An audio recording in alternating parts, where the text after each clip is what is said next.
Good morning, everyone. Excuse me.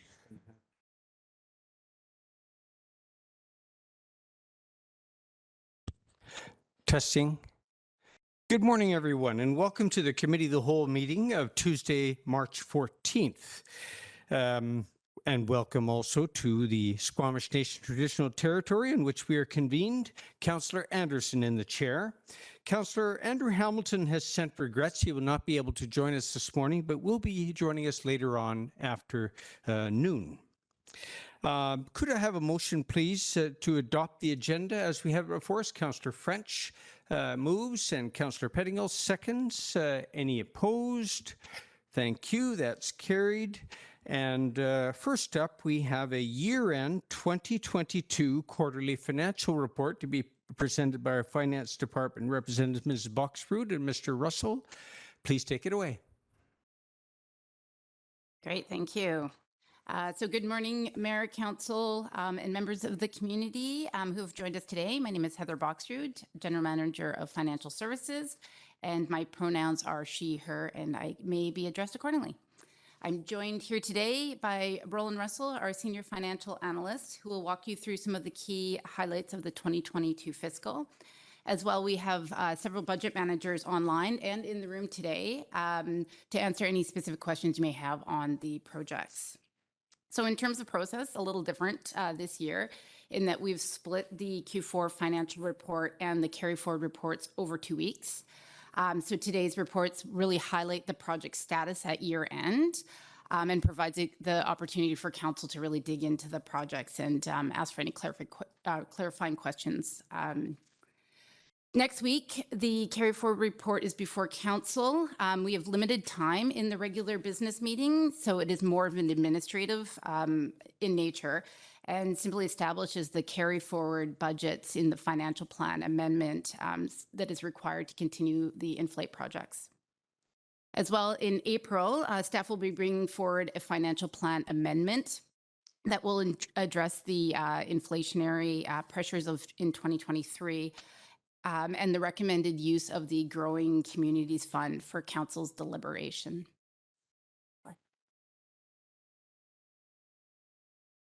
So in terms of a 2022 overview, overall the district work plan progressed well despite the pandemic pressures. Recreation services began to recover with an increase in programming in an effort to return to the pre-pandemic levels. In 2020, the district received $3.76 million in grant funding to assist with the cost impacts of COVID-19. $2.8 million of that was spent in 2020 and 2021, and $950 in 2022, leaving approximately $100,000 to be spent on mental health programming in the 2023 fiscal. As well, the district invested over $4 million in climate change mitigation and adaptation projects, including the Judd Slough rewatering, the Community Energy and Emissions Plan, and the Integrated Stormwater Management Plan. So in terms with rising interest rates, the district also received significant amount of interest revenue on cash and investments in the 2022 fiscal. Finally, volume of development activities saw higher than budget CAC contributions and building permit revenue. So in terms of projects, similar to the last couple of years, 2022 was again a challenging year for projects with significant supply chain disruptions, increased inflationary cost, and external party delays. However, the district remained committed to progressing projects where possible. Overall, capital incurred costs at approximately 48% of the budget and with 21% savings on projects that were completed in 2022. Similarly, special operating costs incurred about 65% of budget, and same as to the capital, had 21% lower spending on completed projects. Several high-profile projects commenced or continued, including the completion of construction of the Fire Hall No. 1 in Valleycliff, and significant progress on the planning, scoping, and cost estimate phases of the Tantalus Fire Hall and Public Works facility. And with that, I'll hand it over to Mr. Russell to review the results in more detail.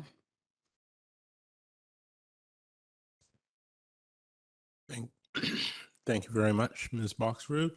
Through the chair, I'm going to continue on with this presentation. So in today's agenda, we're going to look at the fourth quarter financial report. We will be discussing special operating and capital projects, and we will also touch on, we will wrap that up with a discussion and questions from council to both ourselves and budget managers as required. So with respect to the overall results in the year, some of the highlights: additional community amenity contributions, approximately just over $2 million. Increased building permit revenues, about 1.4, increased utility revenues, approximately 800, and increased investment income of about 2.2 million. So all told, that comes to a value of just under $6 million in additional revenues. So from that perspective, successful year, let's say. And thankfully, our expenses didn't go up accordingly. But on the expense side, a couple of highlights that we'd like to mention is that with respect to the COVID-19, I should say, Safe Restart grant from the province, we have about $100,000 left, as mentioned by Ms. Boxroot, and that will be directed toward mental health initiatives, which will be organized and managed out of the Recreation Department. We have some savings in our completed special operating projects of approximately $100,000. And for the most part, those savings would result in lower reserve transfers. So we basically would leave the money in the bank.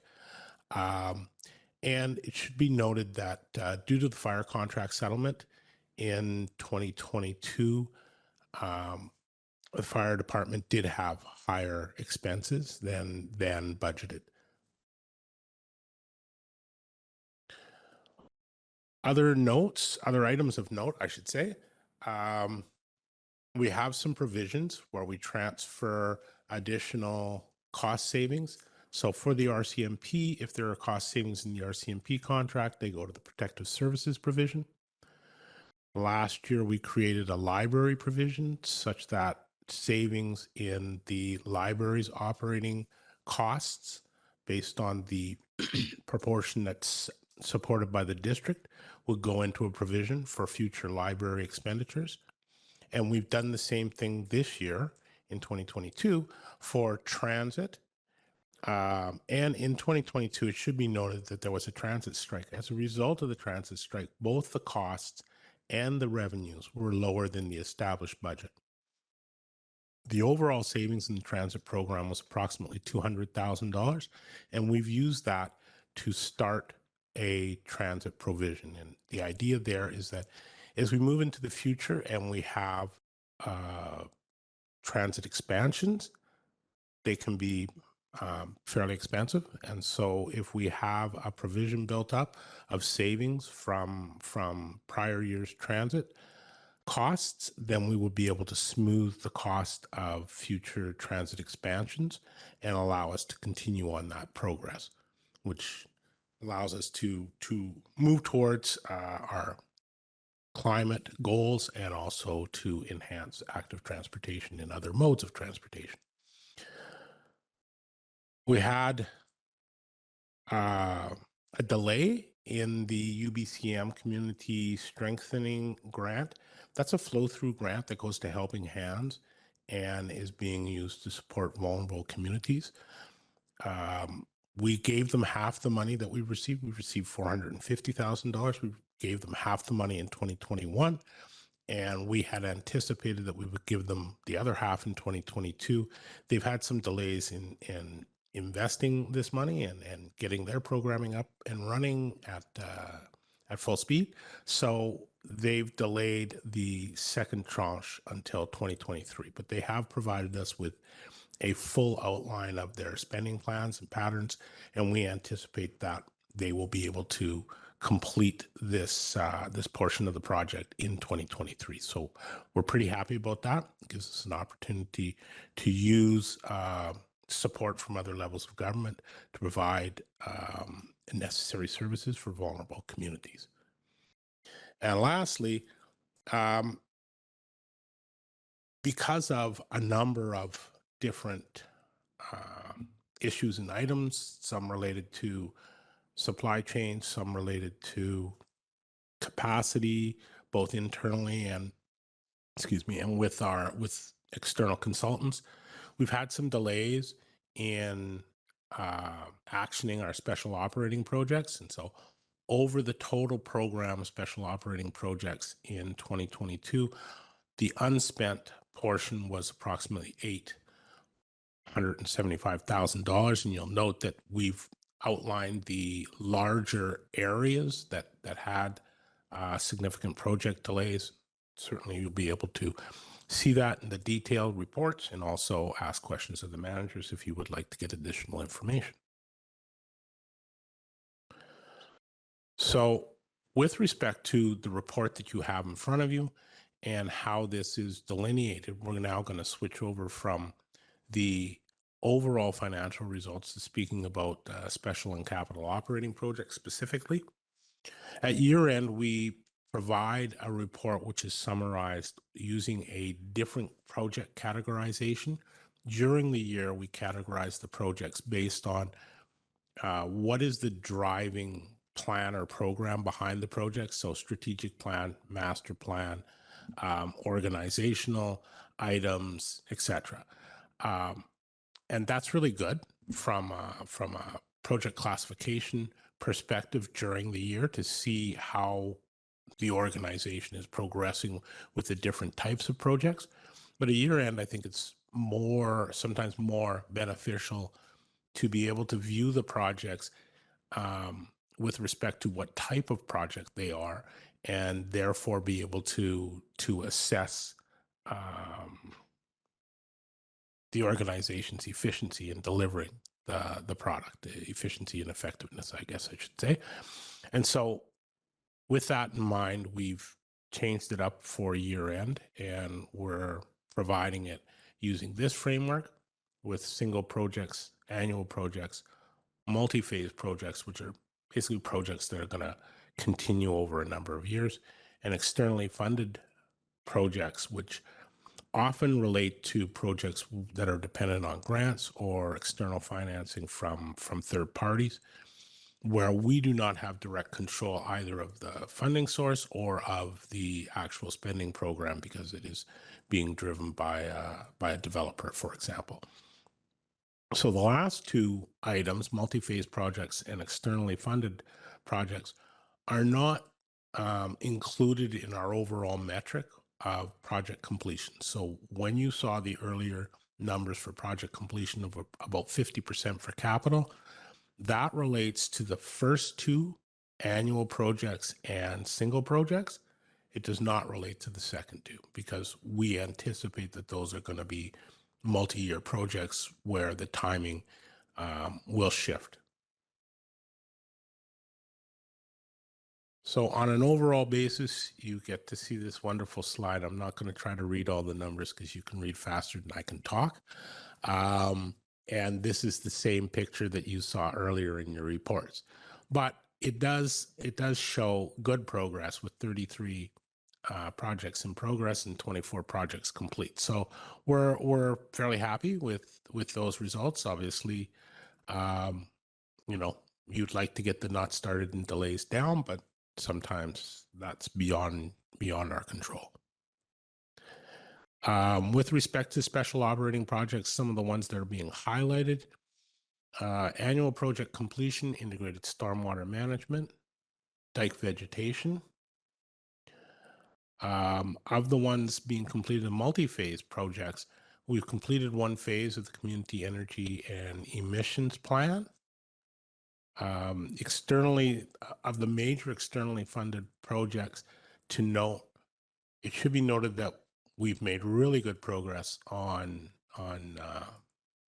completing our spending of the COVID-19 Restart Grant, and less good progress, let's say, on completing our progress on the UBCM Strengthening Communities. But keeping in mind that the UBCM funding is going to a third party, and that's really regulated by their ability to manage that program. Within the special operating projects, we've had a single-year completion rate of, a completion rate for single-year projects, repeat that, of 80%, which we're quite happy with. That's a significant improvement over the numbers that we've had in the last couple of years. And I think that that's partly a result of being able to get more work done as we move out of a more pandemic-influenced atmosphere.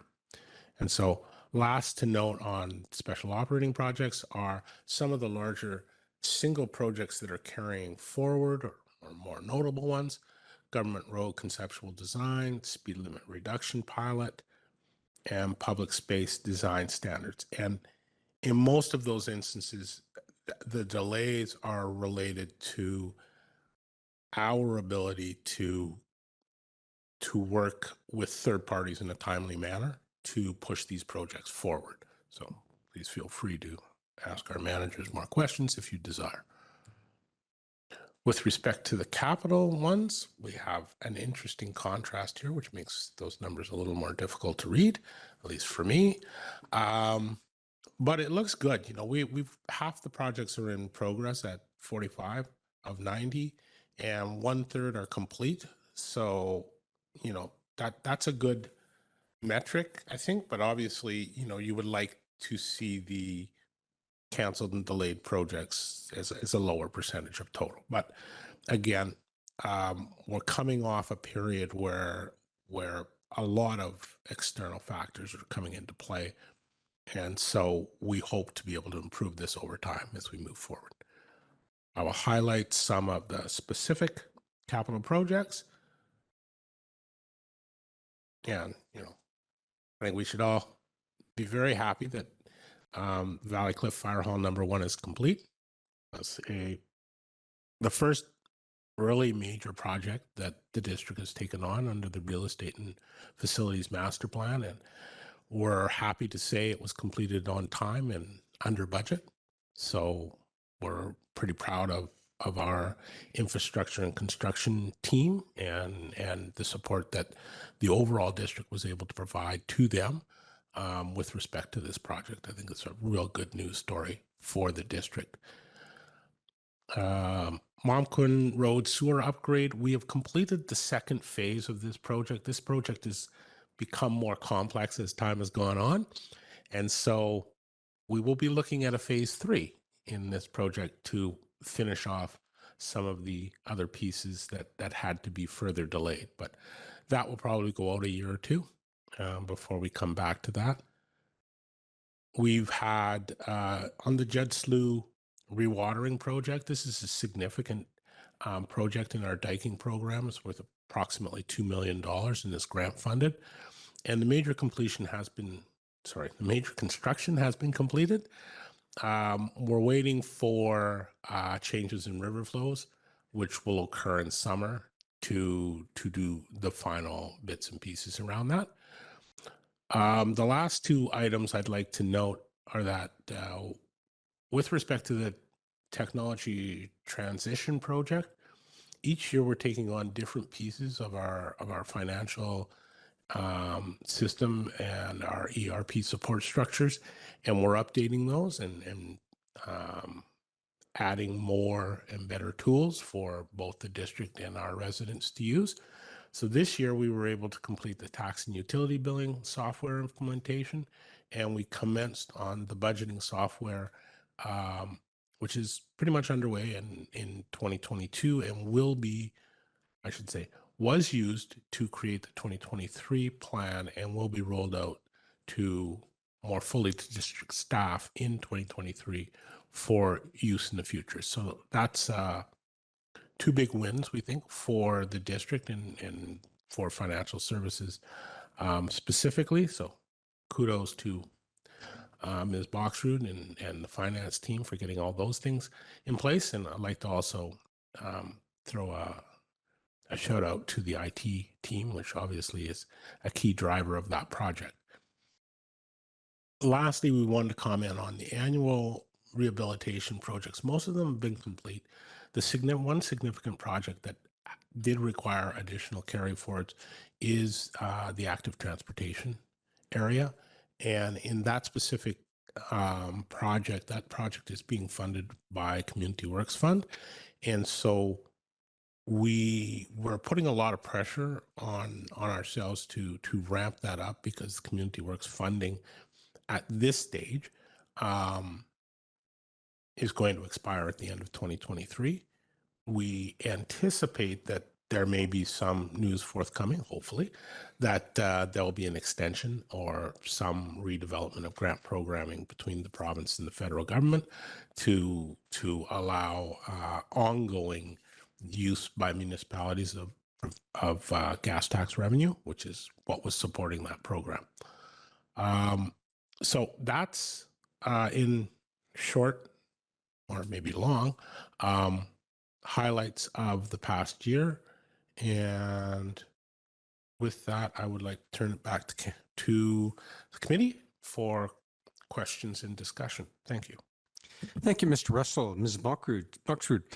Council, any questions, including on the Appendix 2 detailed presentation of the projects that Mr. Russell has highlighted? Councillor Pettingill.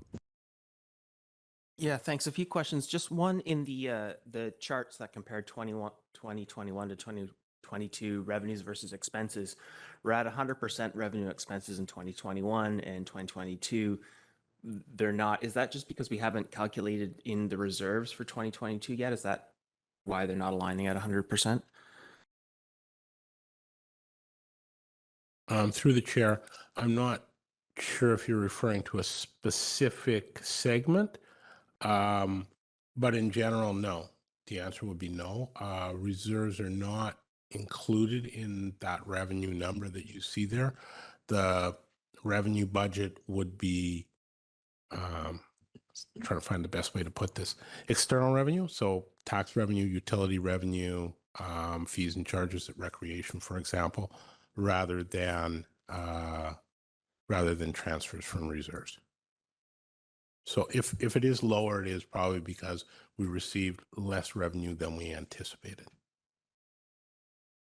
Okay, I'm just, yeah, and most of the charts like economic and community development. Oh, maybe it's not actually most. But there's a number, solid waste management, the 2021 revenue and expense are aligned at 100%. But the 2022 expense is often lower than 100%, whereas the 2022 revenue is often at 100%. I'm just sort of trying to understand why that is. For the utilities, what you're going to see normally is your revenues are going to exceed budget. That's because we're projecting out the number of customers. Primarily, these revenues for the utilities are based on flat fees. So we're projecting out the number of customers. If we are low on our projection of the number of customers, then revenue will exceed, actuals will exceed budget. That's part one. And with respect to solid waste in particular, in 2022, there were some savings on our solid waste contract. So our expenses were lower than we had anticipated within the year. I hope that addresses your question with respect to that. If you have more questions on the expense side, I'll deflect those to our integrated solid waste specialist. And if you have more questions on the revenue side, I'd be happy to answer those on their behalf. Okay, I guess I'll leave that there for now. Thank you. And just there's a couple comments about our partner with the UBCM, Strengthening Community funding, not being able to get as far as they would have liked, and then a comment that we were effectively the sort of the barrier on some of the other projects involving third parties where it sounded like we didn't have the capacity necessarily to, for some of those special projects to move forward. And I'm just wondering if there's something that we need to be doing on our side to facilitate some of these things, or did I misunderstand that? It was a comment on, toward the end of the presentation, that some of the projects involving, I think with the streetscapes, was it? And a few things where it's involving third parties, whereas it sounded like it was our capacity to give them some of what they needed. With respect to those specific projects, my memory serves me correctly, I'm going to suggest that I'm just looking at the speed limit reduction, there was a delay because we're working with Ministry of Transit, sorry, not transit, transportation, my apologies. So we're waiting on a MOTI do a pilot, which we were going to tag on to. So that was an external delay on their behalf. And with respect to streetscape, Carrie Hamilton gave me a wonderful explanation of all this, but I think I'm going to defer and ask you to ask her. Okay, thank you. Planning Director, Mr. Vilaniskis is joining us. Perhaps you may be able to help us on this one. Thank you. With respect to the Streetscapes project, there's a number of things happening. There was a little bit of scope creep. This project was on the books for the last 2 years, and it evolved during that time. We got additional funding from VCH to include an accessibility focus on it. And so that's something that we haven't planned to do initially. So it's coming up. It's just wasn't in our work plan for this year. So we had to extend the project in that respect. The other issue we found is that the amount of budget we had when we went to looking for proposals to complete the viewscape analysis, very few, if any, architects were interested in doing that work. So we struggled to secure a contract, which we finally did just a few weeks ago. But that's been the issue. And then the third issue has been the ability of a contractor that we already had secured to do some of the landscape design work to kind of proceed on time. They're just, like everybody else, were really busy. So a number of things with this particular project, have caused a delay. Okay, thank you. And yeah, basically at a high level, want to make sure that, I guess, is there something going on here where we need some more funding or staffing or something to get some of this done, or we just bit off too much, and just sort of understanding, but I presume staff will maybe bring that to us in a budget amendment if that is the case. And so I just wanted to check on that. Thank you. Two other specific things, if I might. The downtown multimodal hub feasibility study, it talks about postponing this until we've done more on the downtown entrance. And I just wanted to check, though, that the downtown entrance will not be discounting in any way, or will have still a focus on active transit and public transit, and it won't be sort of like, first we'll get the car first design for the downtown ready, and then we'll come back to the active transit as an afterthought. So I just sort of want to make sure I understand the relationship between these projects.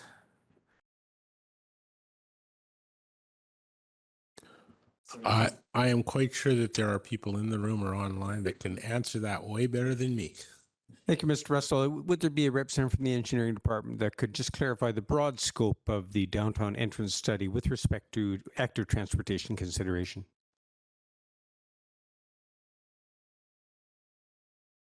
Or I can ask another question and come back to that after, if that's better for staff. Through the Go chair. ahead, Mr. Morwood. Sorry, thank you. Jesse Morwood, Capital Projects Manager. Sorry, can you repeat the question, please? Yeah, it just, in the report, it looks like the multimodal hub feasibility study is being postponed because we're still doing work on the downtown entrance. And I just want to make sure that that doesn't mean, or that we're still paying attention to active transit and public transit and it's not sort of, we'll take care of the car first, stuff first, and then come back to active public transit later. That, you know, in this postponing, and we're not losing sight of our active transit, public transit focus.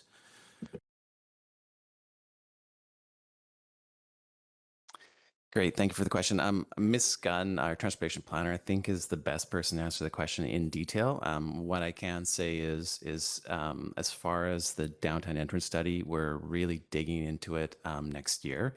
And certainly there's a massive AT component just in the downtown entrance study itself. It's not just uniquely focused on vehicles. But again, there is so many impacts of that downtown entrance study. It's really crucial that we do that first. And I know that active transportation is a priority for Ms. Gunn and the district as a whole. So I think to alleviate or answer your question, it's certainly a focus. We're certainly not forgetting about it, but we do have to do the downtown entrance study first component to understand that better. Thank you. Okay, thank you. And then one last one, if I might, Chair. The report talks about the completion of the water meter installation, which is fantastic. I think that refers to the industrial, commercial, institutional piece of it. And I can't remember where we were on water meters for residential, if that's something we are still planning on. I have a vague recollection it was somewhat dependent on TTP project being further along. Just wondering if you can comment on when or if or how we move to residential water metering. Through the chair, to clarify, we're not finished with industrial commercial yet. We have 1 to 2 more years left, and that is in this year's budget and in next year's budget. So there still is some of those major buildings that we're trying to focus on. That is our immediate priority. I don't believe we have made that step next to the residential. So again, we're really trying to focus on the commercial, industrial, multifamily homes in the next 2 years. Okay, thank you. And so then the completed project, then what was that was completed? It's a multi-year project. It's a multi-year phase project. So the 2022 phase of the project is complete. Very good. Mayor Herford. Thank you. I was curious around a few things here. There was on page 18 in our agenda, if anyone wants to follow along, there's a few projects that have been delayed and a few marked as canceled. But I've got one, particularly the recycling depot pre-design for solid waste. The comment is decision made to postpone the project, but it has an X as a cancel. So I just wondered if where that sits, if it's being reclassified in future budgets or what the status of that project was.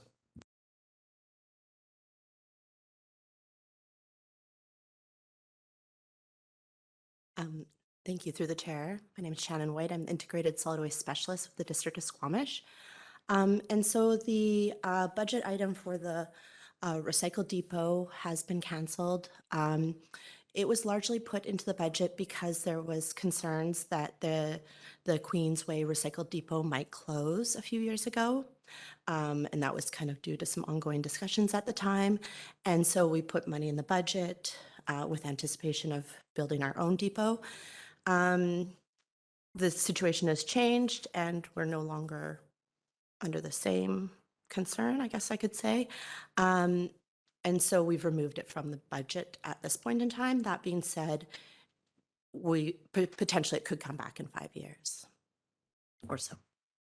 Okay, so that a delay of that length is a cancel. Okay, that makes sense to me.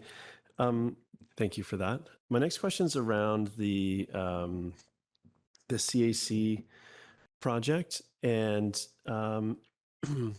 in the it's showing as at risk versus delayed, and I'm just trying to understand these categorization here, and sort of construction cost escalation is one of the challenges, just so we could do some work the math there, although I don't know where that stops. The ground seems to always be moving underneath us. So we're looking at a complete, looking at, I think it was Q2 2023 for that completion. I just wondered how, if I get a little bit more detail there, because I think it's more complex than this, the space allowed. So could you give us a quick update on where that stands and how you're addressing that cost escalation in the construction costs? Thank you for the chair. So I think it is more on delayed side than at risk. There are new risks that have surfaced, which have caused a delay to this project. So the project is still going to be completed. We were hoping to do sort of a quick update on the policy, not to rehash the policy, but there are a number of new factors that are at play now. One of them is a new housing society. So we want to make sure we're engaging with the housing society. That was not the case when we started the project or when we budgeted for it. And then there has been significant cost escalations, which meant that we had to rerun the pro forma and recalibrate the model that we're using to kind of model what the impact of the CSC policy would be on development, so we can arrive at the appropriate rates. So yes, it is more of a delay than at risk due to a number of issues. Okay, thank you for that. And then I guess I started off specific. I'm going to go more broadly now. With the amount of delayed projects, and I appreciate this update and the timing of it, but we've already been through a budget cycle. So I'm just wondering how capacity sits sort of in the general sense. I was trying to pull that out of the various categories and charts where if all the delayed projects, get come back alive or get their prioritization. Although when I see a deprioritization, it means sort of capacity is what challenges is what I read into that. So could you speak to the sort of how that's factored into the budgeting process? And I think Councillor Pettingill touched on this a little bit with, are we going to need to see something in our Q1 update to take some things out due to capacity, or is this at sort of a normal level that ebbs and flows over the years? I'd like to say it's a normal level, but I think that the district has been operating at a fairly high capacity level for quite a while. And we, like many other organizations, have been struggling with ensuring appropriate resourcing through the past couple of pandemic strained years. So to be fair, I think we're a lot like a lot of other organizations. We're probably a little behind in where we would like to be, given the past 2 years. So there clearly has been pressure on our capacity, and that has delayed a number of projects. I don't think that anyone would deny that. That being said, within the financial planning and budgeting cycle, the appropriate time for making adjustments of this nature to reflect capacity and capacity requirements would be through a budget amendment. And I think that you will see in the 2023 spring budget amendment that there may be some attempts by the district to adjust their longer term plans to accommodate both cost escalations and other pressures that are being felt by the district. And those pressures could potentially include capacity issues if our managers deem that appropriate. Ms. Boxford. Thank you through the chair, and thank you for that question. Just to further point to Mr. Russell's discussion there, is that a primary focus of the financial plan for the 2023 to 2027 financial plan, when developing the plan, was to have a really good look at capacity. So that has been part of that process. Now, certainly, there isn't a full outlook into what the carry forwards will be at that time, or what the in-flight projects will be at year end. So absolutely, as Mr. Russell said, the amendment is another opportunity to address that. But I think it's important for council and the public to understand that that was a focus of the 2023 financial plan. Go ahead. Yeah, thank you for that. I think I find it challenging sometimes the length of time and the lag between while we're developing budgets and figuring out what is happening on the ground. So maybe I'm just foreshadowing or really looking forward to that Q1 update. So yeah, thank you. I appreciate both those answers. That's good for me. Councillor Greenlaw. Thanks. I was just wondering if we could go back to some of the revenue surpluses, and I was wondering if staff could speak to what resulted in an underestimate of the anticipated customer counts for the vis-a-vis the utilities. Yeah, I'd be happy to. If we were to go back a few years, to be fair, in 2022, we saw a significant jump in our revenue streams for the utilities. And that was based on customer counts. And I don't have these numbers in front of me, but I think that we're looking at roughly in 2022, we were about 110% revenue versus budget. And in 2023, I think we're probably closer to 103. 103%, like a 3% increase in revenue, that's reasonable and potentially random. The reason being is that in 22 we had a year's lag, so we were behind a year in updating our figures. So we had a significant jump in 22. So on a comparison basis, you're going to see lower numbers in 22 versus 21. Part one. Part two, we are projecting next year's customer count based on last year's customer count. We're doing this in June before we actually, so we're getting the final numbers for the current year, and we're using the final numbers for the current year to try to project what the trend is for the future years. And so, it's a rough science. Let's just say it's not an exact science. So we do our best, but we were a little under this year. And to be fair, I would rather that we were under than over. So sorry.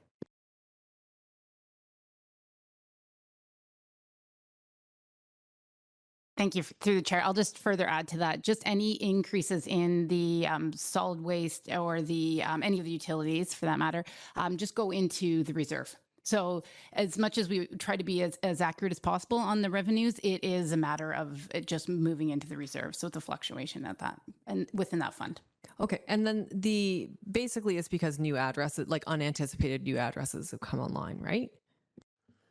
That's correct. We've gone through a pretty, an ongoing phase of fairly steady and rapid development and customer growth in both axes, both new residences, both single residential and multi-residential. So that's put a lot of, increased the number of services that we're providing and therefore increased the number of customers. When you're looking at 4 and 5% growth counts year over year, small changes in that percentage work out to hundreds of customers. And so, you can get small changes in the total number of customers, but it comes out to be a fairly large number of dollars at the end of the day. Thanks. Councillor French. Thanks, Chair. And I saw what I'm going to describe as a rogue district vehicle the other day. Got me thinking about how our vehicle capital is worked. It was a Dodge pickup truck, And I only remember seeing Ford and GM products in all of our vehicle listings.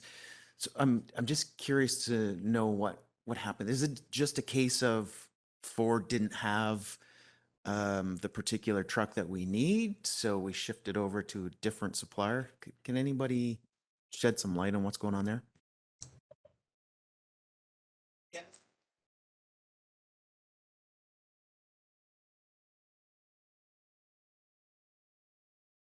Thank you for the question. Again, I'm maybe not the perfect person to answer the question. There was this is more of I think a public works and vehicle utility answer, but there was a immediate need for one of our vehicles.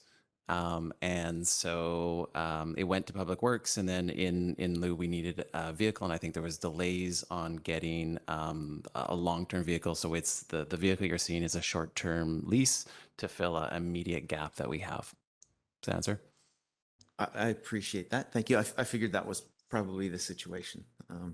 And glad to hear that's what's happened. Thanks, Chair. Councillor Stoner is joining us electronically. Councillor Stoner, do you have questions for staff at this time? Please go ahead. Yeah, I do. Thank you very much. Through the chair. Staff mentioned that we're seeing, especially on our special operating projects, a 21% lower spending rate on completed projects. But there are a number of projects that have not been completed due to the inflationary environment. So I'm just wondering if you can speak to that a little bit. It seems a little bit counterintuitive that the projects that are going ahead are coming in under budget, but we're having a hard time getting some projects done. I'll try to address that because I believe the question's at a more global level, Councillor Stoner, rather than an individual project level. I'm going to suggest that coming in at 80% spending versus budget is a really good news story because it means that we are including a bit of flexibility in our budgeting and including a bit of contingency so that we have some room to negotiate with our suppliers and our consultants. And I think that it probably indicates that we've gotten good value for money. So I'm going to suggest that us saving 20% on our completed projects is truly a good news story. I would also think, if my memory is correct, because I'm not looking at those charts right now, that we had something fairly similar on the capital side also as far as completion goes. So I think that that's really just indicative of good type management structure where we're including a contingency to allow for the potential for costs to vary project to project, but we're able to keep on top of our projects and ensure that we get good value for money and we're able to get these projects completed, get the tasks done that we wanted and get them done for less than we estimated. So I think it's a good news story. And I hope that by being able to do some projects for less than the amount of money we had anticipated, it gives us the ability to in the future to continue on that plan and to perhaps take on more projects as we move forward. I'm not sure that the two delayed projects and cost savings are directly related. I hope that answers your question, Councillor. Yeah, thank you. And I agree, excuse me, that it is a good news story. I think whenever things come in under budget is positive. And I just wonder, the last few years, we have been really trying to make sure that our estimates are accounting for the increase in the inflationary nature that we're seeing at the moment. So I was also of the expecting that that was going to be part of the response, was that we've actually just gotten better at estimating and accounting for increases or potentially increases in costs. So that's positive to hear. I also just want to say thanks for reorganizing the way that this gets presented at this time of year. It's extremely helpful to me, at least, to see the breakdown of the different types of projects especially the multi-year projects versus the annual projects. I think that's a very telling way to show some of this information. So thanks for doing that extra work. And then I just had one detailed question, which is on the speed limit reduction single year special operating project. And this one's been on the books for a while. And I see in the description that we're now going out for RFP. And I'm just wondering what we're actually putting out in an RFP at this point, as opposed to just implementing the project.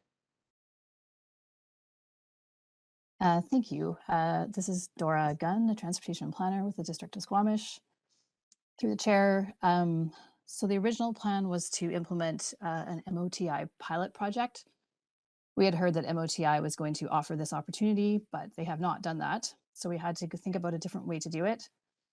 And it's much more complicated to decide how to lower speed limits if there's not this pilot project opportunity. So we've decided to ask a consultant to help us figure out what the options are available to us in order to proceed with that. So that's what's going out to RFP. Actually has gone to RFP. Okay, but a number of communities have really just gone out and put signage up that reduces the speed limits, especially on roads that are not yellow lined. We've seen in Whistler that it's not on every single road, it's at the entrance of a subdivision. So I'm just curious, it seems like there are some pretty simple answers. Why wouldn't we just do that? Through the chair, so communities have tried a number of different ways of going about this. There's no kind of black and white answer. The challenge is that in a lot of cases, they're not necessarily effective. And so we're trying to understand what we could do that's cost effective, but also effective at reducing speeds. So that's the reason. Okay, thank you. Thank you, Ms. Gunn. I have a question myself that might be directed to the planning department, perhaps the director who's with us. Concerns the Marine Action Strategy implementation. The comment in our report is as follows: the Marine Access Review work is underway. My question, a bit of background, Council does receive ongoing a good amount of correspondence and concerns from the public and stakeholders relating to marine access. We can also anticipate that various plans are being made by waterfront land and water lot owners, and that proposals may come forward, applications may come forward. So my question is there a projected timeline for the Marine Access Review work to be coming before Council? That's a good question. Thank you. So Ms. Majanet is actively working on this file, and the project is coming to an end, or at least the planning for access work. There's a little bit more money left over than we were expecting. So there may be subsequent project-related work that we might be able to undertake this year. But the planned work, I believe, is coming in the next couple of months back to Council in terms of marine access. Thank you. Any final comments or questions, Council? I do have one myself, and this relates to the what is headed up in our project description as Estuary Environmental Coordination Plan. And the comment given is project scoping is under discussion related to a report to Council coming in May 2023. I'm pleased to see that. Connected to Vision Committee with Squamish Nation. Just some general observations. The project is categorized as a climate mitigation project. I think that everything we do is or can be in some way described as a climate mitigation project. But fundamentally, the Squamish Estuary Management Plan is an integrated resource management plan that is at its core a port plan. In order to deliver the conservation objectives of the plan, it was necessary to devise a port plan, which involves a number of stakeholders and a number of trade-offs incorporated in that 1999 deal in which later the Squamish Nation became a part of and a signatory to as a result of a negotiation with the province, a reconciliation agreement with BC Rail and the province. So this is a complicated set of documents, and it has had a bit of a history as far as interpretation and attention given to it, but I think that it is really important to understand the Squamish Estuary Management Plan as that integrated resource management plan. It is also a port plan, and we need to be careful about how we describe it and treat it and categorize it, because there's a number of very important agreements and stakeholder considerations to be made. But I'm very happy to see that that's coming forward in apparently in May later this spring. We have a recommendation from staff that the district receive the year-end 2022 quarterly financial report as presented here at our Committee of the Whole meeting for information. Is there Councillor French moves, Mayor Herford seconds. Any Mayor Herford, comment? Yeah, just a quick thank you to staff, both for compiling this report, but for all the work that goes on throughout the year in our budgeting process. And I appreciate everyone in the room and online today answering all of our questions. And I did find the new sort of formatting categorization to be helpful to try to work through this this piece of work. So thank you so much. Councillor French. Thanks, Chair. Just in speaking in favor of the motion, I wanted to point out that there is no other work within the district like budgeting that brings the entire staff together as a team. And the work here really reflects the great teamwork that I think takes place behind the scenes to make sure that our budgeting is on track and done in a responsible way. Thanks, Chair. Call the question. Any opposed? Carried. Oops. Here we go. The next up is a solid waste management overview and update.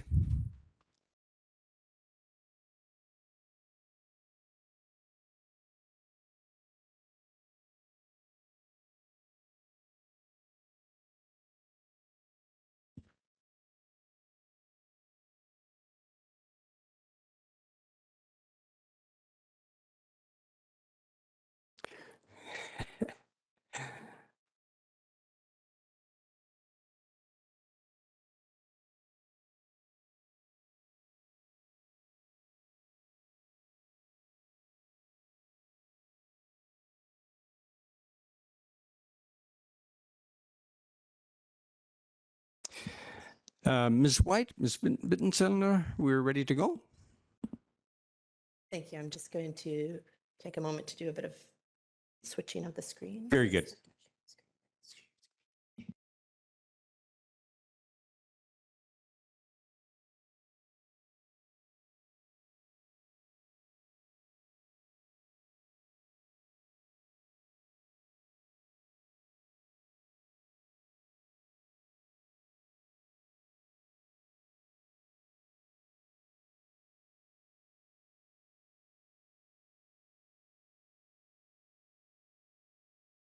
When you're ready.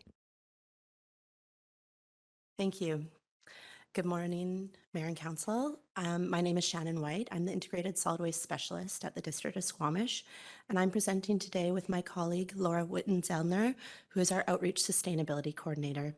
And we're going here today to provide an overview of the solid waste system at the District of Squamish, talk about a few of the components, and also provide an update on our 2023 projects. The resolution that's in front of Council is that the District of Squamish receive for information an update on the excuse me, that's the wrong. Nope, I just have this resolution from my next presentation to Council, so ignore that last slide. The resolution is in the RTC, which you can find properly worded. So the agenda of what we're going to be talking about today is first provide a little bit of context with the region from the regional perspective, and then we're going to go down into kind of the system components that comprise of the District of Squamish's solid waste system. as well as talk a little bit about what we find in our garbage. So we like to talk trash, and then dive into our outreach and engagement components of our program. And then, as I mentioned, provide a quick update on the 2023 projects. While I want to mention very briefly that while we're presenting really on individual components, we're going to talk about the landfill, curbside collection. The District of Squamish really takes an integrated kind of holistic approach to the system.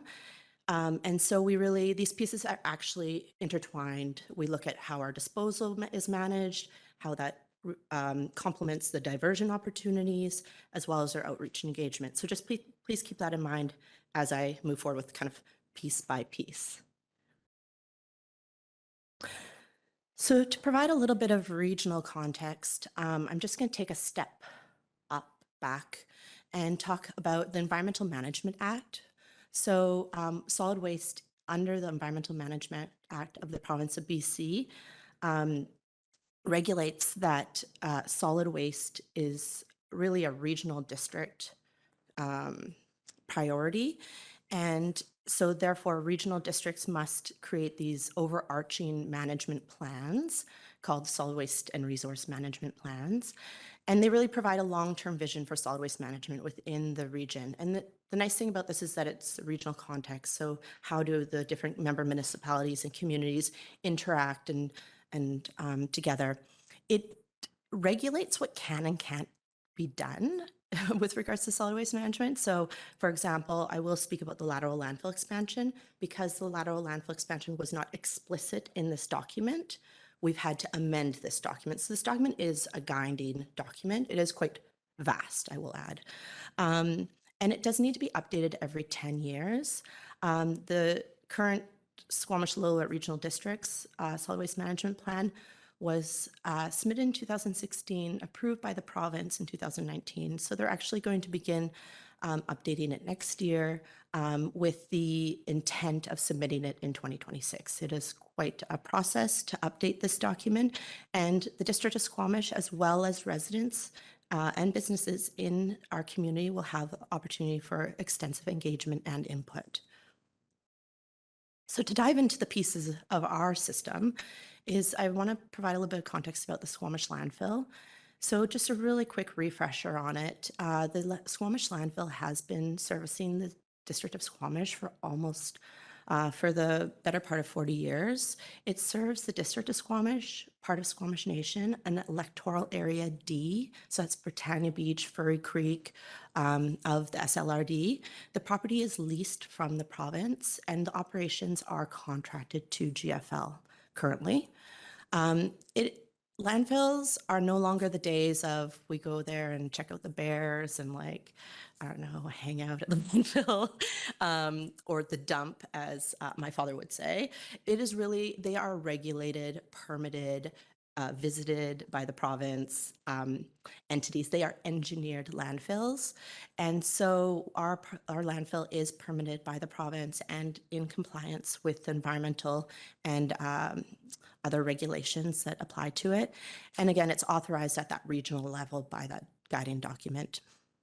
In 2021, we installed and lit our landfill gas collection system, which is really, I want to celebrate that because we aren't actually required. We are under the threshold for having a landfill gas collection system for a landfill, and the District of Squamish took the initiative to install it.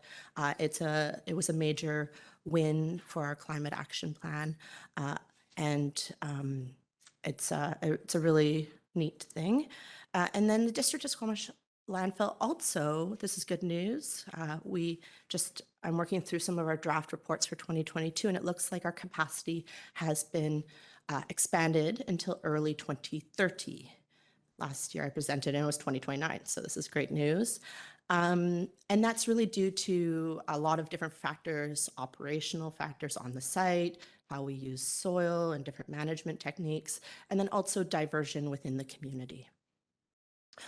At the landfill, they're in the southern end, so when residents first or customers first come to the site, there is a transfer station or a recycle depot at the front.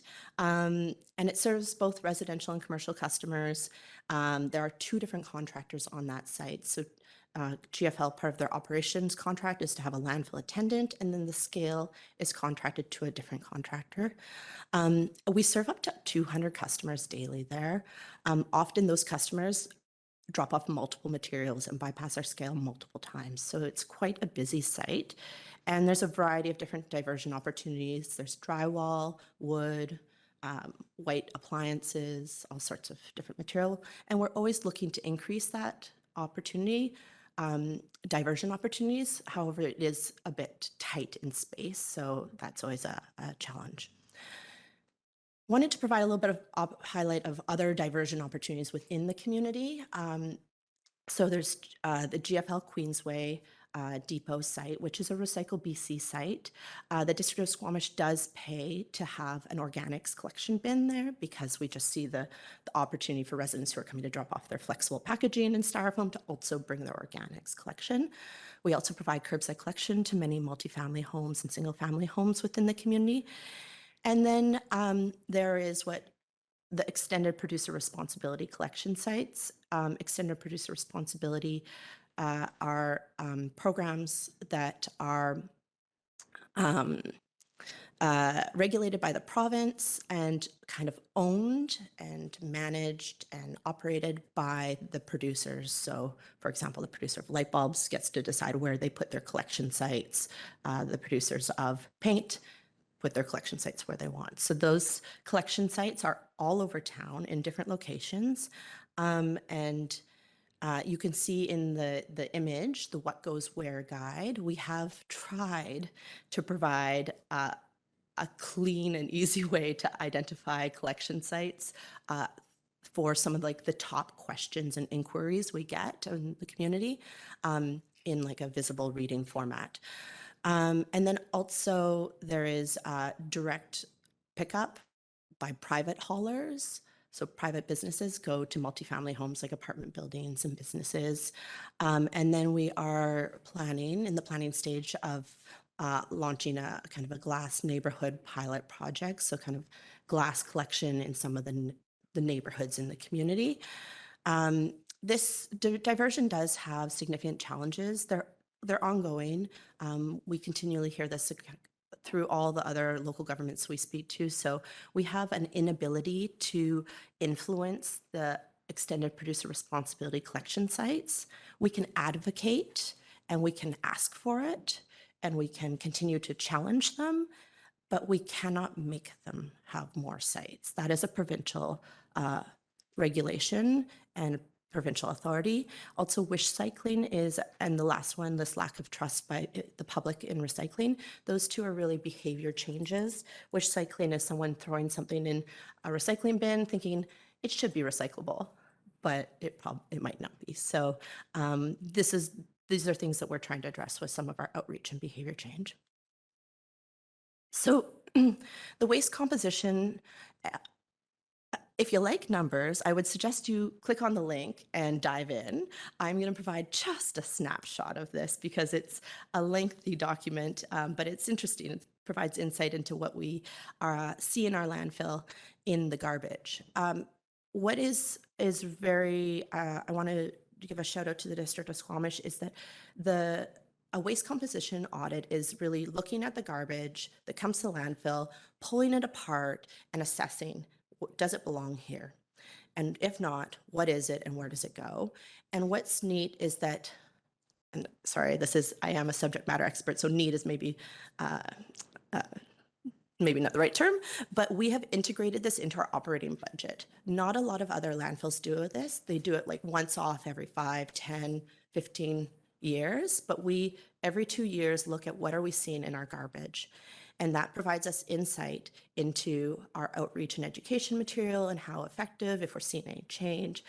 The only thing about this waste composition audit is that it is a snapshot. So for example, if they collect, they audit a load that has a lot of diapers, you'll see an increase in the household hygiene, for example, category. So in the 2022 findings, we found that over 57% of the materials found could have been diverted from the landfill. And 30% of that was organic material. And of that 30%, 12% of that was avoidable food waste, like a whole head of broccoli or an entire pizza is what avoidable food waste is.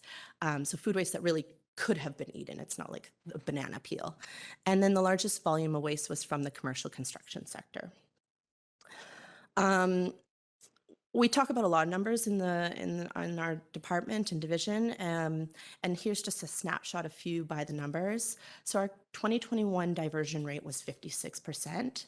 The landfill and recycle depot saw almost 51,000 customers in 2022. That is not a typo. There was 1,234 mattresses and box springs recycled, and then 12,500 tons of garbage came into our landfill. So this is just to provide, we often will give you one number, which is the waste by kilo per person. That's the one the District of Squamish often uses, but this is a little bit more insight. The last one is actually just a joke. Please don't send anyone to the landfill for eagle viewing. We are continually turning away customers because it provides safety concerns and issues. So, we do see a lot of eagles there. So for 2022, the waste per capita per year, it was 509 kilos per person. And with that, I'd like to turn it over to my colleague, Laura. Through the chair, I'll continue the presentation here. My name's Laura Wittensell, and I'm the Outreach Sustainability Coordinator at the Sustainability team here at the district.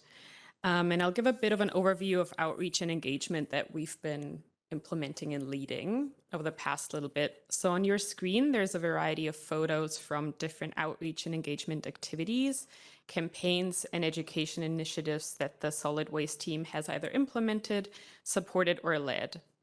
These include ensuring responsible recycling at events, such as the Constellation Music Festival, organizing a food waste themed mayor's breakfast, organizing shoreline cleanups and other community cleanup events, hosting themed movie nights, running curbside audits, but also many more.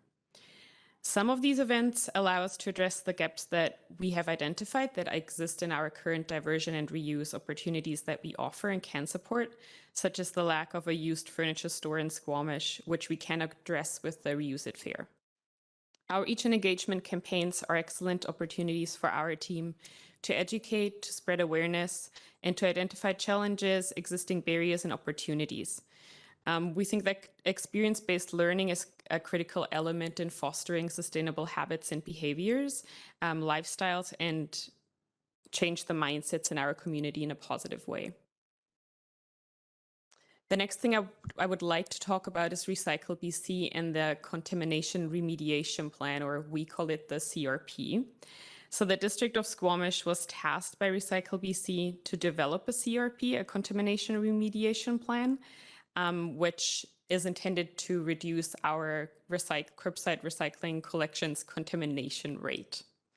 While contamination in the residential curbside collection has been continuously decreasing, Squamish is still seeing higher rates than desired.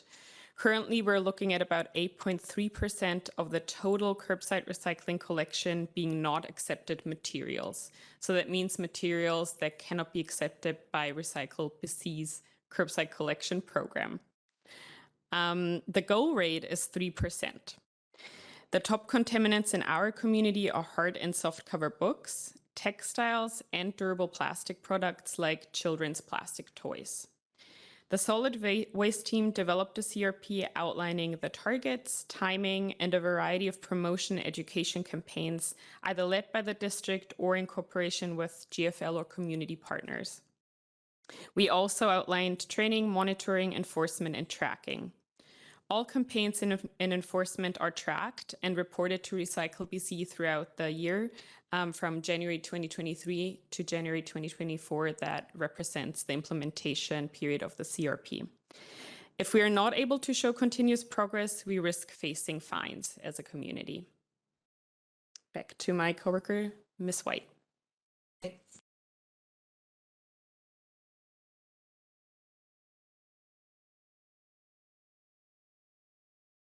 Sorry, I realized my speaker wasn't on. Apologies. But as this is overview, we're really touching on a lot of things and happy to address questions at the end.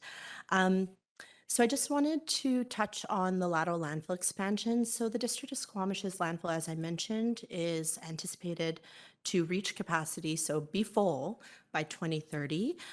So hand in hand with that, staff are working on expanding the landfill. In previous years, there was an assessment done. There's been a lot of work about option analysis, and lateral landfill expansion was decided on the move forward. And it is a multi-year project that with the budget of around $50 million from 2020 to when it closes. That being said, that number is based on the 2019 cost analysis, which we are currently in the process of updating. The intention of this project is really not to just create a new landfill. It does ensure continued capacity for waste disposal while being efficient and meeting all the environmental and regulatory pieces I spoke about, as well as reducing the impact of the landfill's leachate on our sewer system. But staff are really also approaching this from kind of a big picture perspective and incorporating our climate change and waste reduction goals into the planning of this project. This includes exploring innovative opportunities for increased waste diversion, rethinking the transfer station, recycle depot area, and then the beneficial reuse of materials and how do we incorporate circular economy as well into this project. So the picture, the map, the drawing on the left is really kind of the current drawing of what it will look like when it's all said and done. On the right is kind of a project timeline. I just want to note that this is continually changing depending on different variables. If there's new things discovered or new actions have to be taken. But this is where we're at. The timeline also depends, as I mentioned, on like operational efficiencies and if the province comes back with any further requirements. And so the current intent is that this is a District of Squamish landfill and it serves the current residents and communities that the current landfill does. However, there is potential it could become a regional one, but that is for further discussions. With looking forward into 2023, there are several projects in addition to the ongoing work that the team does, like the zero waste workshops, tote monitoring, like Laura mentioned, demolition, single-use item bylaw. Those are things that we're continuing to work on, but these are new initiatives. So we will be conducting a curbside collection analysis through the lens of wildlife, accessibility, and equity. We'll be developing a disaster debris management plan with the emergency and operations team. Continual work on the landfill gas system operations and maintenance, the initial beginning of a corporate waste management plan. So this is also, again, a multi-year project, which will begin with like audits of our facilities, garbage, and then also looking at continually working on the multi-family home source separation. So supporting residents who live in apartment buildings, in getting their diversion to increase.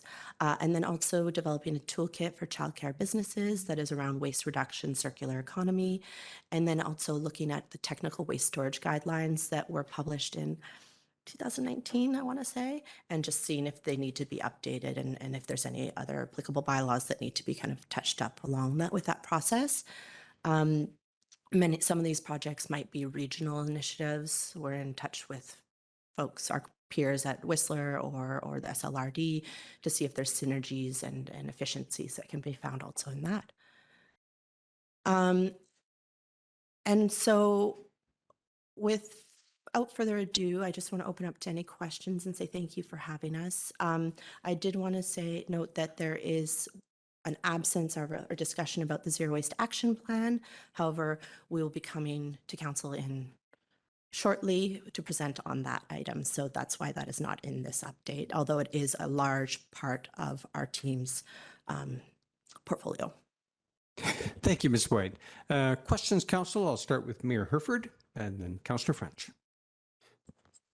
Thank you for the presentation. I was curious around the the waste composition, there seemed to be last couple of years a spike in bulky objects, which is defined sort of deeper in the reports as furniture, shelving, that sort of thing. I just wondered, is that spike real, or is this a reclassification of how these things are accounted for? This seemed to be non-existent in some years prior, and that didn't seem quite right to me. Did you notice this, and could you speak to it? Thank you, through the chair. Yes, there has been a bit of an increase in bulky items. The consultants that we hired are the same consultants that have conducted the previous waste composition audits through the RFP process.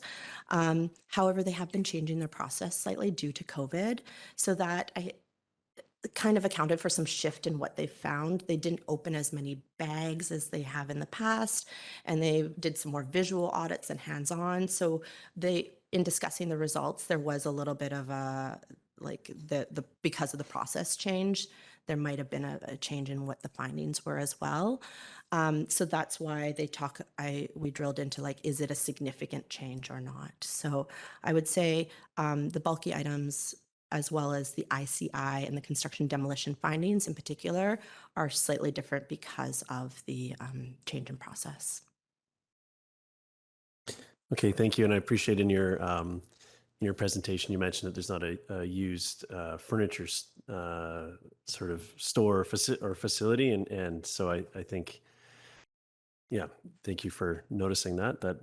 That was interesting. I was happy to see the sort of the projected capacity date move, the landfill, although it made me think that if that assessment had gone the other way, how challenging some of those timelines were. And I'm just curious how, is that in fact volatility, or is this an evolution of practices there that might lead to some further increase in the sort of the service life of that facility? Because the timeline, as I appreciate it, is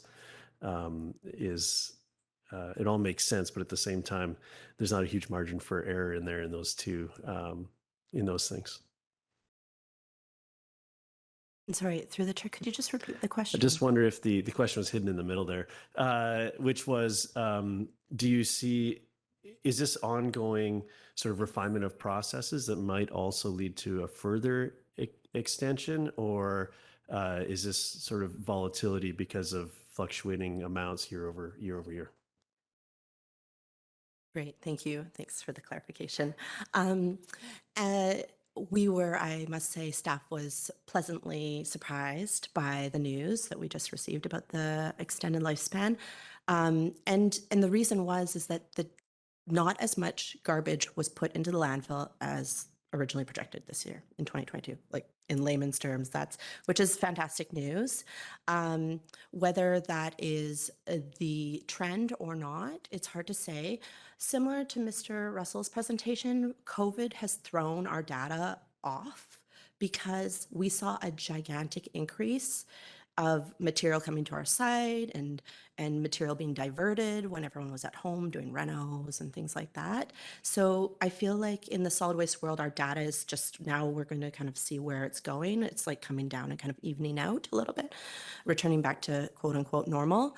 That being said, staff is taking a conservative approach to this project, because if the landfill fills up before we finish construction, we will have to export it out of the region, which has significant implications associated with that. So you'll see, even though I said 2030, that timeline is actually to 2029. So the intent is, if the lifespan of our current site keeps getting longer, then ideally we can, just use the transfer station at the front, or we can kind of reconceptualize it. So we're really being conservative and keeping this project on track to ensure that we don't end up in a place where we have to start exporting waste. Thank you. That was the core of my question, just where the capacity lines up. But thank you. I'll leave my questions there. Councillor French. Thanks, Chair. Okay, and I think I'm going to seek a little additional clarity on the other side of what the mayor was just asking. Well, the previous focus was on what if we fill up quicker? I'm thinking more along the lines of we're going to be super effective with our diversion in the next year and find ourselves in a situation where potentially we could further extend the life of our landfill. So is the landfill being consistently reviewed for capacity so that we could potentially be in a situation to extend it to 2031, 2032? Great, thanks. Thank you through the chair. Yes, so every year we conduct the landfill is required to submit, or the District of Squamish is required to submit an annual report to the province on our environmental monitoring and everything. And part of that is the lifespan of the landfill. And so we do an annual analysis on that. The intent is if we find ourselves in the position that our site has greater capacity than currently projected, we can either delay construction potentially, which then has like financial implications and borrowing implications, or we can use the site in a different manner. So one thing that wasn't discussed today is the intent is potentially doing the landfill construction in phases, and the second phase, if we want to call it that, we find some circular economy opportunities like temporary space for potential businesses to use. What that means exactly, staff is not quite sure at this point in time, but that is really kind of the idea. So say we have more time on our hands, but we have the space, then maybe it's a flex space. Those sound like exciting possibilities. So I see that Punjabi, being the second most spoken language in Squamish, is going to get a translation for the What Goes Where guide. So just that has me wondering, what's the distribution plan for the translated guide once it's ready to go? And will it live online somewhere on the web? Thank you through the chair. Yes, so we are working with community partners to translate the What Goes Where guide, which is currently in progress. The plan for the distribution, yes, it will live online on our website, like the English speaking guide right now. And we are also going to be working on a new residence package that is a more, I think, comprehensive effort within the district, expanding over several departments. And we're hoping to distribute that and get that out through channels that reaches especially new residents, because we recognize that people who move to Squamish from even other municipalities might not familiar with the recycling processes and opportunities that slightly differ from community to community. But we will also distribute through our district facilities and appropriate partners within the community. Thanks. And note that one of the 2023 steps will be to install more textile recycling bins. I'm curious to know, the textiles that we're currently collecting, where are they going? What happens with them? Thank you through the chair. So we are working with Big Brother. They are collecting the textiles that are donated at the landfill containers and picking them up regularly. I believe it's weekly or bi-weekly. Yes. So that's the current collaboration that we have, though we are exploring additional opportunities. Thank you. Chair, I have two more. Okay.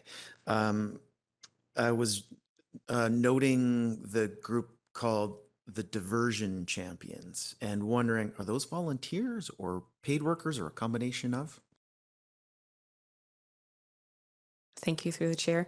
So this is, yes, a project that was the brainchild of GFL and our team, but it is an initiative that will be led by GFL because we don't have the capacity to support it.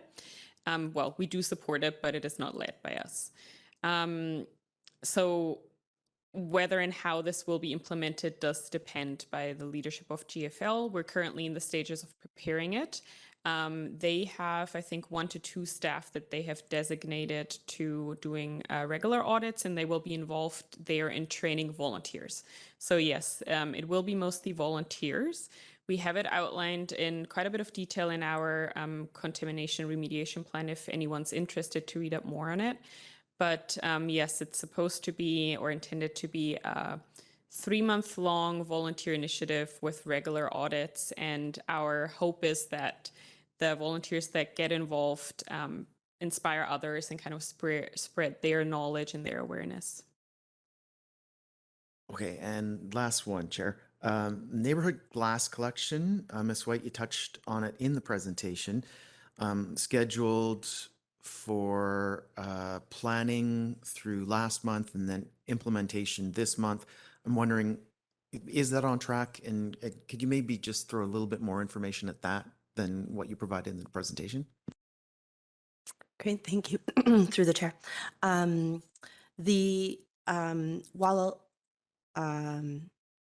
While we mentioned that the top contaminants are durable plastics and books, glass is a regular contaminant that's also found in our recycling stream. And so this is a project to kind of pull that hazardous material to the workers out of our recycling totes and then provide these neighborhood, I don't want to call them neighborhood nodes, that's a different project, but like neighborhood glass collection sites. It is on track. It's still in planning. The intent is that this month or early April, we'll be going out to the community asking them, where do you want these to exist? Do you have suggestions in the different neighborhoods? Here's kind of the criteria that's required, like a parking stall and stuff like that. And we're going to have the public give their input on where those sites are in the community instead of the district just saying this is where they all are. And then staff will be taking that feedback back. So that'll be out in the community for the participation. Please give your input once it's launched. And then we will take that back, assess the feasibility of the sites, and then kind of roll that out. What they will look like, I'm not sure if that's explicitly what you're asking, but I can tell you, is essentially, most likely they will be 265 containers, so kind of your medium-sized curbside collection totes, chained to a lock block. They'll be locked themselves with a hole cut on the top, so that the intent is not people won't put garbage. Well, they can't lift the lid. The chain is also to help with bears as well. And then some signage explaining what the project is. It is quite simple. The intent is to see if people are using it, if it works, and if so, then we'll potentially incorporating it into our operating budget and moving it forward that way. Great, thanks, Chair. Councillor Greenlaw to be followed by Councillor Stoner. Thanks. Thanks so much for the presentation. I also love talking trash. I think it's a crucially important conversation right now. So I have about a billion questions, and Eric will eventually, or sorry, Councillor Anderson will eventually cut me off. So our current system relies on residents to use like multiple resources to recycle their products. I personally use about 4, I think. So I was wondering if there has been much conversation in streamlining the system. Like you're talking about the glass pilot project, I guess is going to be essentially pods where somebody goes to drop it. Is there any conversation about being able to do it in the municipal pickup? Thank you, through the chair. So just to clarify, your question is whether we will offer in our municipal pickup other materials other than garbage, organics, and recycling. Yeah, pretty much, specifically like soft plastics and glasses. Great, thank you, through the chair. We currently do not have plans to expand the offerings of the curbside collection program, largely due to budget.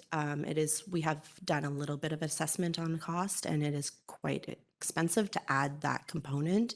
That being said, staff do recognize there is an opportunity for private industry to step in and potentially offer it as a service.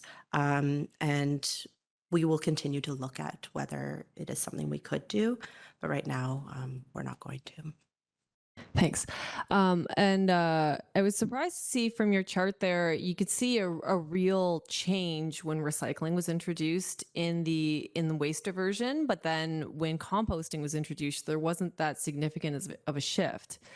And that organics are still comprising a large portion of the waste going to the landfill. I've also noticed around town, lots of restaurants are offering compostable packaging, which is great, but they don't have any compost bins on site. And I was wondering if there has been much advocacy in terms of businesses through the district talking about introducing compost bins on their sites, but also encouraging shifts to reusable, because even though it's compostable, it's still a single-use product, right? Yeah, so I was wondering if there's any advocacy in that respect. Thank you, through the chair. I'll just start, and then my colleague will talk about the education and the information to the businesses. So in 2016, we updated our solid waste utility bylaw to require businesses to source separate, which means to have an organics container. And as we were rolling that out, we were really focused on education and developed some toolkits for businesses. However, with COVID coming in, it was a decision, an organizational decision to pull back on that program because the business community was so overwhelmed with everything else, right? This was not the time to go in and say, you need to compost. And there was so much uncertainty about reusables and transmission of viruses and things like that. So the district really pulled back. And that being said, though, is at this point in time, we are revisiting that and coming back with that. And then I will hand it over to Laura. Thank you, through the chair. So we do recognize that that is a very critical point that we are focusing on, and reducing food waste in the landfill is one of our top priorities from an education and outreach standpoint this year in our work plan as a department. I would like to say that we do very continuously explore how to best engage and educate businesses. And one example of a piece of work that I am currently leading with Jen Stone from Economic Development is a research project on circular food systems that is funded by a MyTex grant. And we're working with a student from Capilano University. We have just started with the primary research, and we held 2 focus groups last week with residents and businesses, and we are asking just those questions that you mentioned. So what are the challenges? Where can we educate? How do we best communicate? How do we support? And how can we enable businesses to move towards reusables, to move towards what is actually compostable, and for business owners to have the awareness that they need. So we're currently exploring how to best communicate and educate that element. And then continuing on that conversation about advocating to local businesses, one of the concerns that I've had in particular since COVID is the massive amount of packaging, in particular in grocery stores. And it's well documented that plastic is the next revenue stream for oil and gas. So there's a lot of money pushing plastic packaging. And I was wondering if you've had advocacy with local businesses about reconsidering what they're stocking. I don't know if that's like within your capability or totally outside of your scope, but advocating to businesses and provincial and federal governments about packaging regulations. Great, thank you, through the chair. No, that's we do participate in provincial and federal consultations exactly on that topic. Staff really try to represent the District of Squamish's voice, because sometimes the local government voice is a little bit lost in those consultations because there is so many representatives from the manufacturing industry. So staff have been within capacity, been participating in those conversations, or at least providing information like the waste composition audit results to the province to say, hey, look at what we're seeing on the ground. And then with regards to talking to the business community, in addition to the project Laura just mentioned, we are also have a grant application. We're still waiting on the information, the award information, I guess. But the intent of that application is actually to support the business community in looking at their garbage, identifying opportunities. It's in the context of circular economy also, but like saying, hey, this these are the opportunities. This is so all the organics you're putting in. By the way, you're required by the bylaw to do it, but let us help you. And then to the reusables, there is work. As I mentioned, everything's interconnected in this portfolio with our single-use items bylaw. So right now, there's work on just the current phase, but the intent is to kind of look at a second phase of can we support reusables in another manner, but we're not there yet. First, we need to kind of get the community on board with the current version of the bylaw. Okay, thanks. And I have one more question that I think is pretty easy for you guys, but you mentioned capturing the landfill gas, and I think you've looked into this before, but is there any way that we can use that landfill gas? Great, thank you through the chair. Yes, that is a project I forgot to mention, but yes, there is the intent to assess the beneficial utilization of the gas. So staff in the sustainability department, so the energy, our senior energy specialist is taking the lead on that project and looking at what can we do. So it only lit in 2021 December, so we have 1 year of data. We might need a bit more data to kind of then say, okay, what can we do with this? So that's where we're at. We're right now looking at quantity and quality, and then we'll move forward. That's the intent. Okay, thanks. That's all I have. I get really excited about your work. Councillor Stoner, to be followed by Councillor Pettingill. Thank you. Through the chair, thanks for the presentation and all the work in this really important area. A few questions. One really high level. Can you just speak to the catchment area of the landfill? So we call it the Squamish landfill, and there's the District of Squamish waste that goes there. But is there a broader catchment area? I often get questions about Whistler coming to deposit their waste in our landfill. So I'm just curious if you can speak to who deposits and what the fee structure is. Great, thank you. So the catchment area of the Squamish landfill is the District of Squamish boundaries, Squamish Nation that resides near and around the District of Squamish, and then electoral area D of the Squamish-Lillooet Regional District. So that's Furry Creek, Britannia Beach, and then Squamish Valley Road. I think that's all, but that's kind of we do not take Whistler's, the resort municipality of Whistler's garbage.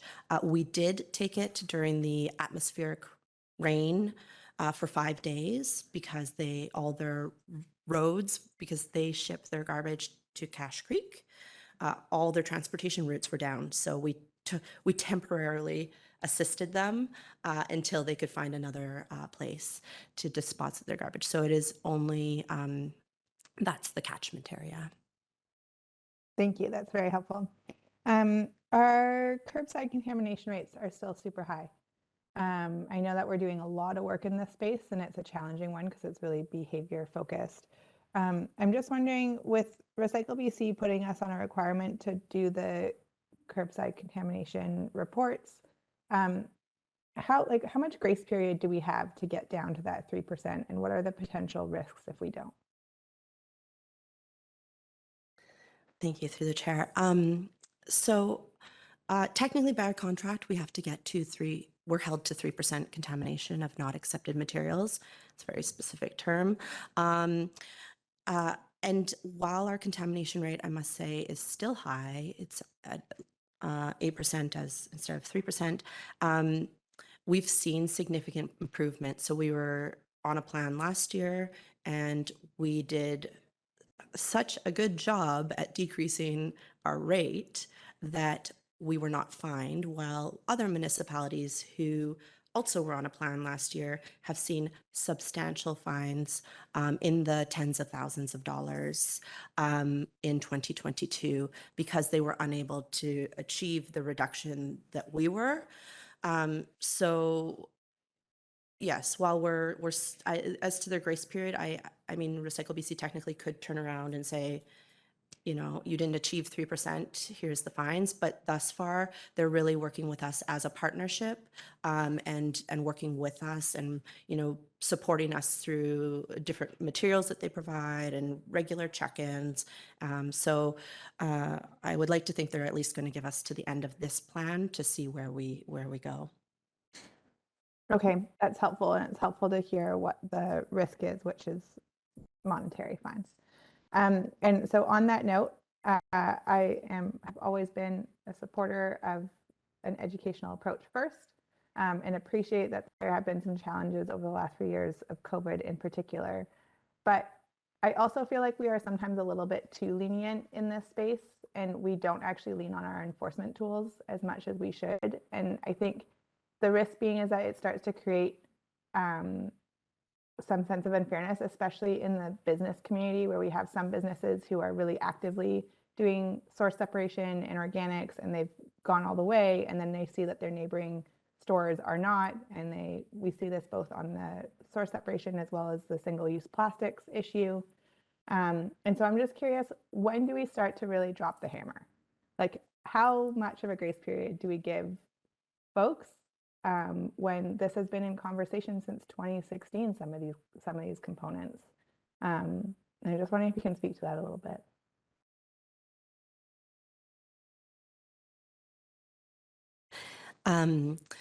That's an excellent question. Enforcement is always, it's always interesting where we move from education and support to the community into enforcement. And so enforcement is part of our portfolio as well, be it through the curbside collection and enforcing the contamination that we see, or supporting the single solid waste utility bylaw in the, like, for example, the businesses who aren't have organics collection.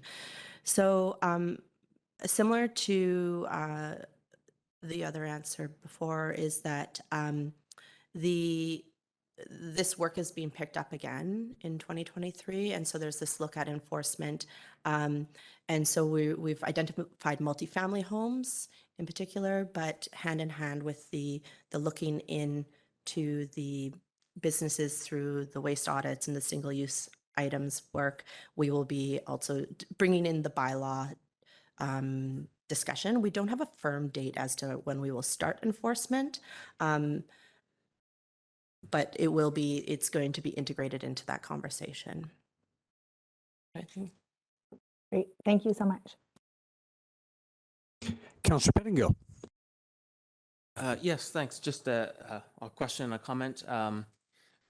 We know our construction waste is a major contributor, and we've seen that for a few years. And then when I think I saw in one of the reports that our total waste per capita numbers are on par with BC.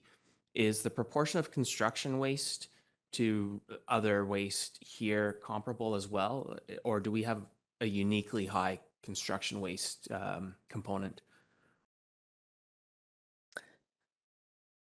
Thank you through the chair. I actually do not have that information as to how the District of Squamish compares to other local governments with regards to construction and demolition. It is something we can look into through our networks. As I mentioned, not everyone does waste audits. I can only think of 2 to 3 other communities that do them in the province.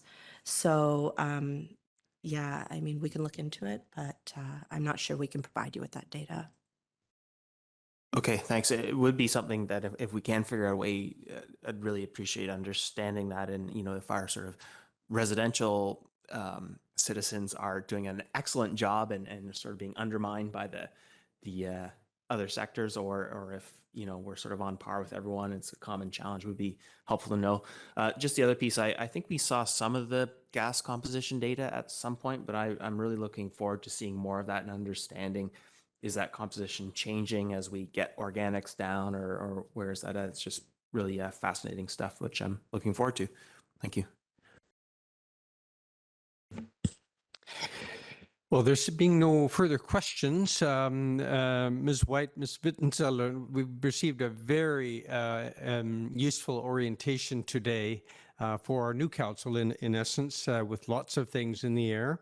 We will return to some of these themes with the Zero Waste and Circular Economy update following the break. In the meantime, Council, we have a recommendation from staff that the update on solid waste management dated March 14 be received for information.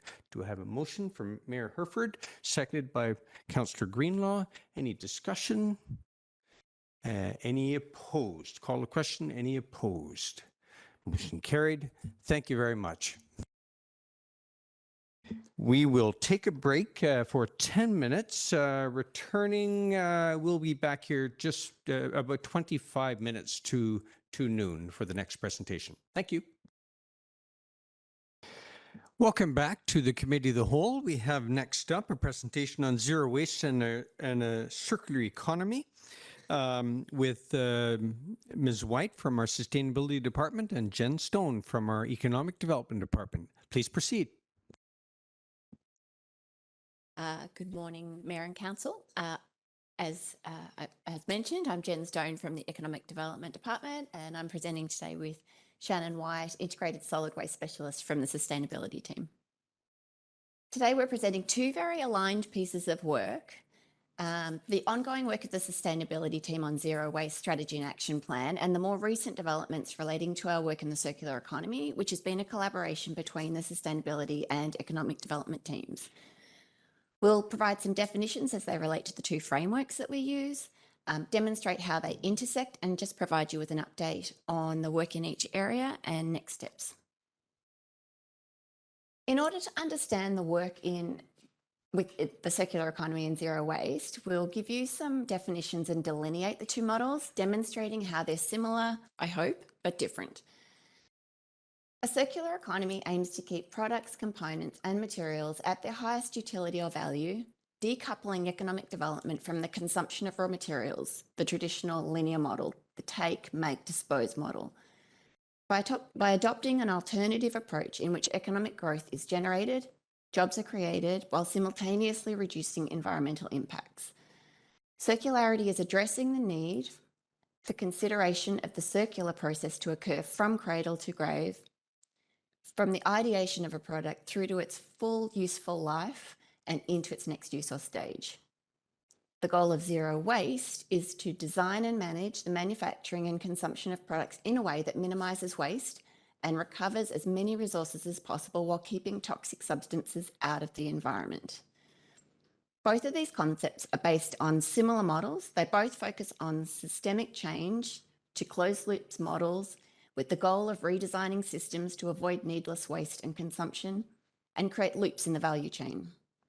How are they different? Zero waste is a set of principles that guide us toward a goal, while a circular economy is a model that provides a systemic framework. In this way, we can see that these two concepts are different yet complement each other in multifaceted ways. The slide that we're presenting demonstrates the intersection of the district's circular economy and zero waste frameworks.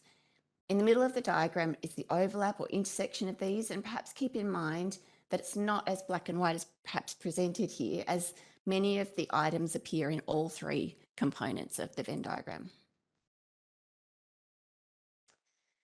So regarding the circular economy, I'll provide an update or an overview of the roadmap that we drafted in November 2021, our approach, give you an update on the work completed since that time, and let you know what's currently underway and our next steps. So the district's work on the circular economy was identified as a need by both the sustainability and economic development teams. The CCAP included an action item to work with the business community to develop a circular economy for inputs and outputs, while economic development was looking for a model to provide a tactical approach for implementing donut economics. Ongoing, the district's circular economy work is a collaborative effort between sustainability and the economic development departments. To name a few of the community benefits of using this model, circularity will generate new locally based revenue generating opportunities, participate in a thriving innovation economy, achieve greater resiliency to supply chain shocks, increase sense of place and community empowerment, identify business diversification opportunities, to name a few. The framework we elected to use, you can see on this slide, includes the core elements. In November 2021, we drafted a circular economy roadmap, which included a framework to guide our work and the thematic areas of focus. The framework that's presented on this slide includes the core elements at the top in green and the 4 key drivers across the bottom in blue. It's generally agreed that the key elements of a circular framework are, as presented, prioritising regenerative resources, stretching the lifetime of products, and using waste as a resource. The 4 key drivers were added to this model to complete our framework, and they were identified as support mechanisms required to ensure the foundations are set for circularity to exist and thrive. Additionally, The other part of the roadmap that was key was the 3 thematic areas that we identified for focus. These are the built environment, textiles, and food systems. Apologies. Somehow I've closed the presentation.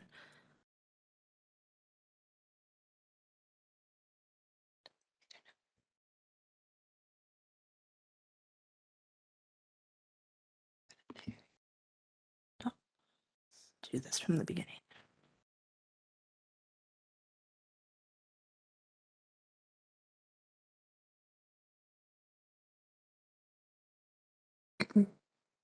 Oh.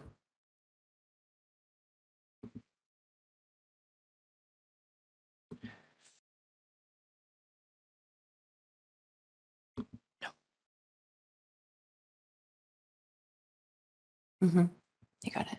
Yeah.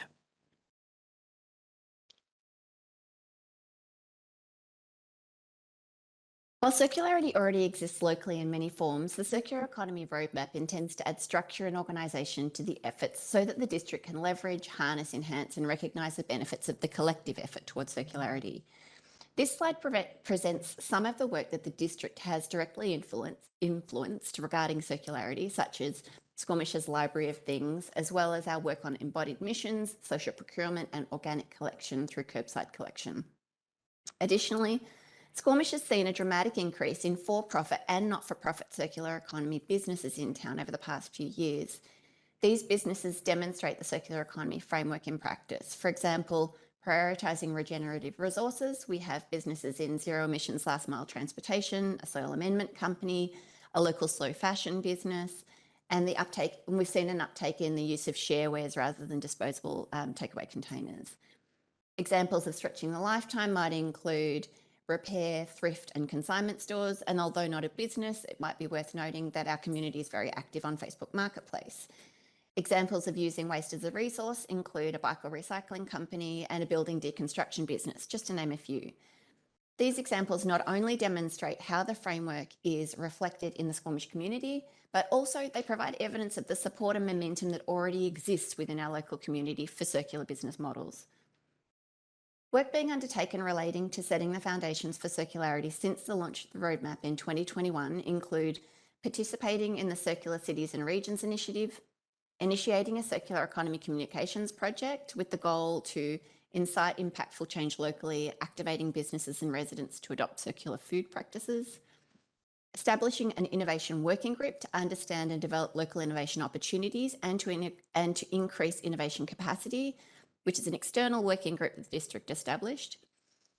We are seeking funding to support ongoing circular economy work, developing a labour force development plan, an innovation-focused makerspace, which is partner-led. We're working on there's an ongoing partnership and cluster development and collaboration and knowledge sharing. Thank you. A summary of the work relating to the 3 thematic areas identified in the roadmap, the built environment, circular textiles and food systems, includes initiating a report on accelerating the transition to circular textiles economy, a feasibility study relating to a food farm hub, which is a partnered initiative with the Squamish Food Policy Council, participating in the Textiles Lab for Circularity research work, which is mapping out solutions for textiles recycling opportunities in Western Canada, updating our zero waste strategy and plan in 2022, which incorporates many actions that align with these 3 thematic areas, and the creation of the embodied emissions guide supported by the Game Changer grant. The next steps for our circular economy work are to update the circular economy roadmap to reflect the work currently being implemented across departments, work that's already contained in various district strategies and action plans, as well as new initiatives arising from our work to date. In this way, the roadmap will present a holistic perspective of the district's efforts towards circularity. Additionally, staff will create a circular economy implementation plan. So as not to duplicate work across the various strategies and departments, the implementation plan will only incorporate elements that are unique to the circular economy implementation plan. This work will be directed by the Circular Economy Framework and expand upon the work undertaken to date. We will continue to develop the foundations for Circular Squamish, as well as initiate tactics that will advance circularity within our 3 thematic areas. Thank you. And then what I'd like to do is transition into the zero waste. And as Jen Stone mentioned, is that this work is highly integrated with that has just the interview update has just been provided.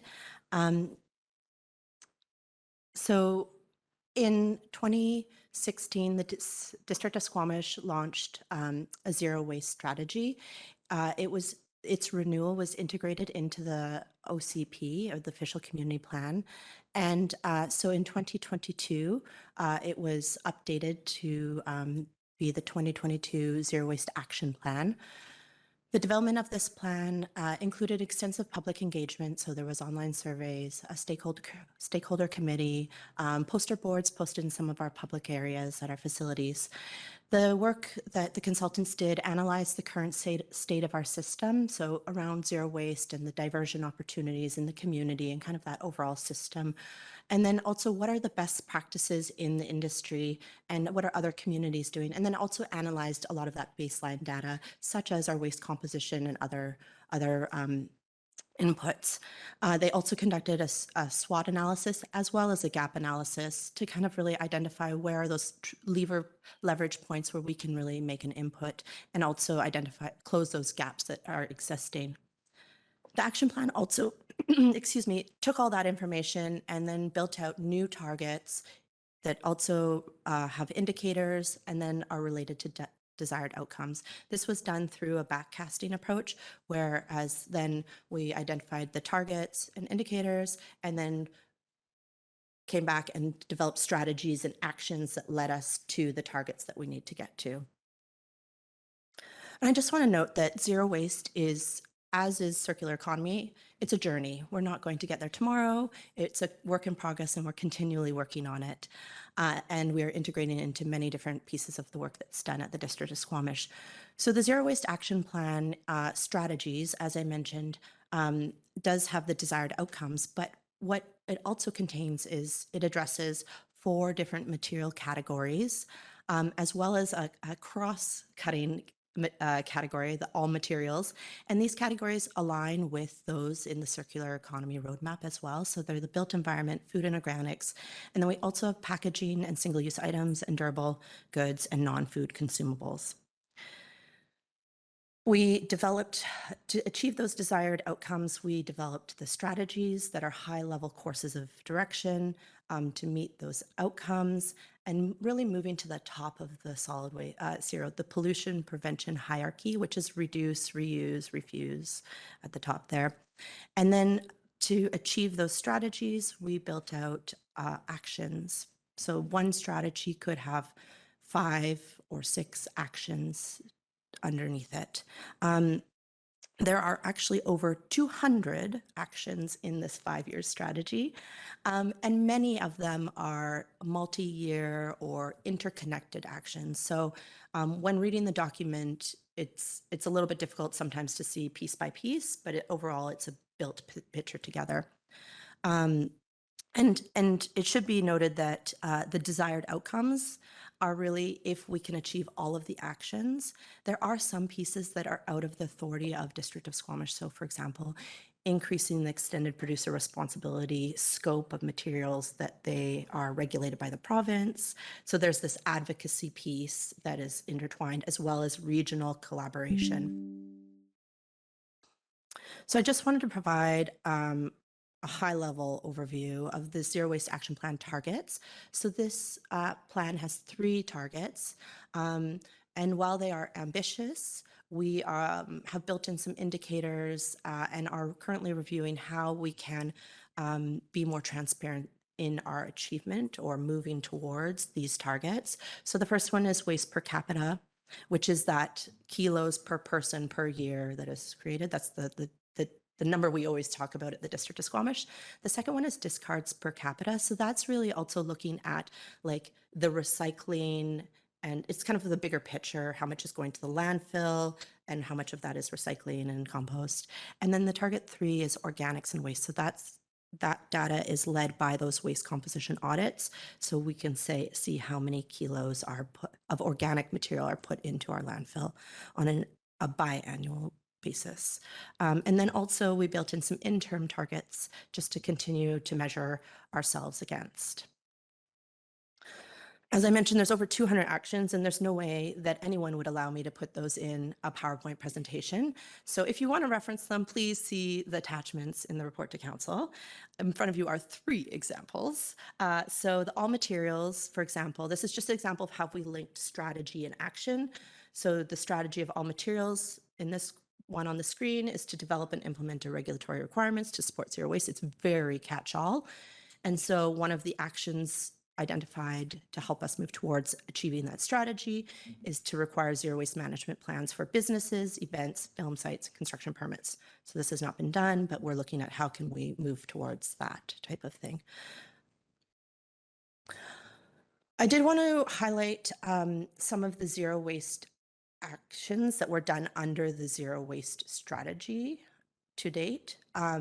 So in the previous presentation, our colleague, she went over some of the specific outreach and engagement, but this is moving forward around particular zero waste work. So pictured in front of you is the District of Squamish's support on school programming that is led by the SLRD to integrate zero waste circular economy programs into the schools within the whole region, our curbside audits, some of the documentation that we provided, like Let's Talk Trash is a guide for multifamily home residents who might not have as much, might be wondering what they can do with different materials, working with community partners such as Rotary or Squamish Climate Action Network on different events there.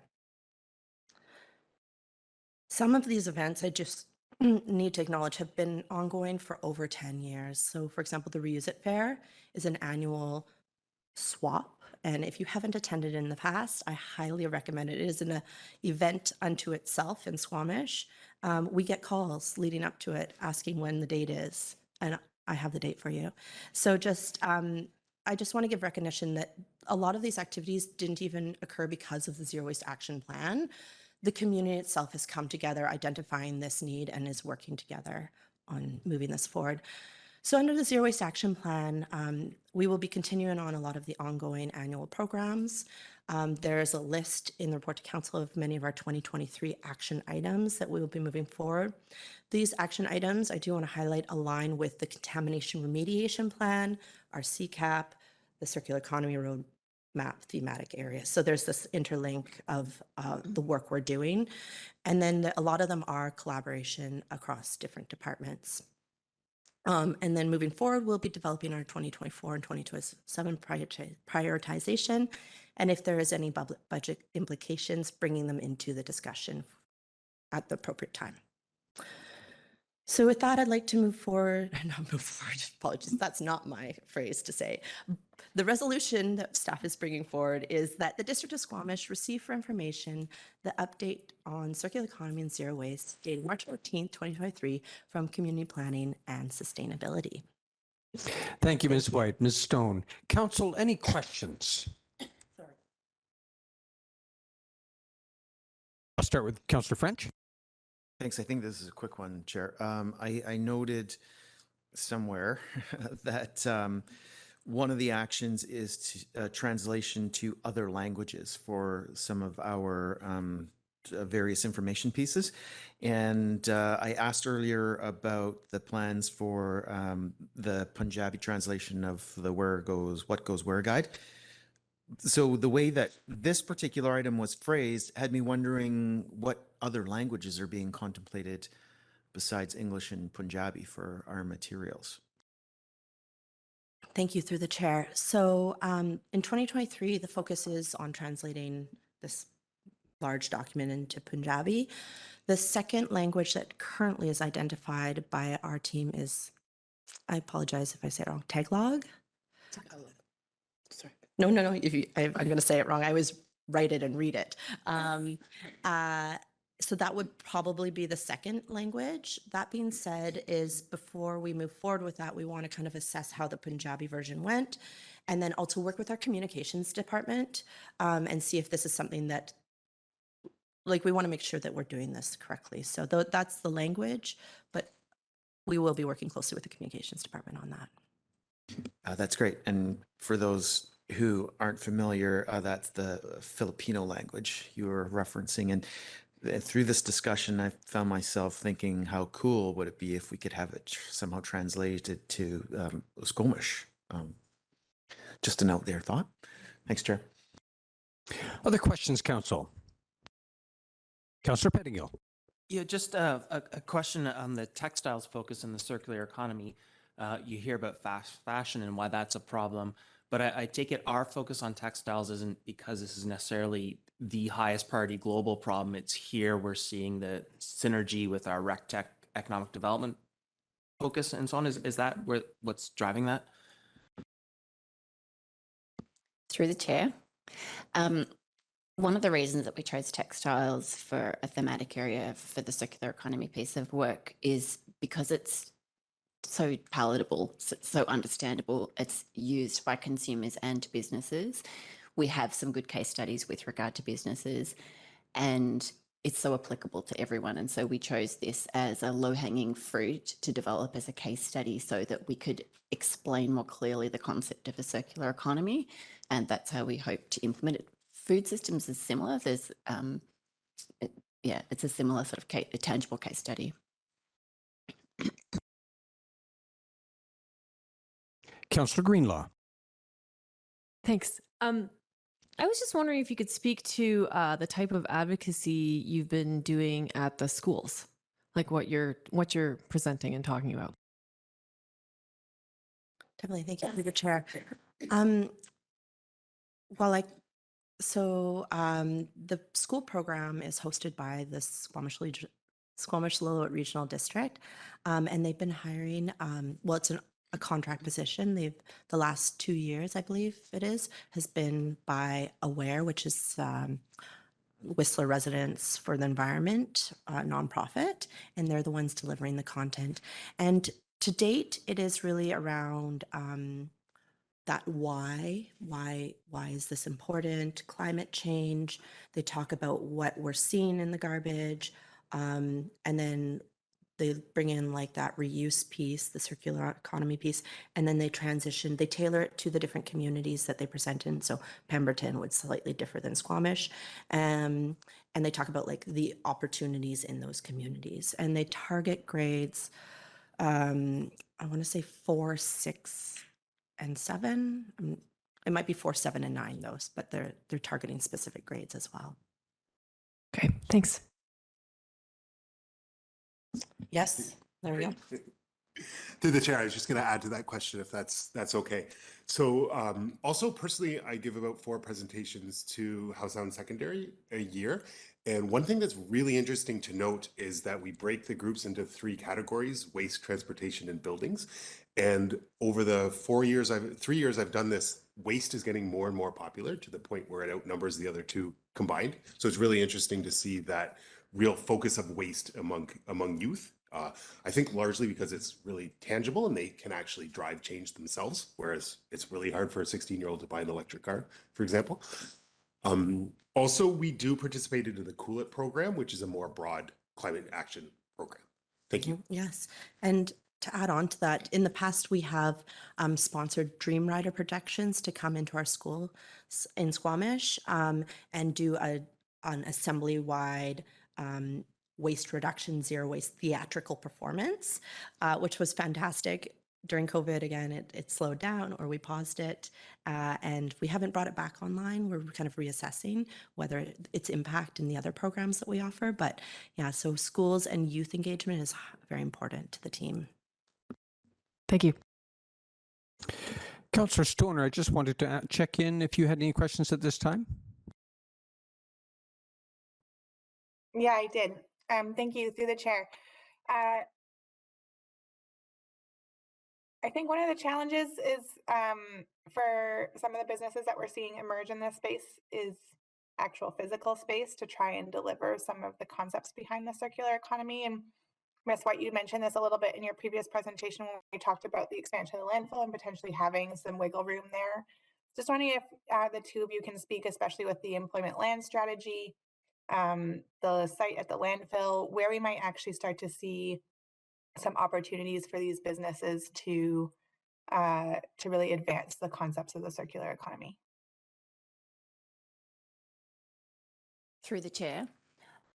A couple of the initiatives that we're waiting on grant funding announcements relate directly to this. They're partner-led predominantly, and there are some private businesses also looking to create either artist-related or innovation-related maker spaces. And then I would, on the employment lands piece, I would defer to my colleague Kate Mulligan to provide comment. Please go ahead, Ms. Mulligan. Thank you, Chair and Council. My name is Kate Mulligan. I'm the Economic Development Officer for the district. In terms of employment land use, one of the pieces of work that recently was completed was the guiding principles for employment space, which is currently in its implementation phase.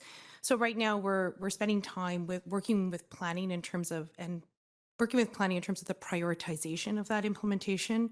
We'll be coming back to council and you'll see it reflected in our future budget requests moving forward with respect to employment space. A lot of that employment space consideration is aligned to our emerging sector plan, which includes a focus on the green economy and outdoor recreation. And the way that we see circular economy evolving, in particular economic development's focus on circular economy, is it really embedded in the practices and processes of existing businesses to help them scale, develop new products, new services that are aligned to the circular model. So that's kind of how we're viewing it. Will there be specific needs in terms of their supply chain? Absolutely, and we're accounting for that through our supply chain analysis. So definitely it's a consideration as we implement circular economy in relation to land use. Not sure if I fully answered your question, but I attempted. No, that's really helpful. Thank you. Thanks. Everything from me, Chair. Thanks. Other questions, Council? I do have a couple of my own at this time. I'm really pleased, or have been really pleased, to see the emphasis on built environment as a key pillar in the Economic Development Department-led Circular Economy Initiative. And my question will start with the 2016 Zero Waste Action Strategy, which in my view, has an excellent roadmap. And in particular, I'm looking at the paragraph on construction and demolition waste, and there's 3 elements here, and I have a question relating to each of them. Firstly, there is proposed to add incentives for on-site, and that means construction site, diversion systems. Second element I'll like to focus on is establishing an advanced deconstruction permit option, and that relates to our bylaw, but also our permitting processes. And thirdly, making sure facilities exist to handle the volume of construction demolition waste for sorting, stockpiling, and recycling. So what I'll start with is a question regarding our capacity and programs for outreach to construction sites. What is the status of them at this time, and how do we see that evolving with our current resources and staff resources? Outreach to construction sites for what we are to realize our objectives there. Great, thank you. Yes, the built environment is a very important thematic area for the team. So the support for construction sites is under the purview of the Outreach Sustainability Coordinator. Currently, it is within resource capacity. That being said, we'll continue to see whether that remains the same. In attempt to alleviate the physical going to every single construction site, we are looking at, there's financial levers implemented at the landfill, for example, to reward those organizations that divert their material instead of putting their construction material directly into the landfill, as well as supporting messaging through the Builders Corner, which is produced by our building and planning department, and other avenues as much as possible. So it's not all reliant on one person physically going to each site. There is also bylaw support with this role as well. Thank you, Ms. White. That's a great overview. My second question arises from my general observation that it seems to be most often by luck that we have, when a building is demolished, that salvage or deconstruction takes place. And we do project, we're going to see with our infill emphasis and including in our neighborhood plans, we do project to see a lot of buildings coming down over the next decade and more. And we need to be prepared for this. So in the embodied emissions, carbon emissions guide that our Dr. Pickett's has been engaged in and was released last December, there is a section here concerning recommendation regarding permitting systems, and I'll just read it out. A first step to enabling home relocation or demolition, deconstruction, is to create public-facing information about homes slated for demolition at the building permit application stage, which will allow relocation or materials salvaging companies to contact homeowners or developers for potential moving or salvaging opportunities. What I encounter in conversations with the deconstruction industry and with salvagers or potential salvagers, this is a timing issue. How do they schedule? How does it work for both parties? And I'm wondering if there are any initiatives proposed to refine our building permit application process or our demolition new bylaw of a year and a half ago to assist that communication process between the demolition, building aspect and the potential salvaging. Thank you through the chair. I will begin the answer, and if my colleague, Dr. Pickett's, has any response, I'll let him follow up. So the demolition bylaw that was implemented a year and a half ago, as you mentioned or referenced, is in place. Staff is currently still ensuring that it is being implemented correctly. There's some internal staff training, some processes with our Tempest program. There's all these little pieces that we're making sure it's running smoothly. What I would like to suggest is that this kind of adding this level of transparency as to the building permit process, staff would add that in as kind of a phase 2 of this program, assessing whether it's feasible. I can't speak to whether we have the authority to bring that information out, but we want to get our house in order with the current bylaw, and then that could be a second part of it. Thank you. I'll touch finally on the matter of infrastructure, facilities to handle the volume of C&D waste, sorting, stockpiling, recycling, as to quote from the Zero Waste Strategy in 2016. There are some references in the present report to infrastructure, including pilot project at the transfer station. I wondered, Ms. White, if you could clarify whether that's the Queensway transfer station or the landfill one. There are other references to infrastructure in the action items on, for example, establishing a salvaging system at the landfill, start with wood materials, and another reference here to pre-screening at the landfill. Could our staff speak to where we are at in planning for infrastructure to handle C&D waste? And secondly, could you speak to our policy in working with nonprofits and the private sector? We have 2 nonprofit societies in this game locally of salvaging building materials, and we also have private firms and potentially others coming on, of course, of interest to economic development. Where are we at in planning for future infrastructure, and who's going to be who in delivering that infrastructure? Great. I will thank you through the chair. I will start, and please, if I miss anything, Ms. Stone, Jen Stone, please follow up and let me know. We are currently we're in the works of initiating a wood salvaging program. I hesitate to call it infrastructure, as we're not building anything new. It's a program. It will be a pilot because apologies, it is the landfill transfer station, not the Queensway, GFL Queensway site. And the intent is that it will be a permitted program where customers are brought through a safety and kind of pre-approved program, and they have access to the wood and potentially other items that they can take for a cost or maybe not. This is the part that we are currently working out. We're also ensuring that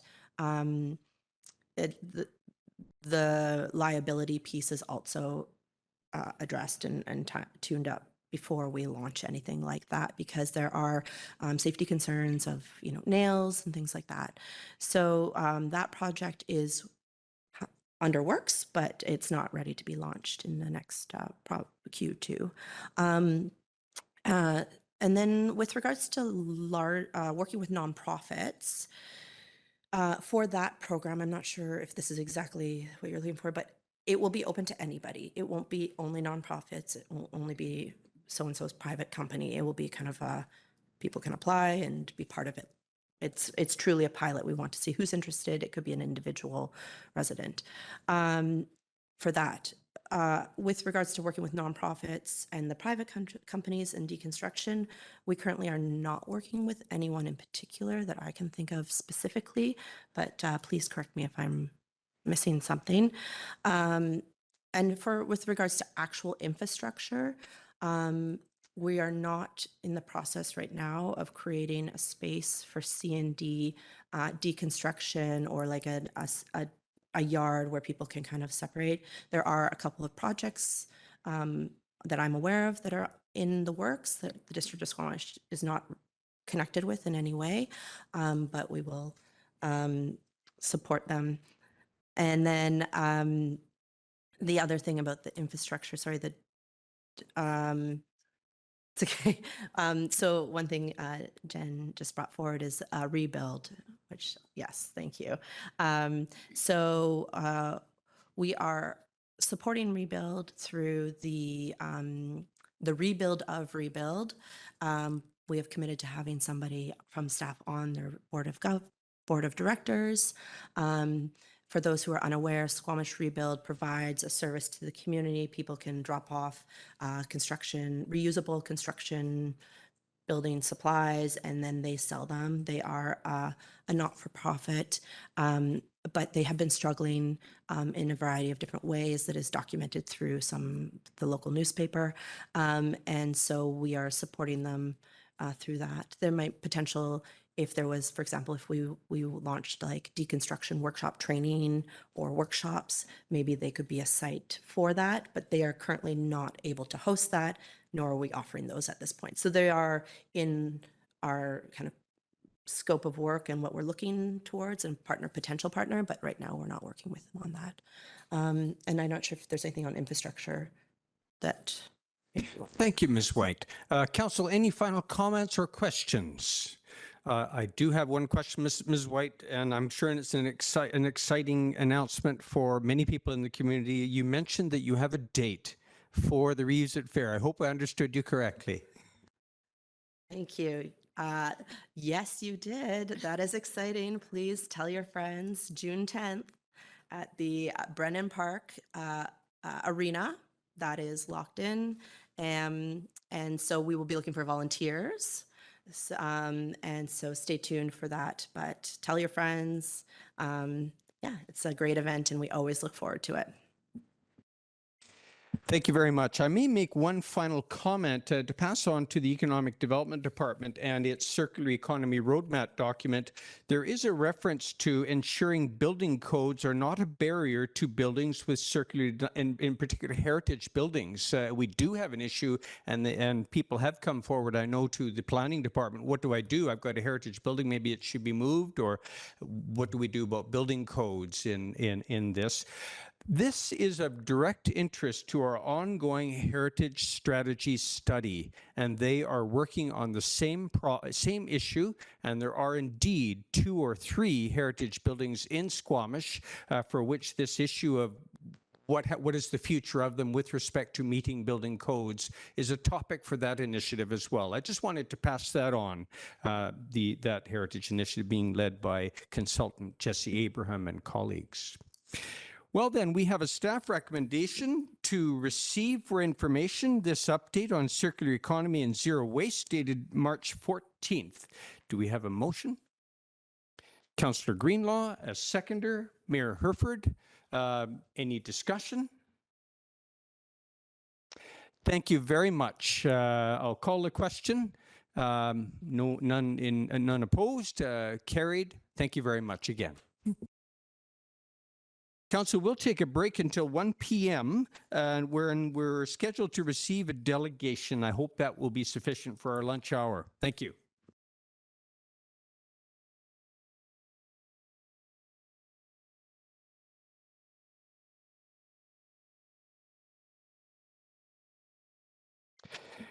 Welcome back to the Committee of the Whole meeting. This afternoon, we begin with a presentation delegation from OurSquamish Placemaking Society.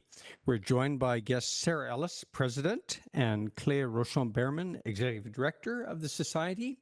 The floor is yours for an update and overview of your programs. Thank you. Thank you, Eric. Good afternoon, Mayor and Council. Thanks for having us here today. We're grateful to be on the unceded and traditional territories of the Squamish people. As Eric mentioned, my name is Cléa Rochon-Berman. I'm the Executive Director for OurSquamish. I'm joined here by Sarah Ellis, our President, and some lovely board members in the audience.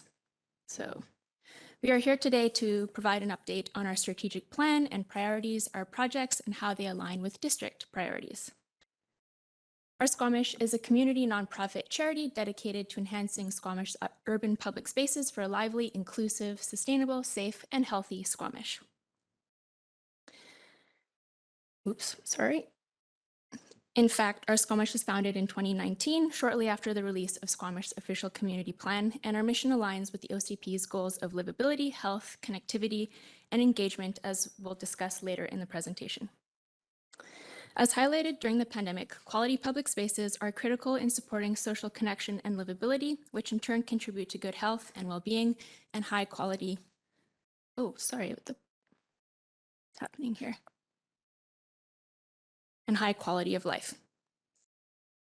As we know, public spaces were even highlighted as a key priority for the last council. Furthermore, research from the BC CDC suggests that participation in shaping one's built environment also supports well-being by fostering a sense of empowerment and community connection. OurSquamish strives to carry out our mission through people-driven projects, education, and engagement activities. Our engagement efforts span across the community in Squamish and includes people of all backgrounds and ages. A focus of our work involves engaging the community to understand their public space needs, and as a ground-up, grassroots, community-led organization, we are well positioned to facilitate meaningful engagement with a variety of groups, as illustrated by our work with the Public Spaces Survey and final report. By engaging the community and providing a variety of opportunities for learning and volunteer involvement, for example, by building something, designing something, presenting something, we are able to build and leverage community capacity to deliver on meaningful projects, as well as foster the empowerment and community connection piece mentioned earlier. We've also developed strong ties with other community organizations, many of which share our goals and have collaborated with them on various projects and initiatives. For example, we've just completed this bench project with the Howe Sound Women's Center Society, and we have a project in the works with the Squamish Valley community on their Stop Miss Reserve. We are a relatively young organization, yet we've grown significantly over a short period of time and are only getting started. Here are just a few tangible examples from this past year alone to illustrate. Our volunteer mailing list grew by 300% to now over 100 people. This growth is equally reflected in our social media engagement. Our board gained 9 new active members for a total of 12, a new president, and our first executive director. We had 320 registrations for the past year's monthly meetup events, ranging from educational lectures to walking tours, movie nights, and creative workshops. We built 10 more transit benches, now totaling 20, 9 new bike racks, and a covered bike shelter. And finally, we gained enough capacity to partner on events like Open Street Days with the BIA and the district, and the Candidates Quiz Night with Squamish Can. Our finances have also grown over the years, thanks to generous contributors. We specialize in leveraging small dollars for big impact through fundraising, in-kind contributions and collaboration, and volunteer muscle. A great example is our Bike Valley Social Enterprise, which we launched last summer to help fund our operations. With just $2,700 of seed funding for racks and fencing, we raised $10,640 in 3 months. And in those 3 months, we parked nearly 1,700 bikes, engaged 30 volunteers contributed 230 volunteer hours and supported 7 awesome community events, including Squamish Days Lager Sports Festival and the Squamish Arts Festival. That is a 294% return on investment, to be exact, that equally contributed to active transportation and sustainability goals as well. And now that I've provided some context, Sarah will take over from here. Hi, I'm Sarah Ellis. I'm the board president of OurSquamish Placemaking Society. Thanks, Cléa, for that presentation. The next part of this presentation goes a little deeper into OurSquamish's strategic goals and projects, and I'll talk about how they align with and deliver on district, council, and community priorities. First, I'll go over the 4 goals in our strategic plan. Our first goal is engaging and activating the community in Squamish, with a focus on relationships with equity-denied groups and reconciliation. Our second goal is delivering built projects that respond to community needs. Our third goal focuses on advocacy and research to improve Squamish's urban public spaces. And our fourth goal focuses on building our own internal capacity and scaling up our impact. The public serving nature of our goals means that we work closely with district staff across departments, including planning and real estate, sustainability, transportation, economic development, events, and public works.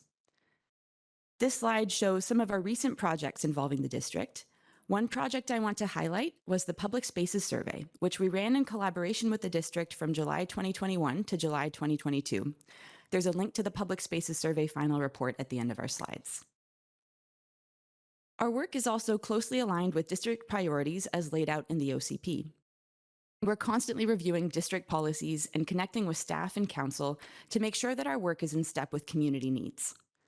Over the next few slides, I'll provide examples of how our past and upcoming projects align with the 5 guiding goals of the OCP. First, looking at the goals of creating healthy and livable communities through the built environment. Cléa already mentioned our work building parklets, public seating, and planters downtown and in the Garibaldi Pocket Park, many of these in partnership with the district and the downtown BIA. We also painted a street mural in Brackendale on Eagle Run Drive, which you can see in the middle of that slide. Coming up, we plan to continue delivering high-quality built projects to activate public spaces around Squamish, guided by what we heard from the public in the Public Spaces Survey and through our other community engagement. Next, looking at the goals of sustainability and resilience. Sustainability is central to our mission and carried out through projects like Open Street Day, launching our bike valet service, installing bike racks in a covered bike shelter, and education and advocacy that we do at our events and meetups. We're really excited to build on the success of last year's Open Street Day and make these a mainstay in Squamish in partnership with the district and other partners. We're also looking to expand our bike valet to promote active transportation to even more community events. Next, looking at the goal of creating a connected community through accessible walking, cycling, and transit. Like Cléa mentioned, we've built over 20 benches for local bus stops around town, working with Squamish Arts, and with several of them painted by Howe Sound Secondary students. We've also hosted public walking tours and started a rainy day bike club supported by Vancouver Coastal Health. Moving ahead, we'd like to identify ways we can make active transportation more appealing and accessible for all users, responding to needs identified in the Public Spaces Survey and what we hear through engagement with folks like the Accessibility Commitment. We're also excited to expand on our walking tours and start cycling tours as part of our summer meetups.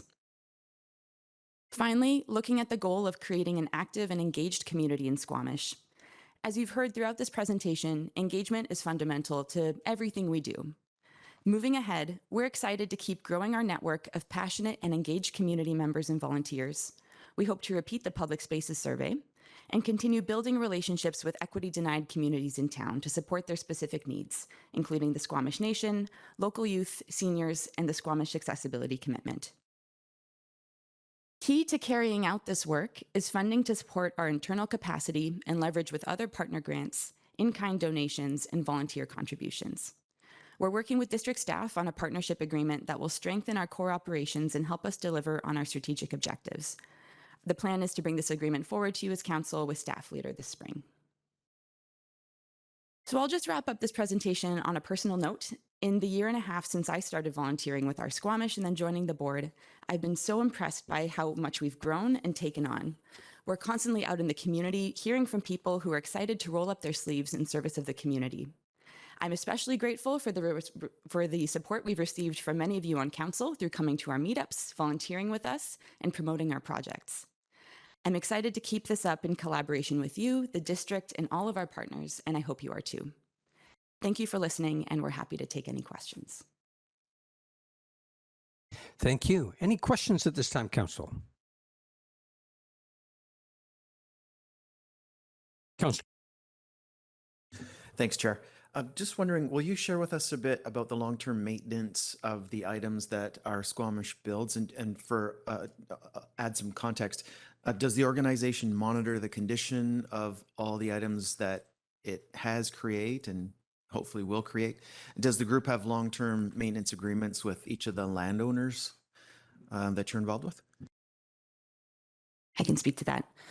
It varies project by project, depending on ownership. So I can speak to, for example, the Garibaldi Pocket Park, where we're working on the arrangement with the district right now. In that case, that's a bench that's going to be having ownership transferred over to the district. So in that case, our Squamish is responsible for creating the project. And then in their regular work, district staff are responsible for light maintenance. If there's ever any heavy maintenance, so like if there's damage to the benches, our Squamish are responsible in that case. On a circumstance involving private land, it's a little less formal. So if there's an issue, sometimes we'll be called on to fix the problem. Sometimes they take care of it themselves. The bus stop bench program is awesome. I love it. And it seems to have worked well. So just wondering if there are plans to build any more of those in the future.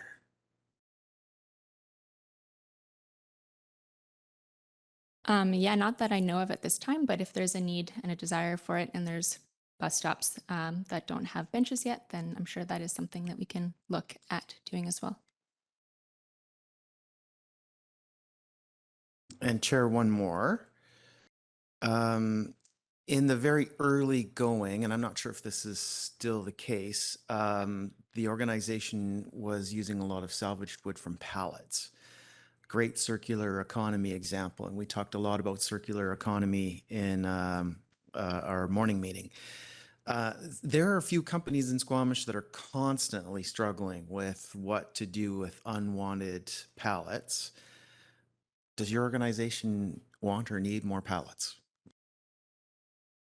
I think it really depends on the project and the quality of the material that we need to have to be able to build that project, depending on whose land it's on.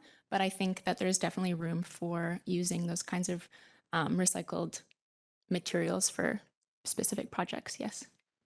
Fabulous. Thanks, Chair. And if anybody wants or needs pallets, I'm your guy. I can hook you up.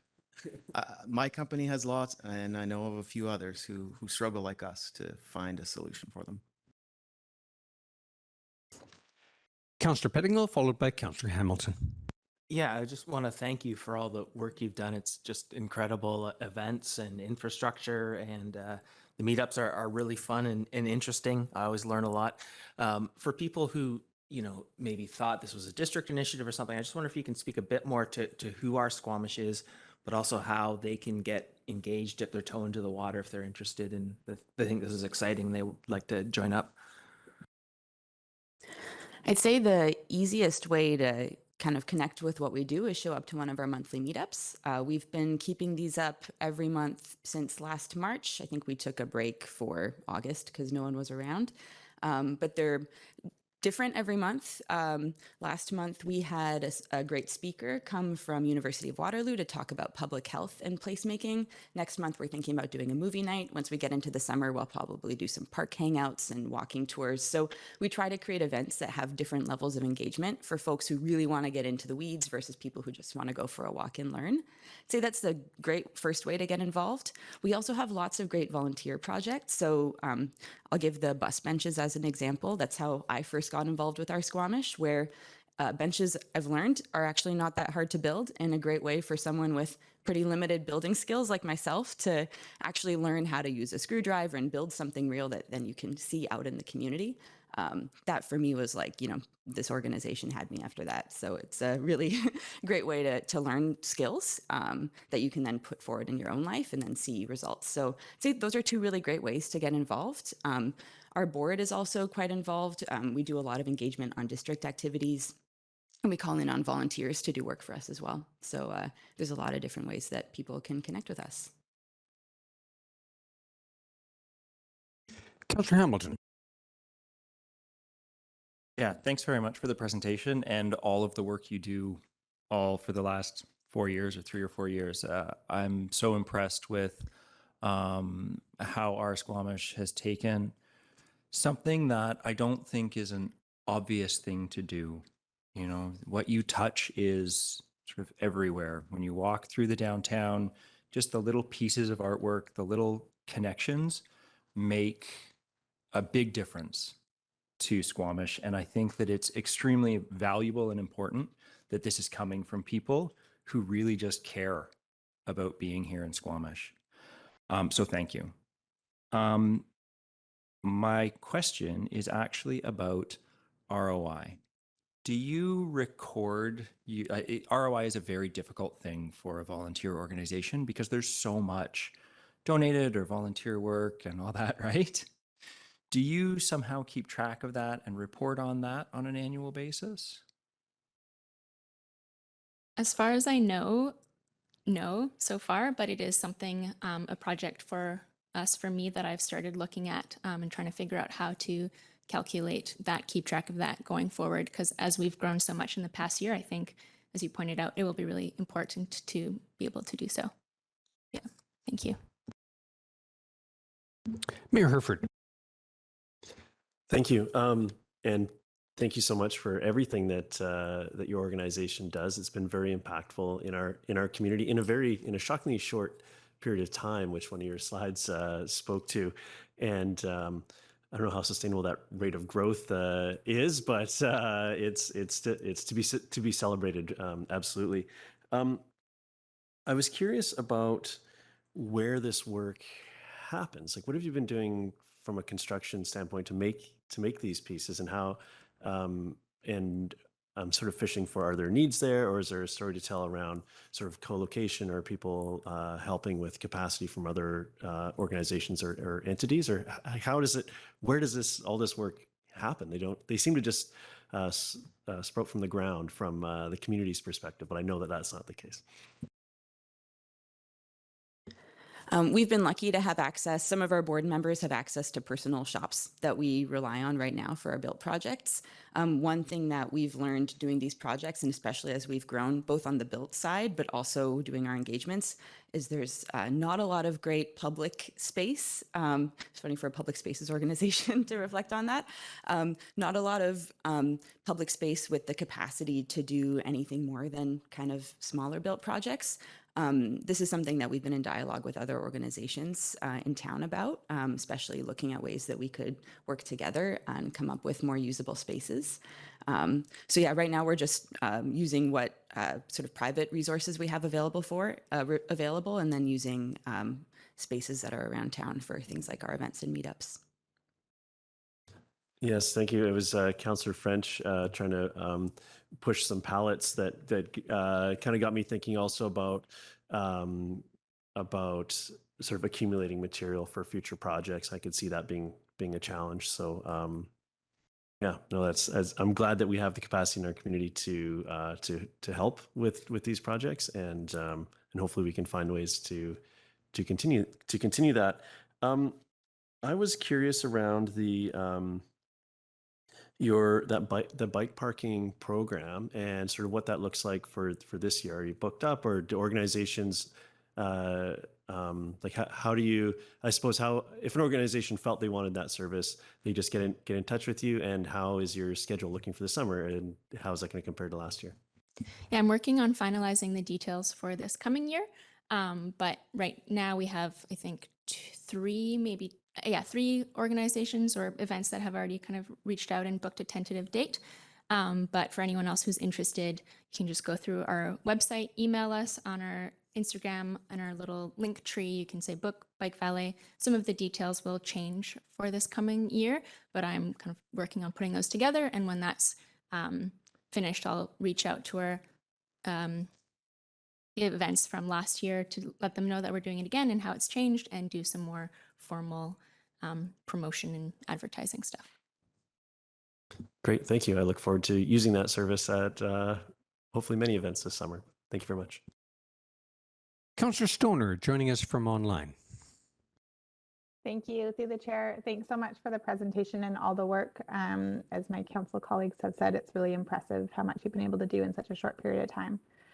A few questions. The first is building off of Councillor Hamilton's in terms of return on investment. And this is one that I think we all kind of struggle with at times. I think it is an important metric, but especially, as I think Councillor Hamilton was alluding to, it's difficult for nonprofits, especially because the value is so much greater than just necessarily dollars and cents on what has been invested. And so I'm just curious if you've started to think at all about how you capture some of the other like less tangible components on the reporting of projects.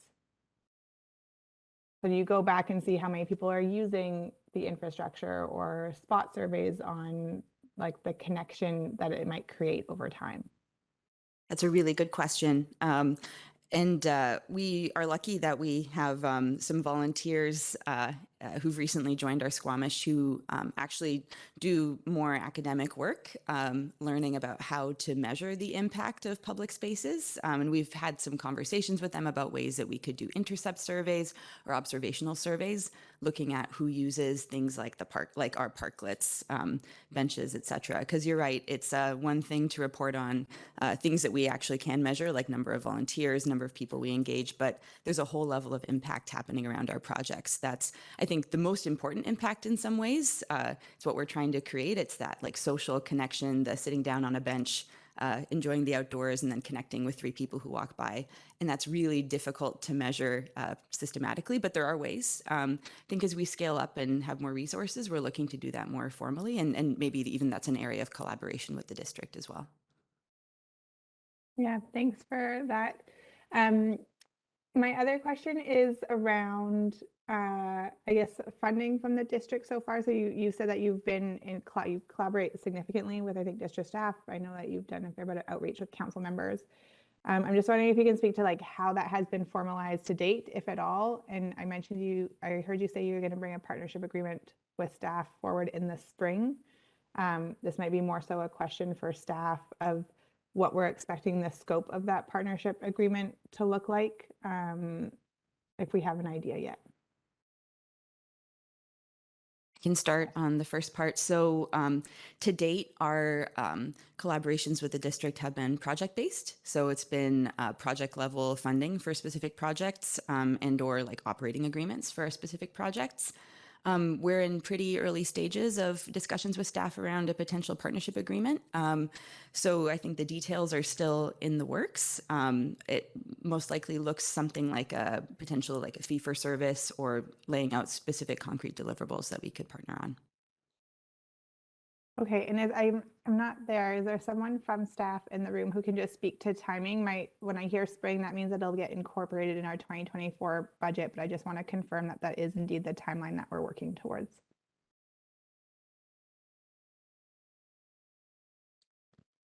Ms. Buxford?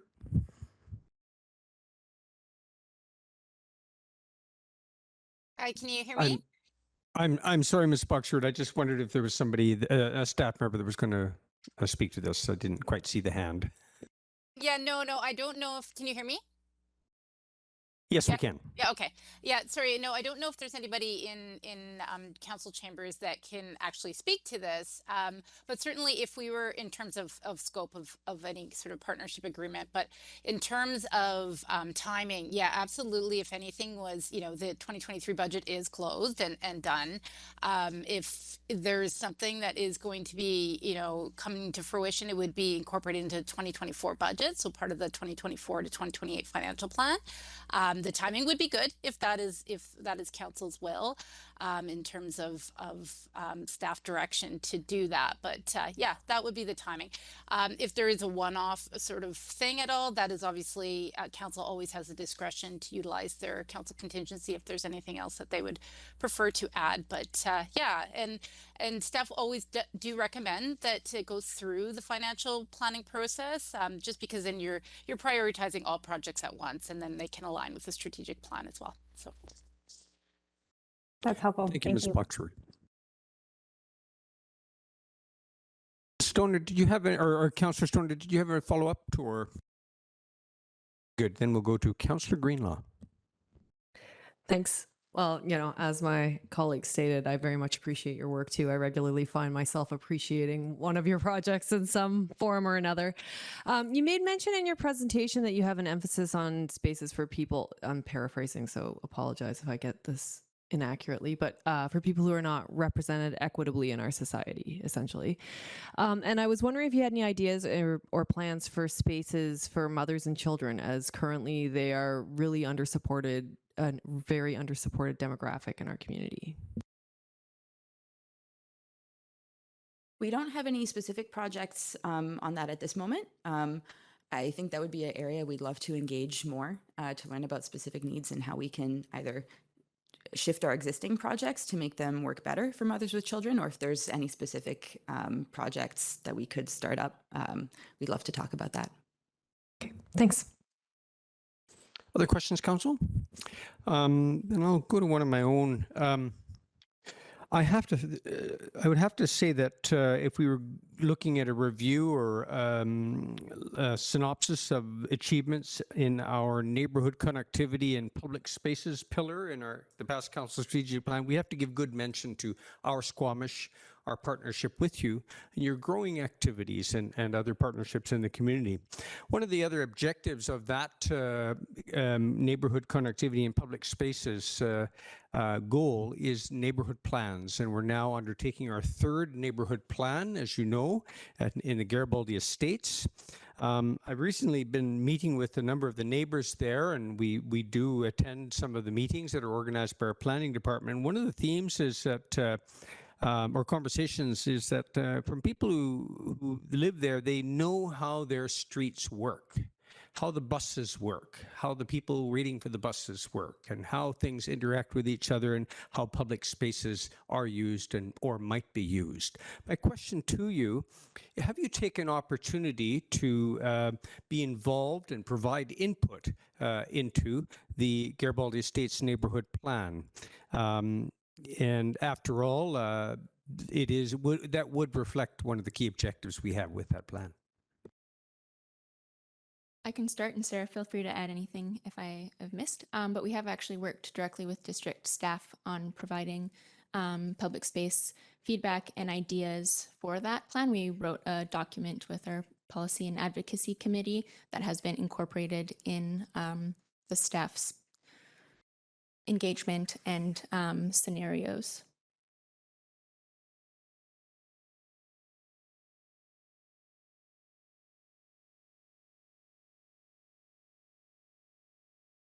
Councillor Anderson, your microphone isn't on, so we can't hear you. Councillor French. Thanks, Chair. Just only because we're ahead of schedule, I thought I'd squeeze this one in. You made reference in the presentation of the Rainy Day Bike Club. I've never heard of that. I just had a quick scan through the OurSquamish website. I don't see any reference to it on the website. Maybe there is. I'm not finding it. Could you just give us the high level? What is that?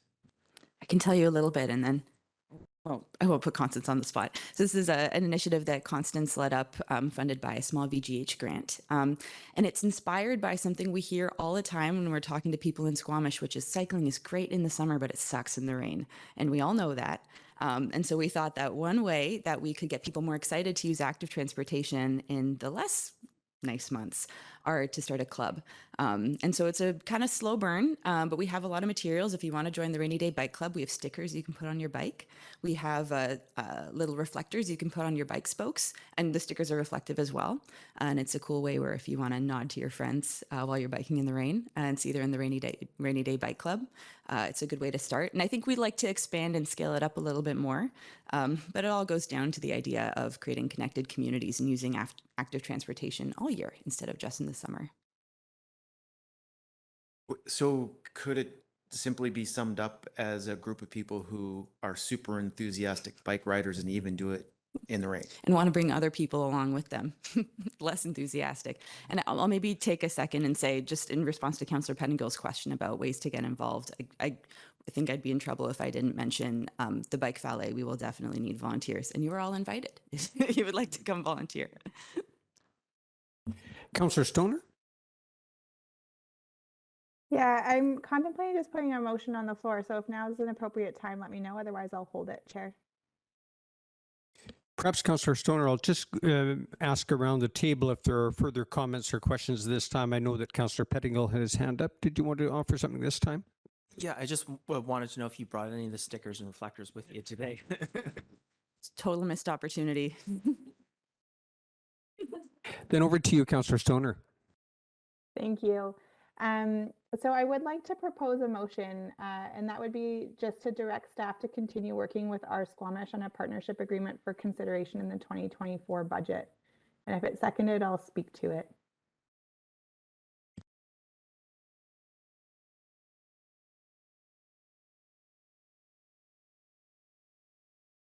Excuse me. So Councillor Greenlaw is seconding Councillor Stoner's motion. Any further discussion? I'll just briefly Councillor Stoner? Yeah, why I put it forward. And I hear that the work is already happening, but I think it's helpful to formalize that in some way and give some council direction to staff to continue that work and make sure that it is part of the consideration for the 2024 budget. I appreciate Ms. Boxrud's chiming in terms of the importance of moving this through our financial process for 2024 budget and weighing it against the other priorities that come up and a soon-to-be new strategic plan for this council. So I don't want to hurry that along or put it out of process, but I do think it's important to direct our staff to continue to work on what the scope of that partnership should look like in consideration for the 2024 budget. So that's why I put forward the motion. Thank you. Councillor French. Thanks, Chair. And speaking in favor of the motion, one of the reasons that I support this motion is one simple aspect of the presentation that indicated this organization's return on investment chimes in at 300%. Anytime a community club, group, organization can produce those types of results, I think it's smart for council to do what it can to back such organizations. Mayor Herford.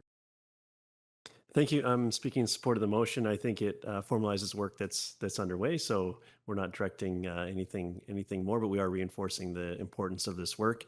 I think as impressive as the return on investment numbers are that have been mentioned around the table, I'm really interested in the untangible or less tangible, as there may be some metrics to measure that. So I'm curious to see how those things can be measured. And I know that that I've benefited from some of the projects in those ways. So, but I look forward to seeing that work and the fulsome discussion around the outcome of this work we're directing now to see where we land. So thank you so much. Happy to support.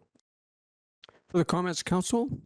Then I'll just ask whether we have our motion properly recorded. Good. And then we have, I'll call the question on Councillor Stoner's motion. Any opposed? Seeing none, the motion is carried. Thank you very much for your orientation and update today, OurSquamish. Thank you for having us.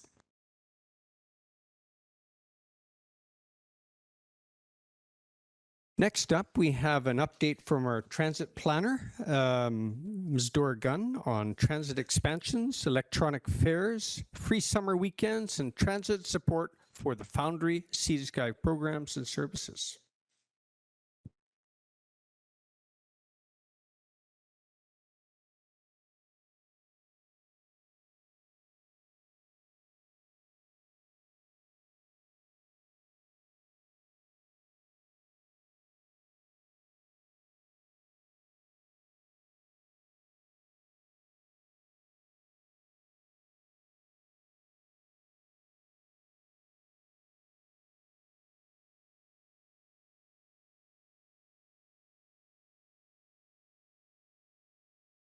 Over to you, Ms. Gunn, and if you could introduce our guests. Thank you. Good afternoon, Mayor and Council. I'm Dora Gunn, Transportation Planner with the District of Squamish. With me today, we have Rob Ringma, Senior Manager of Government Relations with BC Transit, and Aaron Sparks, Senior Transit Planner with BC Transit. I'm going to pass it over to them to start us off with the presentation, and I have a few slides at the end. Okay, perfect. Thank you, Chair Anderson, Mayor and Council. Really appreciate the opportunity to be back in Squamish, talk a little bit about transit.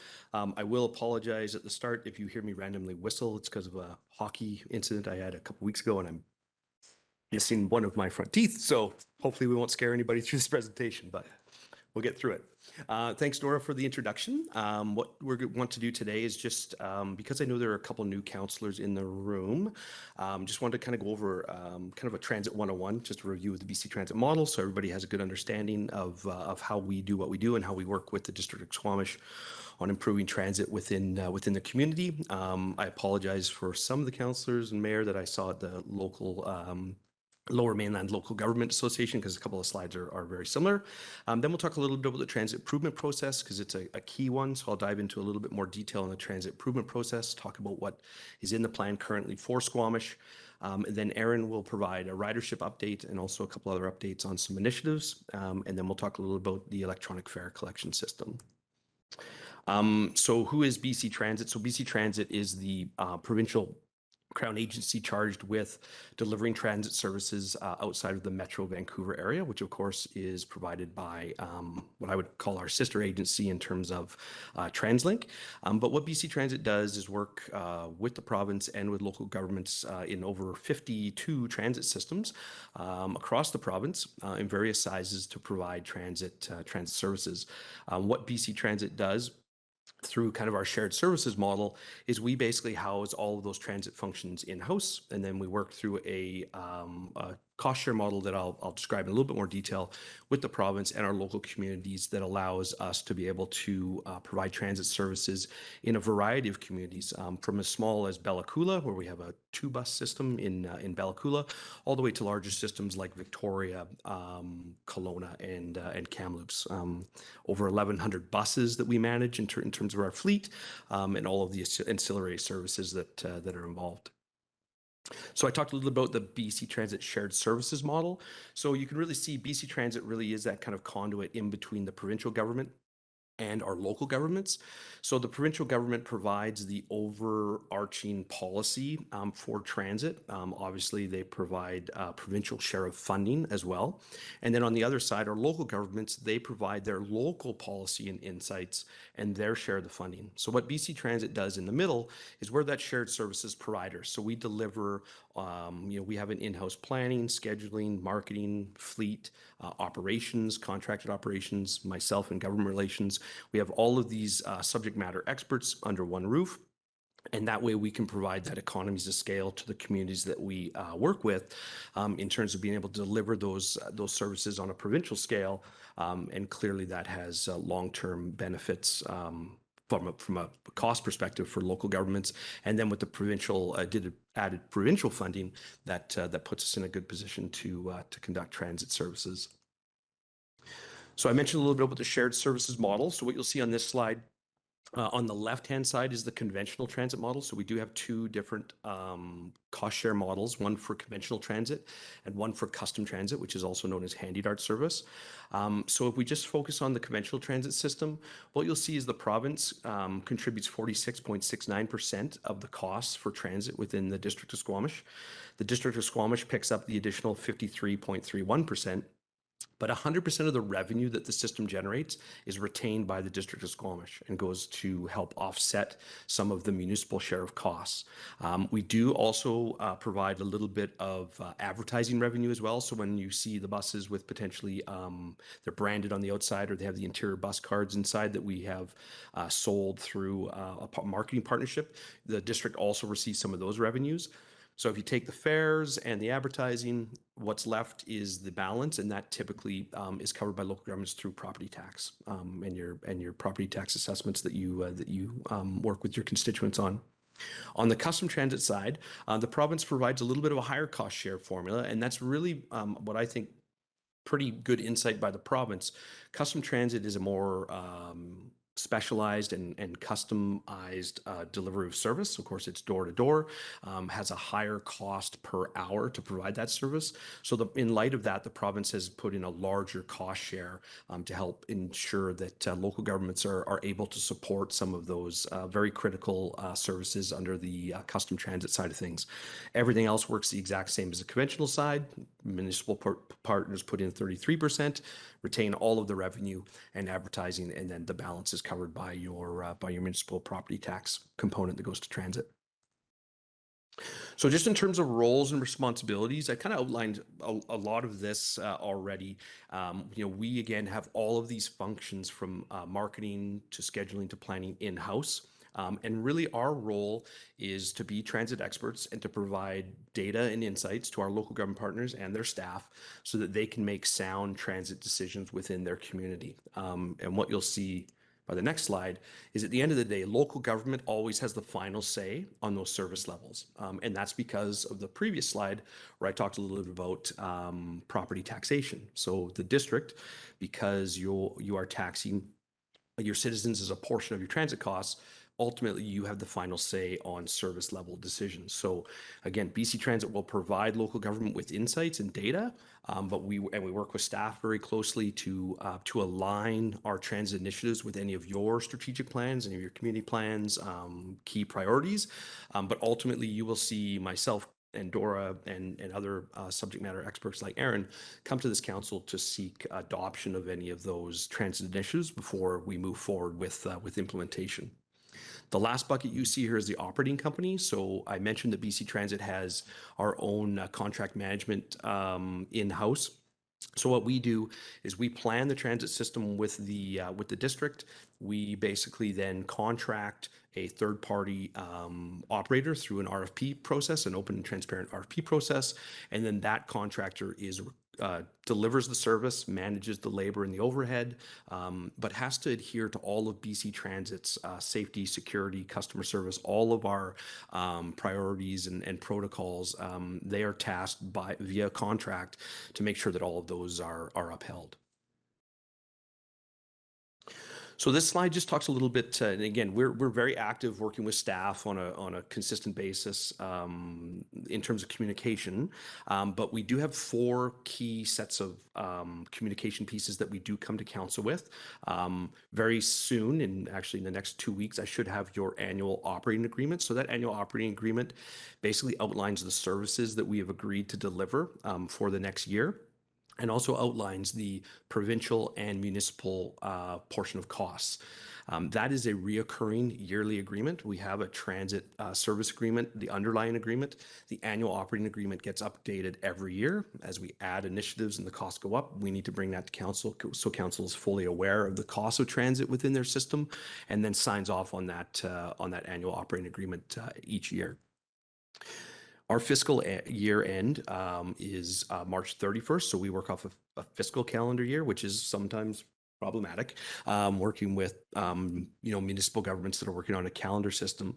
But what we do is when our fiscal year ends, we also compile an annual performance summary. So we look at the system performance, we compare it to a year ago and some of our key performance metrics, and then we also compare it to other peer-sized transit systems, similar-sized transit systems, to just monitor performance. And I know this council knows every time we come here, we always update on performance because that's a good thing to do.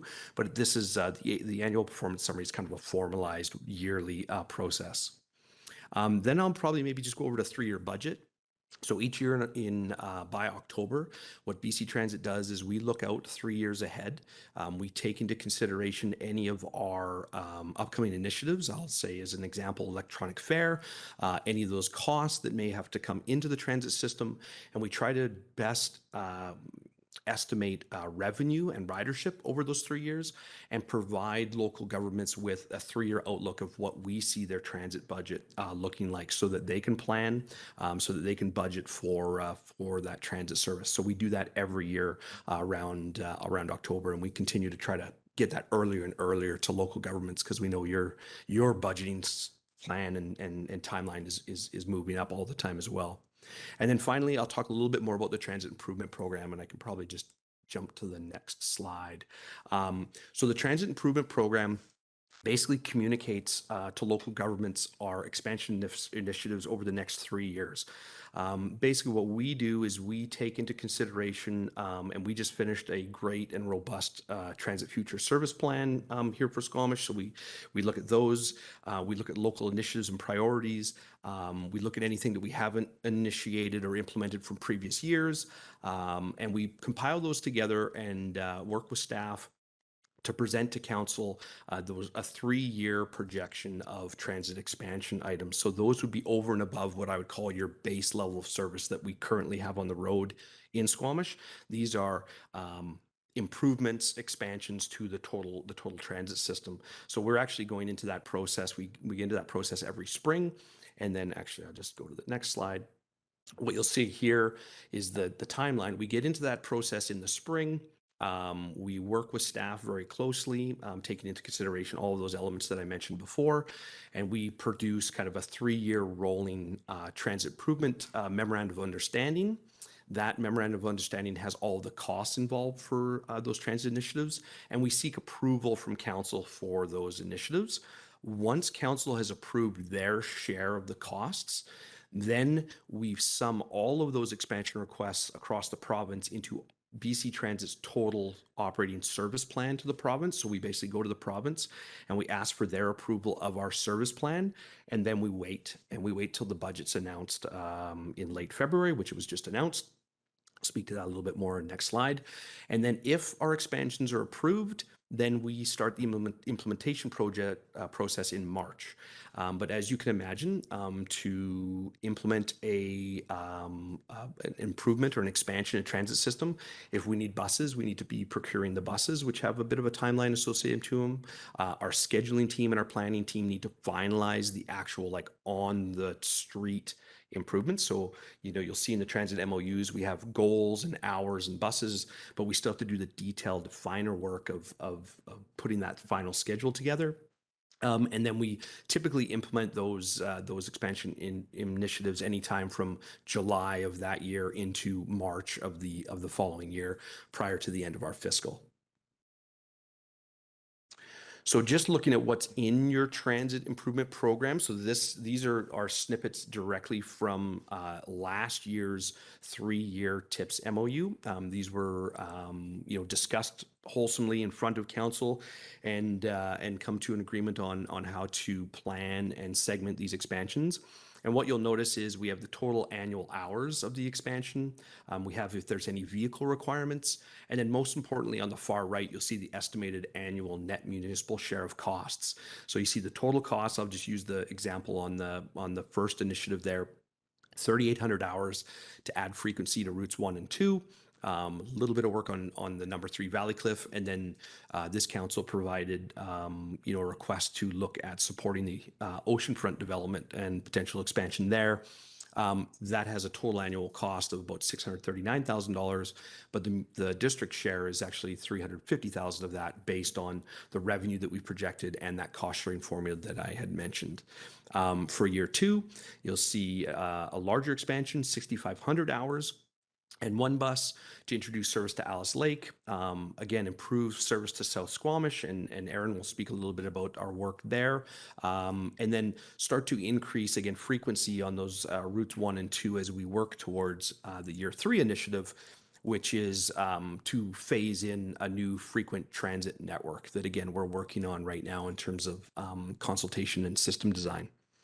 So with that all being said, I think some great initiatives that have been well discussed by this council, and I think we feel like we have a real good, real strong plan in place for transit improvements. But in the budget this year from the provincial government, they approved our operating budget, our core budget for current transit systems, but expansion funding for this next fiscal was not allocated. So we're lacking the provincial side of the budget to be able to initiate the year 1 that we had in that budget. So what we will do is now in the spring, we will work with staff and revisit those initiatives, make sure that those initiatives are still in the sequence and the priority that the district feels are in their kind of priority list. And then we will reapply to the province in that same process that I showed this year for additional expansion funding. So we will reapply for those once we've come to a conclusion on whether we want to keep it static or we want to make any adjustments.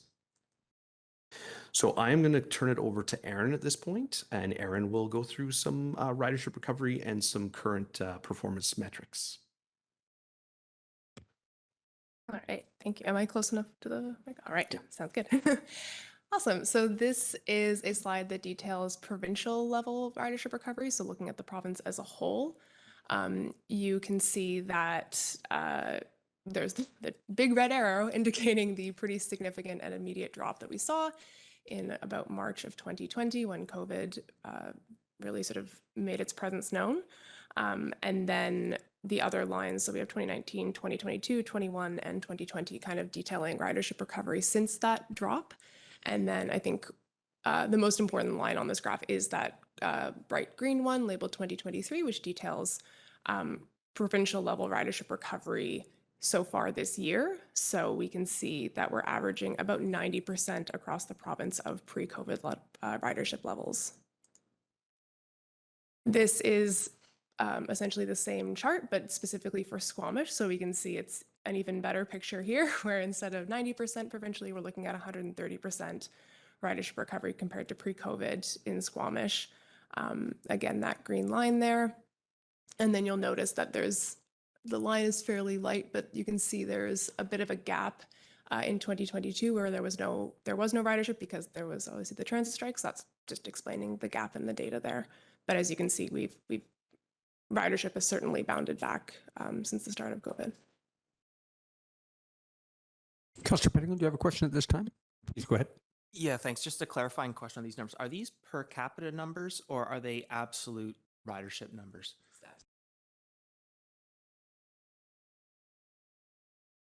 Oh. This is, oh. We're good? Okay. Just please proceed. Okay. Okay, thank you. And I should also just clarify, these are daily boardings. This isn't weekly or monthly. It's every single day. This is a little bit of a finer grained look. So this is average daily boardings in Squamish from July 2022 until January of 2023, so weekday only. And we can see here also that ridership has recovered post-strike. And I'll flag a couple things here. The first of which is at Route 5. So that's the pink line. That's a seasonal route, which is why there's only July through September data for it. And also just flagging that routes 1 and 2 are really kind of the backbones of the system, providing the bulk of the ridership, but then the other routes provide sort of essential coverage service to various neighborhoods around Squamish. This is a little bit of a different way of looking at ridership. So whereas the previous slide is just boardings kind of across the board, this looks at boardings per revenue hour. Again, weekday only for July 2022 to January 2023. So this kind of helps add a little bit more context to the ridership picture. So it looks at how many people are getting on the bus relative to the number of hours that we're actually allocating towards that route. So you can see that, for example, I think perhaps the most interesting one here is looking at Route 3, which if you go, nope, back. There we go. If you look at Route 3, so that's I guess it's the purple line. You can see how it's comparing purely in terms of daily boardings compared to routes 1 and 2. But then if you look, oh, not doing great on that. I gotcha. If you look at it from a boardings per revenue hour perspective, you can see that it's performing quite well. So I think it's just, when we look at ridership, I think it's just important to kind of look at the whole picture and look at all of the ways of measuring it, because it can really help clarify things. And then again, I'll also flag Route 5 is seasonal. We are obviously not in the summer, so we don't have 2023 ridership for it yet. So it's just the blue line. Pettingill.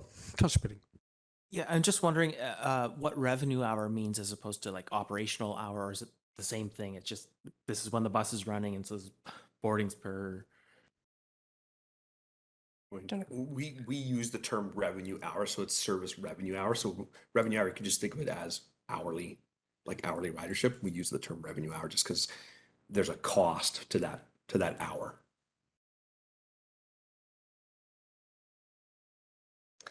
So now moving away from ridership and more into some updates on ongoing projects. So for the South Squamish study, this is an ongoing project that's tied to priorities in the 2021 Transit Future Action Plan, chiefly to introduce or sort of look at service to on-demand opportunities.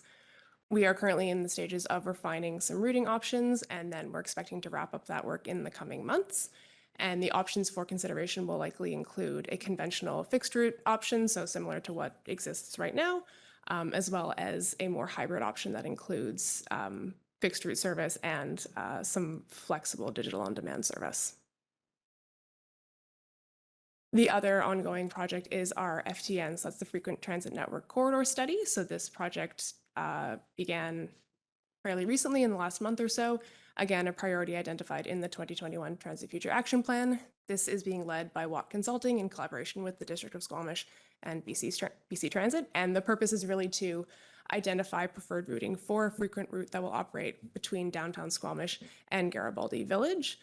The planning work for that is expected to wrap up in August of 2023, and then not part of this specific study, but as a subsequent phase would be looking at introducing FTN service between Garibaldi Village and Highlands, and then Garibaldi Village and Brackendale, but that will be undertaken as part of a separate exercise. Okay, back to me, just last slide, and in your staff report, you'll see Dora's done a great job of outlining our electronic fare collection system and the move to the UMO system. So I believe I have talked about this to this council before, but just to provide a bit of an update, we are replacing what I would call our outdated fare technologies, fairly analog at this point. Basically, by moving to the UMO system, what we'll be able to do is offer additional options for customers, more convenient options for customers to take transit within the district and across the province. So this is a province-wide program that we're rolling out. Obviously by making, we know that when we can make transit more convenient, we can increase ridership. And I think this is going to go a long way. Introducing this updated fare collection system is going to go a long way to providing that. In phase one of the program, what we will do is be providing a mobile app application that people can use on a reader, fare reader scanner on board all of our buses, as well as reloadable fare card that customers will be able to purchase either here at the district or at one of our vendor networks. Once they've purchased one of those reloadable fare cards, they can actually reload that online at home. So they actually don't have to physically come back and visit a vendor once they have the card. So clearly that provides some good convenience there. The other piece is we will also allow them to preload certain amounts onto those cards. And then basically when they are traveling within the transit system, the system will optimize their fare use based on their usage in the system. So for example, if someone in the morning rides a bus and they tap in at the standard fare, and then later in the day they tap in again, the system will automatically give them a day pass. So now they can ride for the rest of the day in the transit system at no additional cost. So the system is basically smart. It watches what you do and where you tap in, and always tries to optimize your fare based on your usage. Clearly for us, this will provide a lot more back-end information on our customers and who's riding, which is great. We've lacked that in the past in terms of being able to look at different segmentations of customers, so that will have a huge support there. I will say we will always keep cash fare boxes on all of our buses, so cash fares will always be accepted. But for anybody who wants to embrace the technology, we're starting to roll this out this year.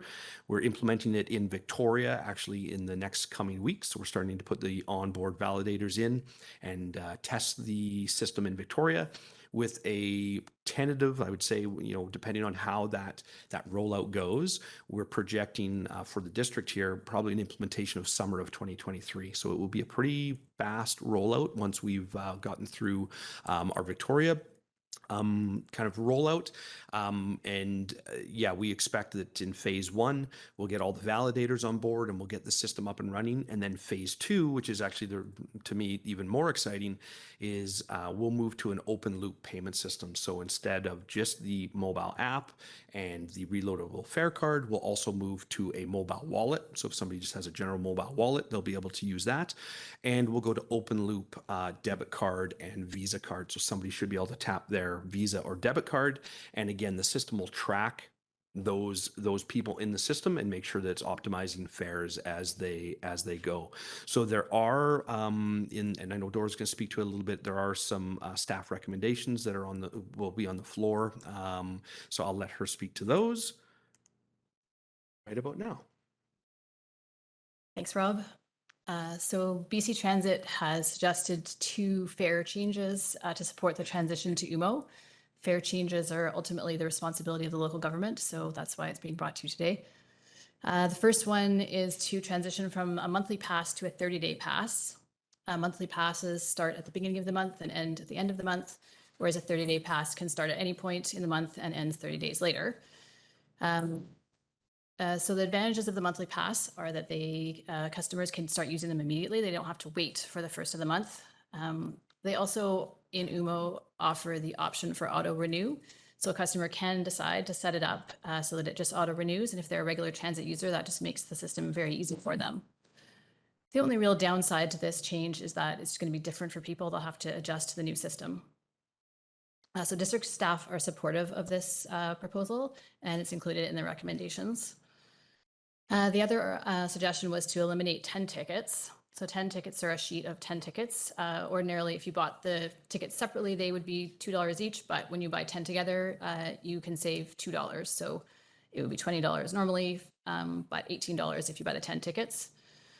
So unfortunately, while UMO can sell 10 tickets, it can't be used in that optimizing system that Rob was speaking about, where if you ride the bus twice in one day, then after that you get a day pass. So the 10 tickets don't work that way. So BC Transit has decided not to offer 10 tickets in UMO. They are, however, open to continuing to have local governments sell 10 tickets in paper format.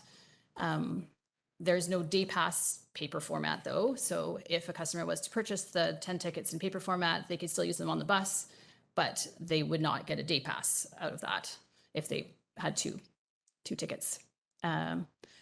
So this system, the 10 tickets, does provide a discount for those less frequent riders. So if you're an occasional rider that might just take the bus once in a day or maybe even twice in a day occasionally, there is a nice discount available. And so district staff are suggesting that we should keep the 10 tickets for now for a period of about a year, and we'll reevaluate at that point how many are being sold, and then make a final decision about the 10 tickets at that time. All right, so moving on to free summer weekend transit. This program began in 2019 with support from the Sea to Sky gondola. It's available on all routes on weekends and holidays. And it runs at the same time as the Route 5 seasonal, so starts at mid-June and goes until the Labor Day weekend. This year it'll be starting, not free summer weekend transit, but the Route 5 will start June 12th. So the program continued in 2020 and 2021 without the support of the Sea to Sky gondola due to their operational issues.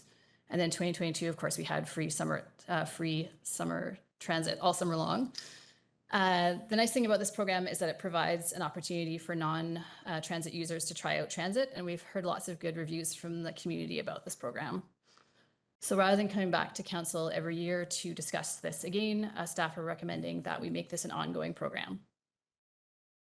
Thank you.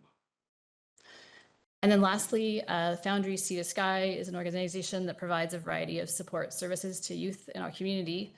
For the last couple of years, we've been providing them with sets of 10 tickets that they're able to hand out to youth to enable them to attend certain events. This year, they reached out to staff asking if it might be possible to get a few sets of monthly passes for some specific individuals who are having trouble moving around the community.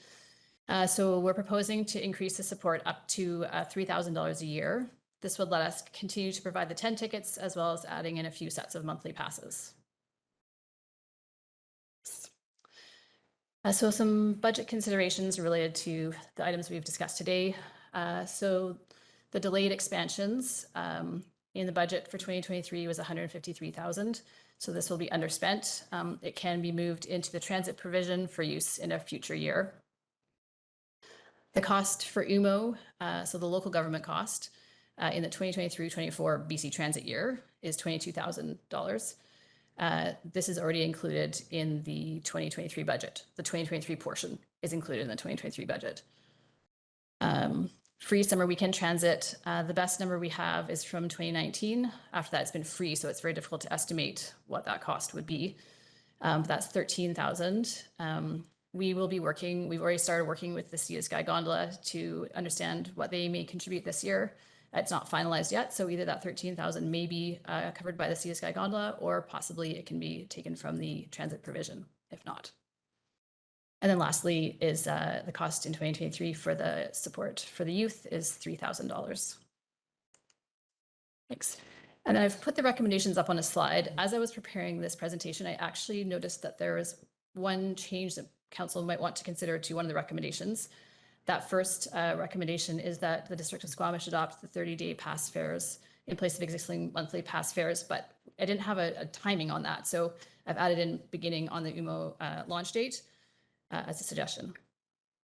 And that's it for our presentation. Thank you very much. I am going to go back to them.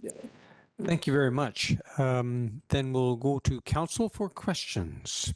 Councillor French, Councillor Hamilton, Councillor Pettingill, and I see Councillor Stoner. Thanks, Chair.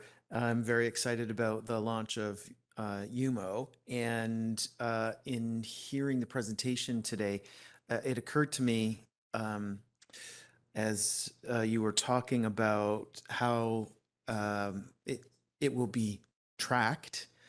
This caused me to think about privacy concerns that I hadn't thought about previously. So I wonder if you could talk to us a little bit about how privacy is addressed through the UMO program in light of the rich data that could potentially be generated. Yeah, thank you for the question, Councillor French. Yeah, we're going to adhere to all privacy and consideration laws. So it would be aggregated data that we would get. There would be no specific individual related data supplied by the system in terms of the data that we're going to collect. It will all be aggregated data. Councillor Hamilton. Thanks very much. Through the chair. Youth ridership. It seems to me like youth are a pretty important group to catch on, because once you get somebody riding the bus, they think, oh, okay, I can just ride the bus. Add to that, picking up a child from somewhere requires multiple car trips, not just the one, right? So you're saving quite a bit by getting youth onto the bus. Is there a deliberate effort to line up the bus schedules with the school schedules at Don Ross Middle School and Howe Sound Secondary? Obviously, the elementary schools are not as critical here. Through the chair, yes, absolutely there is. Every year we do that. We check with SD48 to see if they've had any bell time changes, and we do our best to line up the buses. It's not always possible to get them exactly right because the buses are all interlined with each other. And so sometimes if you solve one problem, you create another problem over here. But we have it running fairly well at the moment. And with more expansions, when that happens in the future, we'll be able to improve it more. As a follow-up, am I on yet? Have you talked to the Squamish Youth Council?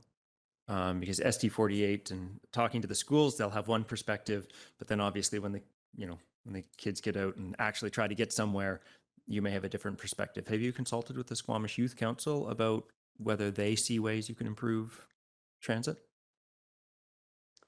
The chair, thank you. Yes, I have actually. I had a really great meeting with them not so long ago. And actually, one of the things they were asking for is more free transit up to a higher age than the age of 12. So that's something that hopefully we can consider at some point in the future. It's difficult right now without having the opportunity to expand the number of service hours or buses that we have on the road. Through the chair, do you mind if I just provide one other follow-up comment? Please. Yeah, thanks for the question. The other thing is the province did implement free fare for 12 and under about 2 years ago, but I have to give the District of Squamish kudos that they already had that program implemented prior to it becoming a provincial-wide program. So, you know, at BC Transit, and then I think the province both agree with you, Councillor, that if we can get people accustomed and used to riding transit at a young age and remove some of those barriers, that it can prove to be sustained ridership into the future. So, thank you.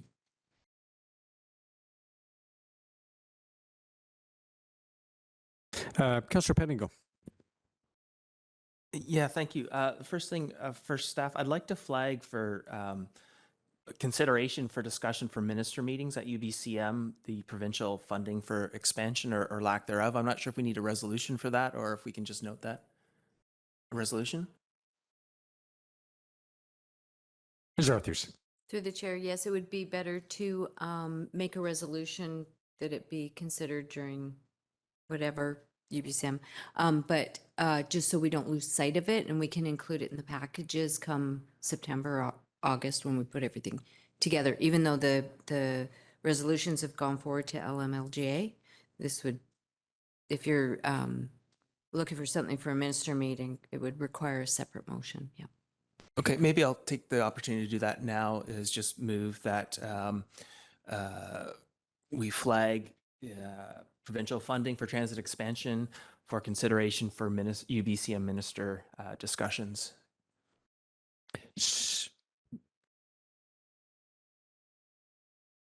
I'll go first to Councillor Stoner.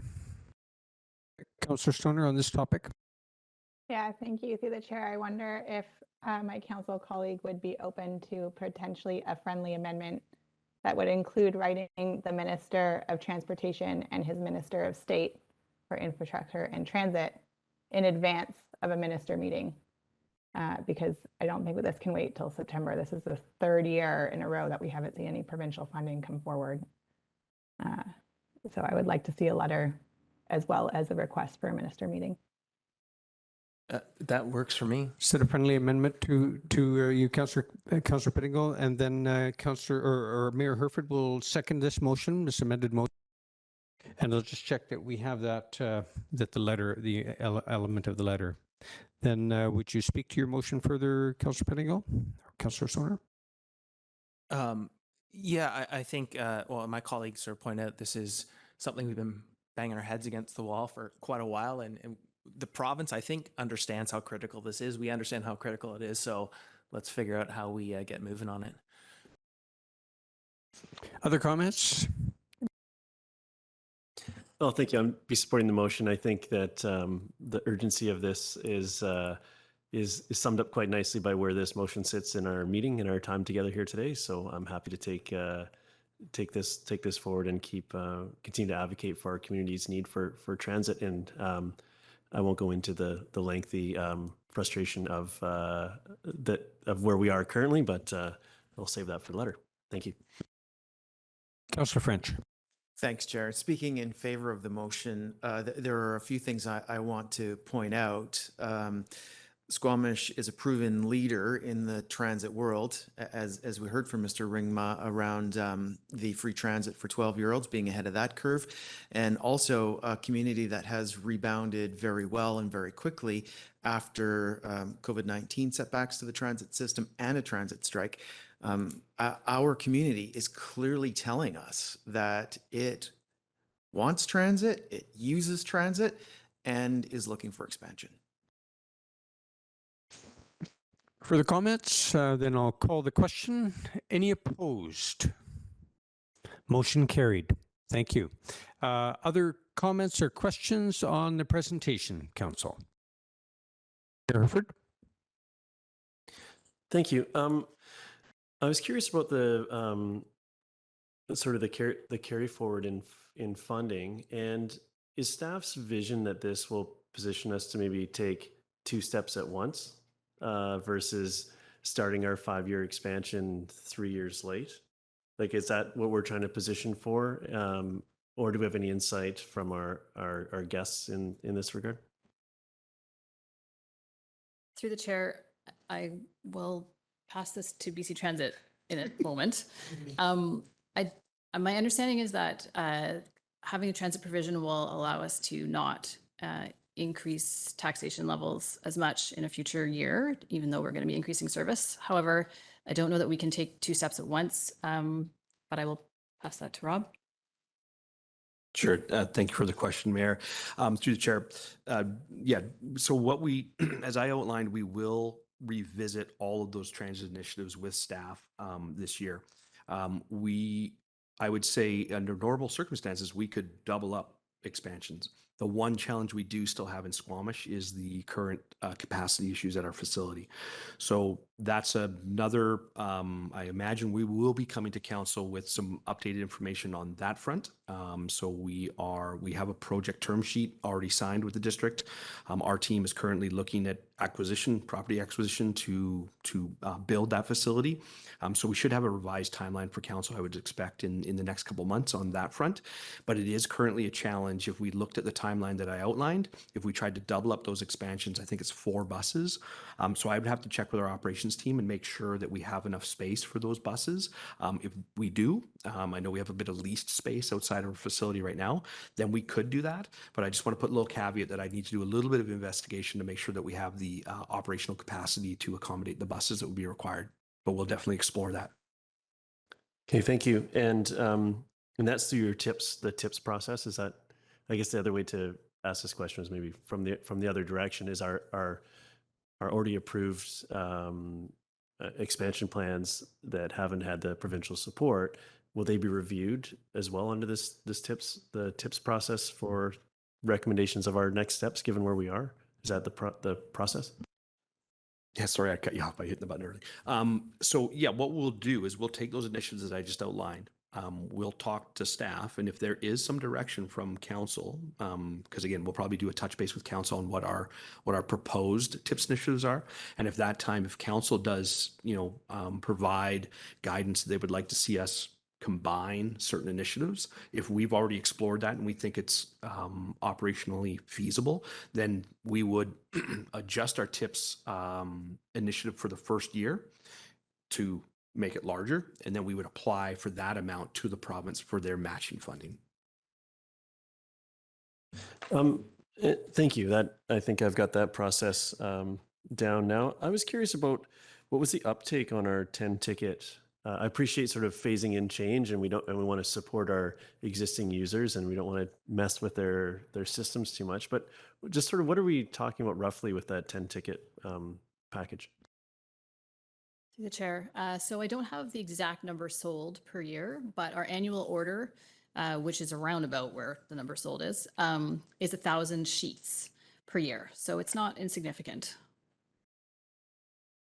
Okay, thank you. And I was just wondering about as we have some changes and we're unlikely to see, it appears we will not have students at Quest this year, and that's a route that's serviced. How is everyone thinking about maybe reallocating the service that we do have, and if that's an appropriate step to take? Given, I mean, there's still lots of people live up there's rental properties and so on, but just it felt like an anchor of the transit service in the area, and given that that's sort of a future state and it's not something that shows in any of the graphs here, I'm just wondering how that'll feed into decision making. Yeah, thank you, Mayor, through the chair. So in light of a lack of expansion funding, in a lot of systems, we will go through kind of an optimization process. So we'll look for different ways within the current transit system to look for hours to shift or change. So we have been in discussion with staff regarding Quest and the route currently. My understanding is, for next year, we have to provide the service that we have while the school is still in operation, and we need to see what happens with that facility and what we want to do. But pending any changes there, we could look at reallocating some of the service hours that are within the Quest route potentially into other areas. I don't know if Aaron wants to make any comment there, if you have any thoughts, but that is a process that we have gone through in other systems in lieu of transit expansion. Sure, I can maybe just add, I think it's certainly something, as Rob said, that we're aware of, and we're kind of keeping our eyes on seeing what happens. I think right now at this stage, it's a little bit too early for us to say definitively this is an optimization candidate. We can pull resources from it, but it's certainly something that we're aware of and are open to exploring opportunities depending on what happens in the future. Councillor Greenlaw, I'll just check in with Councillor Stoner in case you had another question at this time. I did. Is it my turn? Yeah, thank you. Through the chair. Thanks for the presentation. A few questions. Building on Mayor Herford's question, I think to our staff. So given the offset in timing of our budgets, and we have the current expansion for 2023 approved in our budget this year, that money has still been taxed for. It will just go to our transit provision. Is that correct? To the chair, yes, that's correct. Okay. Great. And then, Rob, I'm just wondering if you can correct me. How many years has it been since we've seen provincial allocation on expansion? This is the second year that we have not received provincial support for transit expansions across the province. Right. Thank you. All right. And I guess a broader question as the government relations person, and you've had to deliver this message a few times now, I'm sure. Are there other communities that have rapid expansion plans for their transit systems that are also finding this frustrating? I'm trying to figure out who our allies might be in this conversation. Thank you for the question through the chair. Yes, I think BC Transit shares in our municipal partners' disappointment with the lack of expansion funding. As you know, around this table, I manage the Sea to Sky corridor, the Central Fraser Valley, out to Chilliwack and the Sunshine Coast. I believe the city of Chilliwack has just adopted a motion very similar to Councillor Pettingill's and your Councillor Stoner, the letter and some UBCM work. And I think, BC Transit's going to continue to advocate on behalf of our government partners for provincial expansion funding. But avenues that you can take that have been noted already around this table, I think is prudent and solid. Okay, thank you for that. And then in terms of the implementation of UMO, two questions. One, so actually maybe three questions on it. One, so if folks have a card, they have the option to go back to actual venue to load it back up, right? They don't have to do it online. Yeah. That is correct. Okay, great. And then when we're talking about the support for youth services and providing them monthly passes or what will now be 30-day passes, how does that work? Because if it's a preloaded card, do we just give them 4 or 5 cards with 1 month preloaded? I'm just curious in terms of the logistics there, where previously it was we give them 10 September passes. How does that translate? Through the chair, I'm actually not 100% sure on how the logistics of that will work out. I'm sure there will be a way, but I'm not sure yet what it is. Just to follow up, my understanding is what we will have is we will actually have codes that can be provided. So those codes will be numbered, and we can track the number that we've donated in terms of I can't remember the name that they use it, but it's a code system, so that we would provide the agency with a set number of codes. They then administer and track those codes in terms of their distribution to the people in need. Okay, fantastic. That's helpful. And then finally, how soon do we get to phase 2 where I can just tap my credit card when I get on the bus? So I think if through the chair, if everything goes well, we'd be looking at sometime in 2024. So if we can get all of our systems in the timeline right now is to have all of our systems implemented by the end of 2023. I think once we have done that and we have a very strong confidence in the technology and the platform, then we would move as quickly as we could to move to that second phase. Because I agree, that's when we really kind of open the system up and allow the convenience of different payment options that people may desire today. Yeah. And then one final question, is there any integration with UMO and Compass? Great question, Councillor Stoner.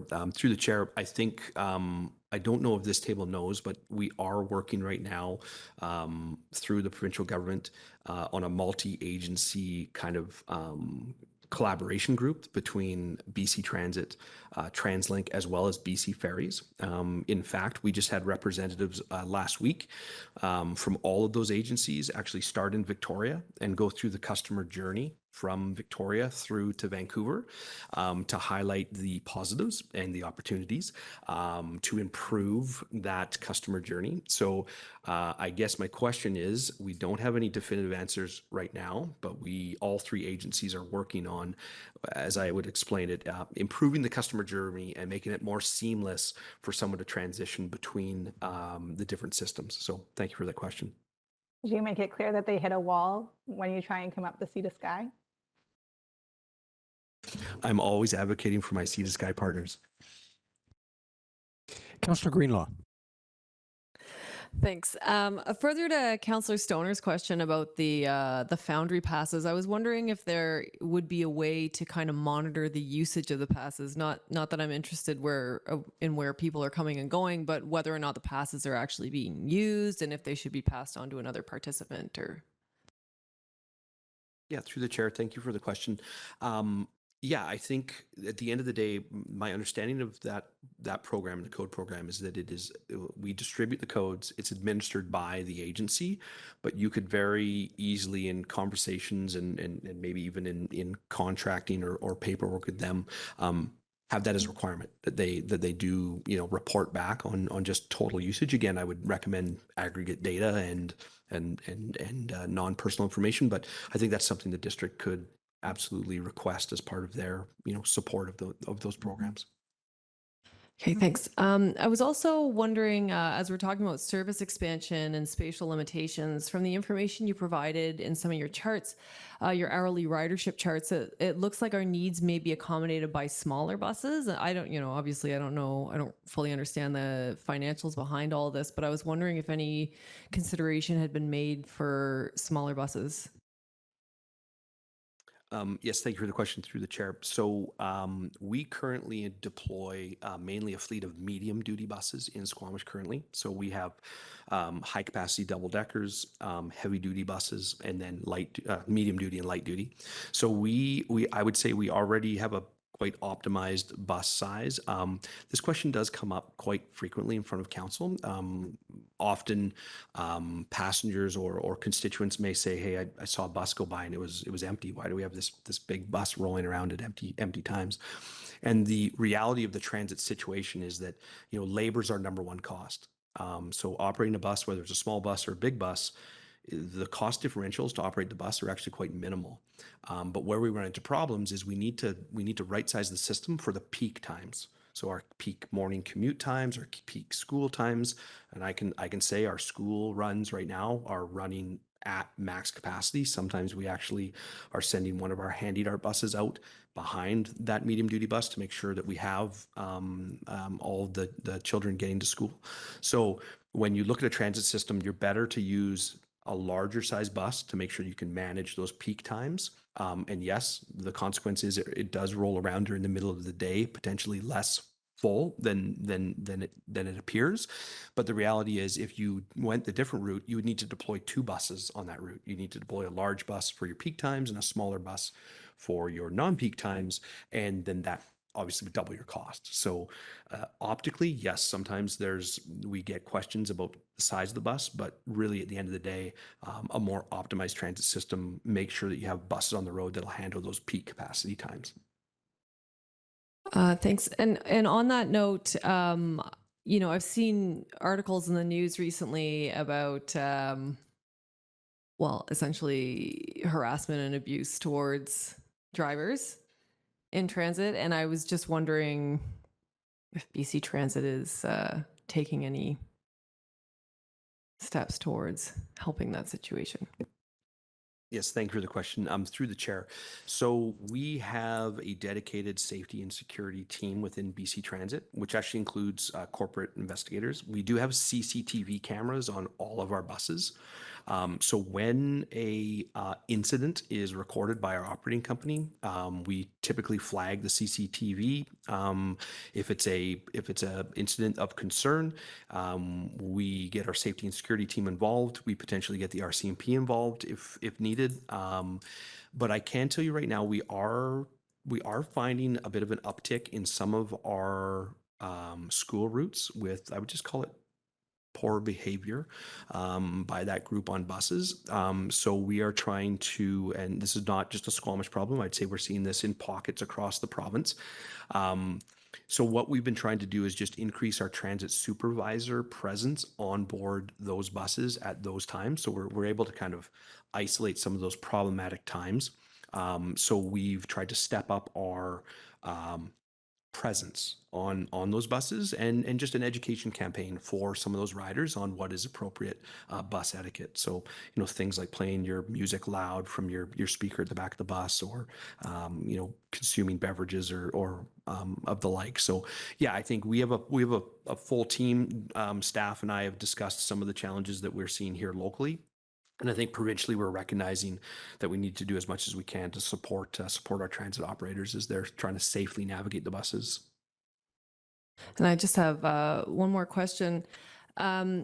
Just for people who are sometimes technologically a little bit inept, like myself, I was wondering about the availability of paper bus schedules and what the stance is on, having the schedules right on the bus stop. Do we still do that? Yeah, thank you for the question through the chair. Yes, so we still have paper riders guides that we provide on board buses. I believe you can probably pick some up in the district office here as well. So we still have the paper riders guide. If you go to bctransit.com and select Squamish as your transit system, you can also access a digital version of that riders guide.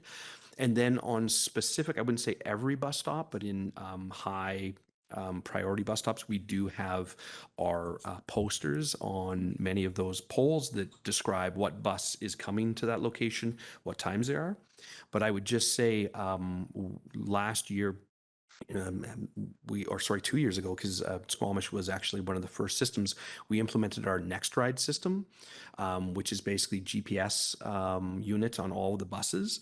And then you can now go onto the transit app or our Next Ride portal, and you can actually track your bus in real time. So you can stand at a bus stop, go on the transit app, and it'll tell you which buses are coming to that specific stop that you're standing at and at what times they're coming. And the beautiful part of that is it's in real time. So even if you had the paper schedule and it says it's going to arrive at 12 o'clock, but the bus is running late, the transit app will tell you that it's running late and it's going to be there at 12:05 or 12:10, whatever that is.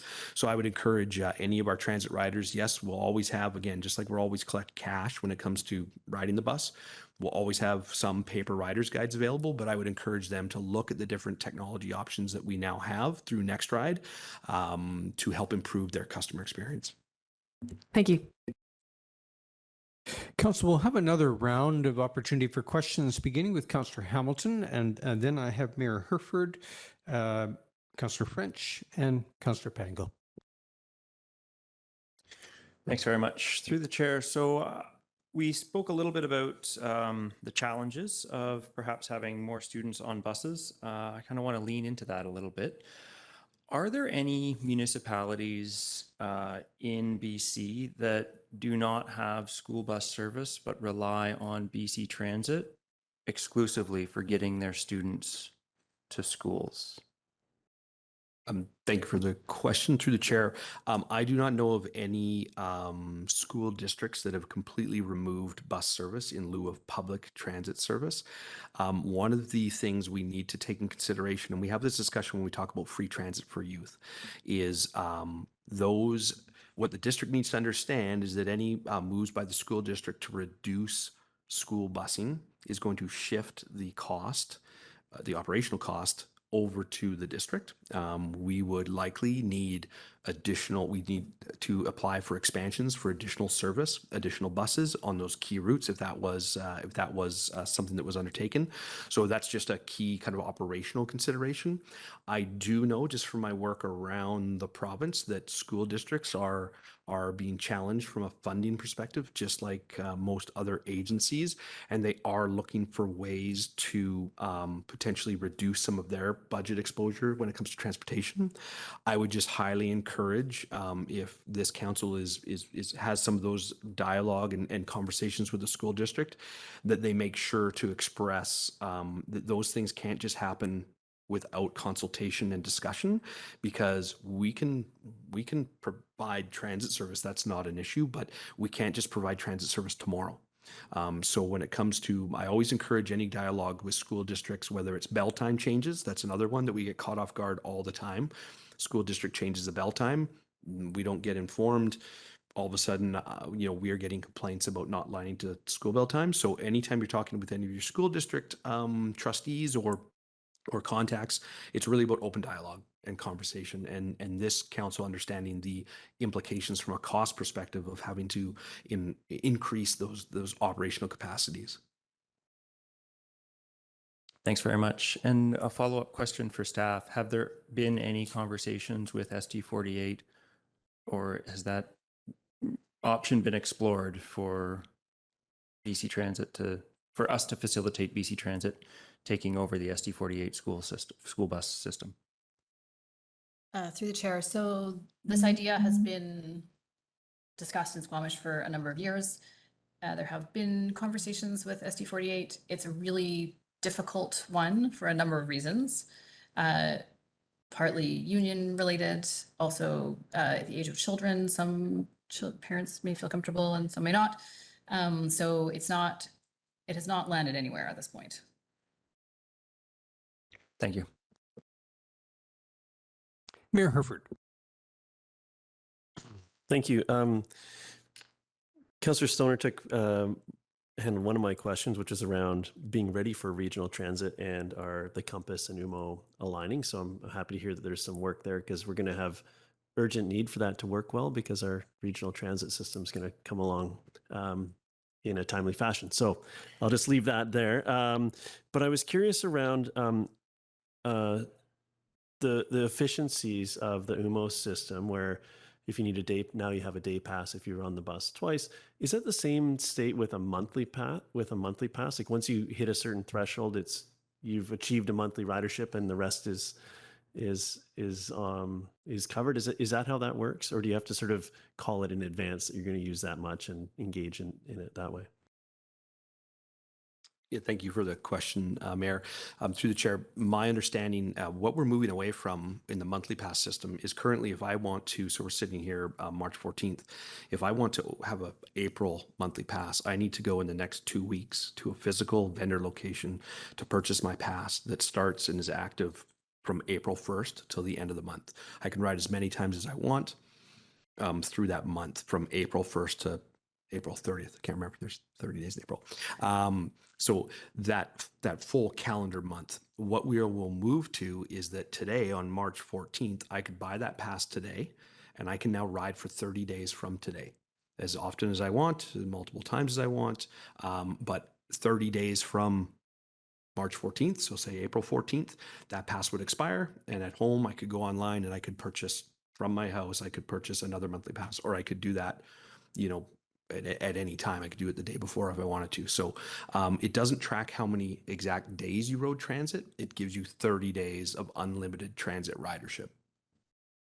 Okay, I got that piece. I'm curious around kind of going the other way.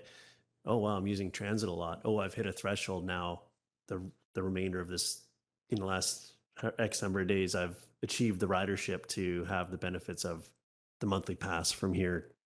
Like, do you see what I mean? Yep. So it's kind of the other way around. Is that how it works, or do you have to opt in from the beginning to that 30-day piece? Or if you just become a frequent rider, does it kick over to that more cost-effective monthly status as you achieve that threshold?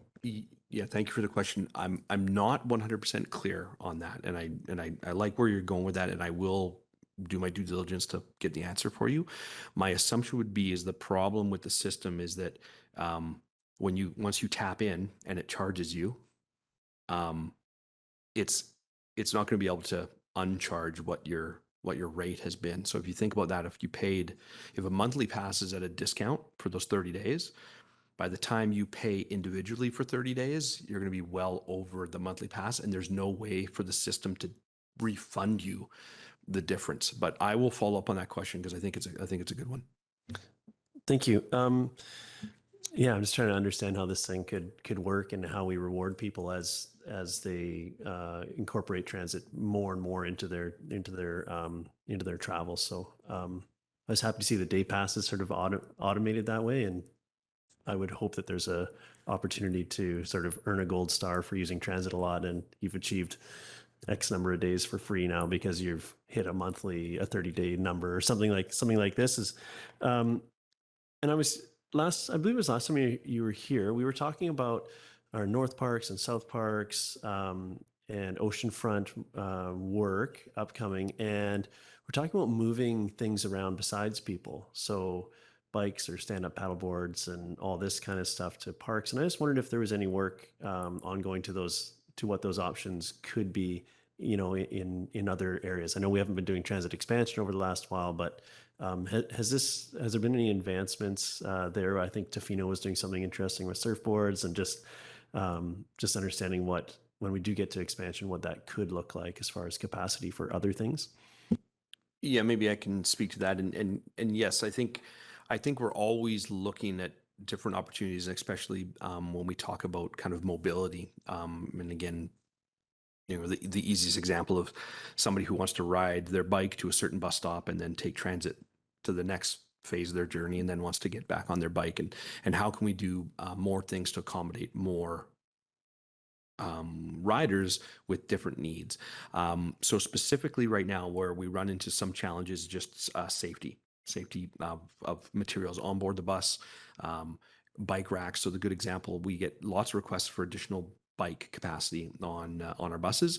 But the problem is if you stack too many buses on front of a bus, your visibility at night with the headlights becomes problematic. So our safety and security team's always managing those types of situations, and we're always getting operational requests like you're asking for right now, and we're kind of flooding those through our team. So right now, I would say, yeah, I know with Tofino, that service has not gone into effect, but they were exploring opportunities to put surfboards on the sides of buses. Clearly in Whistler, we do accommodate skis and snowboards and the like. So if there's specific requests as we get into this deeper planning, we can absolutely take that forward to our operations team and our safety team and fleet team and see if there's anything in the near future or potentially something we could explore that would help with that. But that's generally the litmus test that we have to go through, is we have to get it approved through our kind of operations and safety team to make sure that we're still operating our buses in a safe manner. Okay, thank you. And I will say that as we do look at these expansions, I think that will be a high priority for our community when we're looking at having transit be the solution for accessing some of our more in-demand spaces, which are generally access to water and parks to go and recreate. So some nod that way, I think, would be sort of crucial to actually having these services be as effective as we all like them to be. I'll just take the moment to have a quick comment on over the last few weeks, I've been participating in the Garibaldi Estates planning process, and from here to where that engagement was happening, I spent a fair bit of time on Route 2 buses that were at or near capacity. So, which is really nice to see it. See the system in action and during a peak. I hadn't traveled at sort of close to peak time, what I'm assuming is peak time because it was fairly full on that route. So it was great to see it work, and there's definitely a lot of folks taking the bus around the community, and I think about that when I do see an empty or well below capacity bus at other times. There's absolutely the demand, and I enjoyed my journeys. So thank you very much for your part in that. Thank you. Councillor French. Thanks, Chair. I was originally planning to ask about paperless schedules, but Councillor Greenlaw beat me to that question. And in not asking it, I will point out that our conversation is being monitored by one of our keenest transit users in Squamish and has emailed us 6 times over the course of this conversation, asking questions and providing feedback. So that further backs my statement earlier that we are a community that clearly is in demand of more transit services. So that actually has me thinking of back and then forward. The transit dispute was painful for our community. We're seeing it potentially playing out again in the Fraser Valley. So I'm wondering about labor certainty and whether there's any discussion in the hallowed halls of Victoria around how provincially we can potentially prevent future labor disruptions like the terrible one we went through. A lot to unpack there, Councillor French, but I appreciate the question. And as you know, we all lived through this kind of one-on-one, and I appreciate. I think the first thing I need to say is, and you know, Aaron went through the ridership numbers, and I think again, kudos to I would say all of our partners in the Sea to Sky corridor post-strike for recognizing that there needed to be some sort of activity to create a return to ridership program and some marketing around that. And by providing the free transit and the discounted passes to riders, I think we opened the doors to have them come back into the system. And we've seen the numbers now sustain. So, you know, kudos to staff and all of our partners along the corridor. From a labor relations perspective, I think, you know, we're challenged across the province with labor shortages right now, just like many other industries.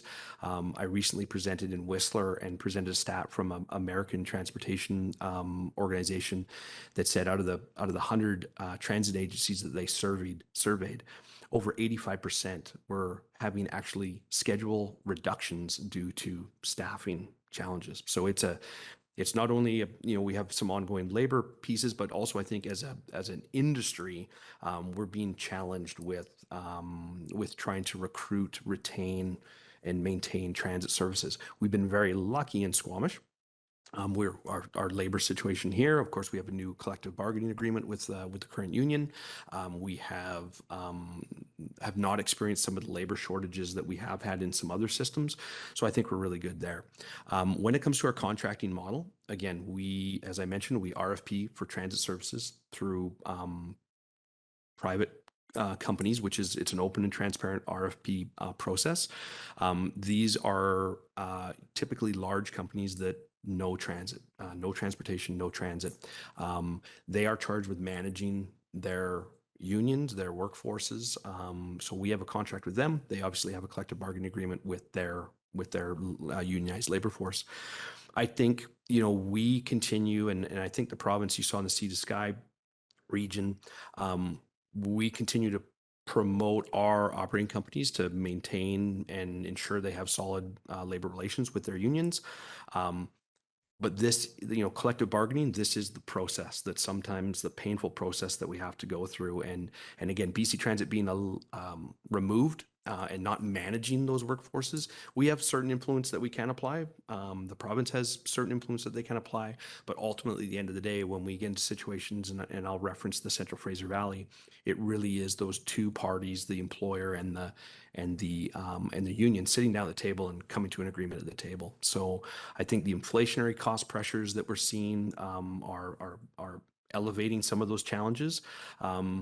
But, you know, we are always working towards and encouraging our contracted operating companies to make sure that that they're on top of the game when it comes to these labor negotiations. Great. Thanks. I appreciate it. It's a tough question, and thanks for that answer. Thanks, Chair. Councillor Pettingill. Yeah, thanks. I just want to dig into a little bit of concern I have with the $3,000 for Foundry. And in general, I think it's a great idea. But, you know, while transit is great for, I think, generally helping with equity, it seems to have a side effect of a misperception about who transit is for. And so, we've heard a lot about capacity, especially around school time. But I'm wondering if there's the ability, were the library or the school board willing to provide sort of an additional $3,000 sort of just for youth in general, and just to sort of underscore the message that transit, it really is for everyone. So we're preserving that equity piece, but it's not just for, it is for everyone ultimately. And is that something that's realistic within our current constraints, or? Through the chair, I'm sorry, I don't entirely understand the question. Can you? So basically what I'm wondering, if there's sufficient value and potential, instead of $3,000 for Foundry, say $3,000 for Foundry, and then another $3,000, a matching $3,000 for the library or school board, a willing partner to allocate more broadly to youth. Through the chair, thank you for the question. So this is really the first time we've explored this type of model. So Foundry runs under Sea to Sky Community Services, and I did initiate a conversation with them to ask whether there might be an opportunity to expand this further, not just the 3,000. At this time, they haven't had a chance to discuss that internally, so they weren't able to say yes or no to that. But I do think that there could be an opportunity either to go through Sea to Sky Community Services to expand that, or possibly with a different partner.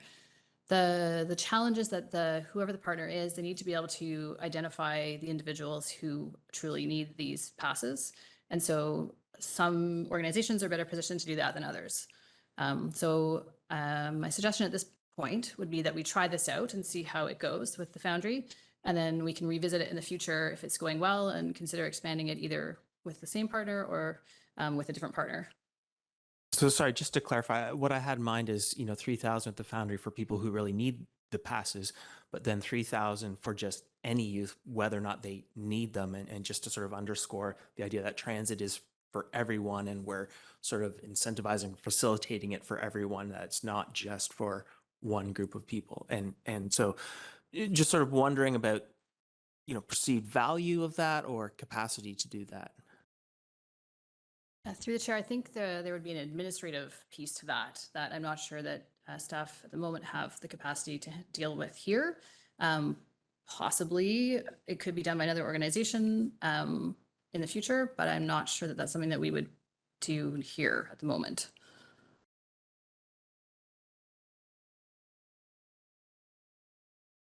Councillor, we're ready to proceed to the 3 staff recommendations, or are there further questions for our presenters?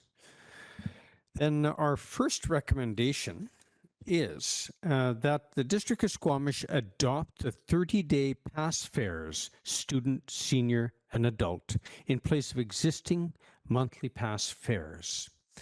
Mayor Herford, would you be moving that recommendation? I would, and I appreciated staff had a suggestion of motion, so if we could have that again. I believe it was to align with the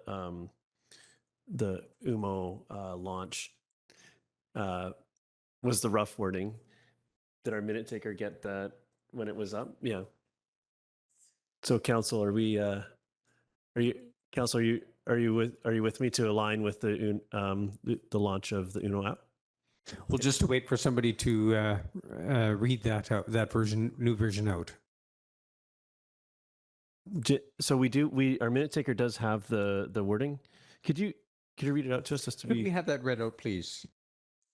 That the District of Squamish adopt the 30-day pass fares, student, senior, and adult, in place of existing monthly pass fares beginning on the UMO launch date. So in the end of the current version, at the beginning of the UMO launch date. And Mayor Herford, you'll move that. And is there a seconder? Councillor French. Mayor Herford.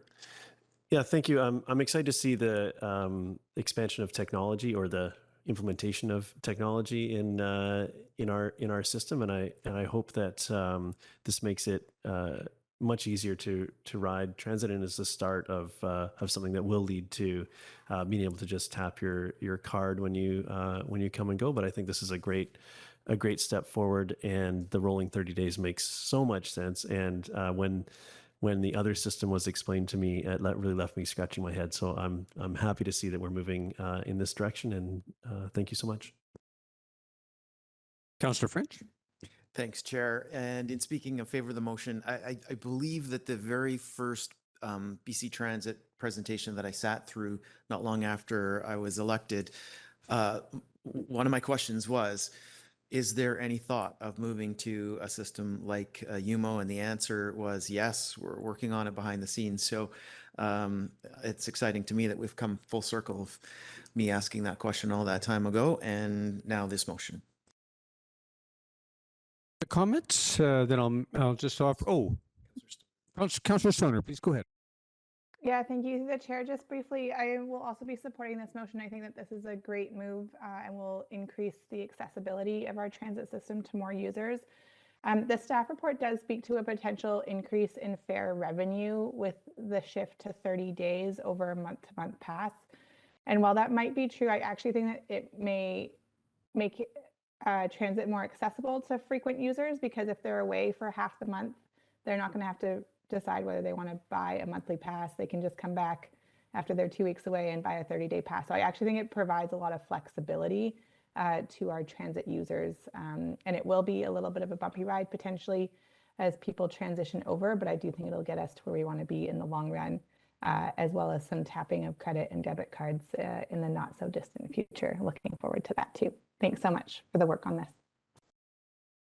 Thank you, Councillor Stoner. I just wanted to acknowledge the staff report in pointing out that the 10 tickets do provide a valuable option for people who are occasional transit users, and that after all, there is no cost to the district for maintaining the 10-ticket fare product. I appreciate that consideration. And speaking in favor of the motion, I'll call the question then, unless I'll call the question. Any opposed? Motion carried. And we'll proceed to the next recommendation, which is Councillor or Mayor Herford, will you move the second recommendation that the District of Squamish provide free summer weekend transit from mid-June to the end of Labor Day weekend on an ongoing basis? Is there a seconder? Councillor Pettingill. Discussion. Councillor Pettingill, then Mayor Herford. Yeah, thanks. Happy to support this. I actually have a bias towards just taxpayers funding transit all the time. I think given where we want to get to, it makes sense for us as a community to pay for transit. And if you decide not to use it, then you're missing out. But I understand some of the pros and cons we've talked about. I still think that's something to consider, maybe a strategic planning discussion, but happy to support this at least as a small step in that direction. Thank you. Mayor Herford. Thank you. Happy to support this. I think the, as Councillor Pettingill was mentioning, we have had discussions around what free transit would look like in our system and what it would take to make that happen. And I think this is an interesting step, sort of to in that direction. I did enjoy being able to hop on a bus when we came back from the transit strike without having to worry about having change in my pocket or an app on a phone or even a phone with me. Could just go, and it was great to get around that way. So I think this is a good middle ground, and I'm curious to see how far we can push in there, given all the constraints we know around doing that. So this is a good step. Thank you. Further discussion? Then I'll call the question. Any opposed? Motion carried. We'll move to the third recommendation, that the District of Squamish allocate up to $3,000 per year to Sea to Sky Community Services to provide transit tickets and passes for youth involved with Foundry Sea to Sky programs and services. Do you have a mover for this? Councillor Hamilton, seconded by Councillor Greenlaw. Would you speak to this? I think this is a program that facilitates both folks who need to get around and have limited means to get around, and promotes youth on buses. So I think this is a win-win in my books. So I absolutely support this motion. Councillor Pettingill. Yeah, happy to support this. I do think it's important to, challenge or educate maybe some of the misperceptions around transit. And so I guess would just encourage staff over the next year and so looking for opportunities to provide additional funding, maybe through other partners, to kind of underscore the idea that transit is really a service for everyone and of benefit to everyone. But happy to support this in the interim. Thank you. Councillor Greenlaw. Thanks. Through the chair. I think that both Councillor Hamilton and Councillor Pettengill made some very important comments about making transit accessible to the youth and getting that habit in place young, and also the accessibility of transit in terms of, like, ideally, I would love to see free transit for everybody. So I'm very happy to accommodate free transit for the youth. Thank you. Mayor Herford. Thank you. I'll be supporting the motion. In my work with the Youth Council, it was very evident that they have high expectations of us around this table to support transit and to support their ability to move around the community, and not only just from a sort of a social perspective or getting to work, but in the lens of climate crisis. There's a bunch of folks in our community that do not have a desire to ever own a vehicle, and I feel that it's extremely important that we support them in that endeavor, so I'm very happy to support this particular piece of work. Thank you. Seeing no further hands, I'll call the question. Any opposed? Motion carried. That's just left for me then to thank staff and our guest presenters. We've had a very full discussion today, and it's been a great opportunity for general orientation on the local transit system. Thank you very much. Council, we'll take a break now. We're a little ahead of schedule, and I'll just ask, is 10 minutes or 15? Should we take a full 15? We'll do that. So we will return at 3:15. Welcome back, everyone, to the Committee of the Whole for March 14th. And the next item and the final item on our agenda here is a presentation from our Planning Department on delegation authorities for minor development variance permits and removing default requirements for public hearings for zoning bylaw amendments. Gentlemen, the floor is yours. Thank you. My name is Jonas Vilniškis, Director of Community Planning. And today I'd like to introduce Philip Gibbons, who is a new planner with the district. Philip comes with a background in planning from Australia and has done work as a planner in Whistler. And so we've been lucky enough to land him here in Squamish, where he lives. Over to you, Philip. Thank you. I'll just share my presentation.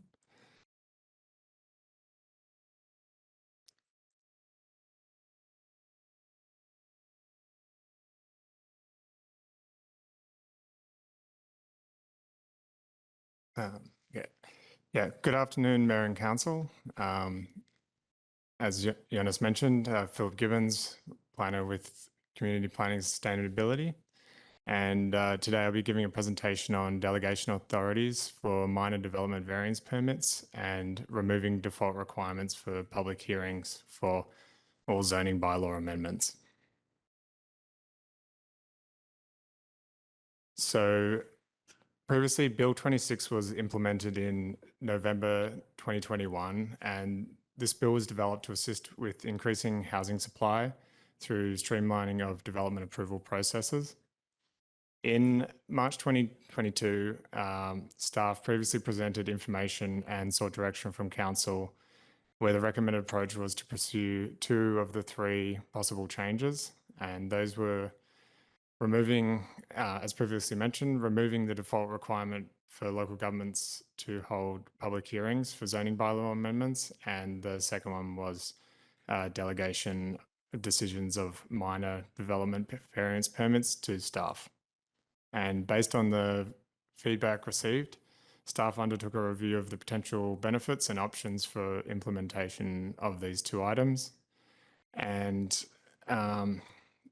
for reference, currently in the Sea to Sky corridor, Whistler is the only municipality which has implemented these Bill 26 changes, having both implemented delegations for minor development variance permits, and they've also delegated the decision on whether to hold a public hearing for zoning bylaw amendments to staff.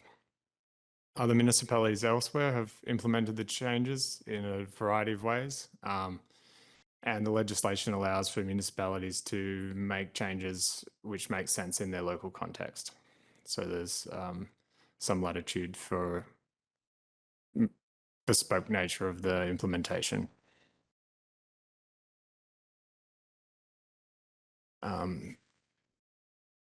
So on removing the default requirement to hold a public hearing, the legislation now permits zoning bylaw amendments to take place without a public hearing. This is when the amendment is consistent with the OCP and notice is given prior to first reading of the bylaw taking place. Staff propose that amendments that are considered minor or well aligned with OCP policy should be eligible. And staff propose that the criteria should essentially align with the current development permit criteria, delegation criteria, although it may be desirable to expand the commercial floor area requirements from 300 to 400 square meters. And the criteria also includes locations where neighbourhood planning has already occurred, as these have received significant community input, and applications for 100% market rental and affordable housing projects. And these advance key council policies related to affordable housing supply.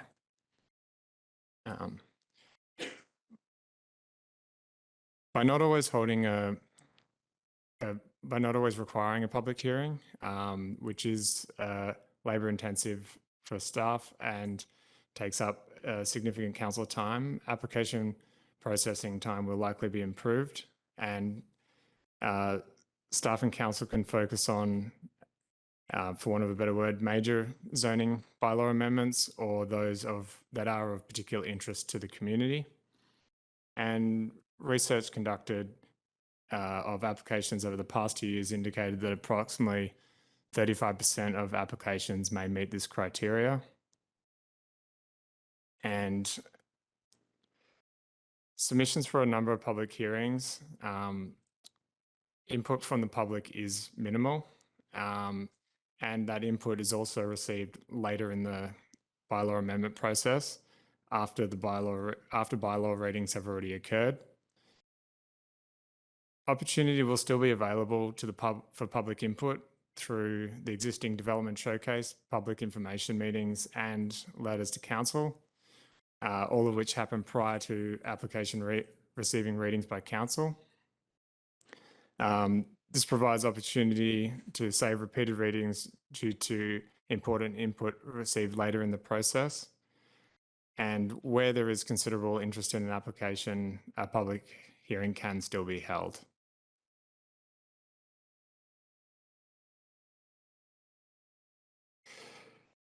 So here we can see the full proposed criteria as provided in the report. So similar to the development permit criteria, that's residential and mixed use applications for 20 units or less and not exceeding, and we've proposed 300 or 400 square meters of floor area. Non-residential applications not exceeding 300 or 400 square meters. Non-residential applications within the business park, applications within oceanfront development or areas which have undertaken recent neighbourhood planning, and those applications for 100% market rental or affordable housing projects.